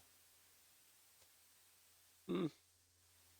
Or I need the best part of JoJo's Part 4, Damage is Unbreakable. I really gotta watch JoJo. Like, I've only You seen really do. bits and pieces here and there. Like, I don't know, I just never seem to have the time. Nah, JoJo's is peak anime. I believe it. I was more of a Vampire Knight kind of person. But it looked Fair interesting enough. the couple of times I've seen it. Or I mean, say that I've seen it, but like I've seen like parts of an episode here and there back when Pluto TV had that massive anime channel on it at one point. Hmm. Well, definitely something to check since it's well, parts 1 to 5 are on Crunchyroll, part 6 is on Netflix. I have Crunchyroll. I just mostly throw that on at nighttime just to throw anime on because like I get pretty bad sleep paralysis and night terrors. So having something on so that when I wake up, I know where the fuck I am. It helps. Yeah, no doubt. Yeah.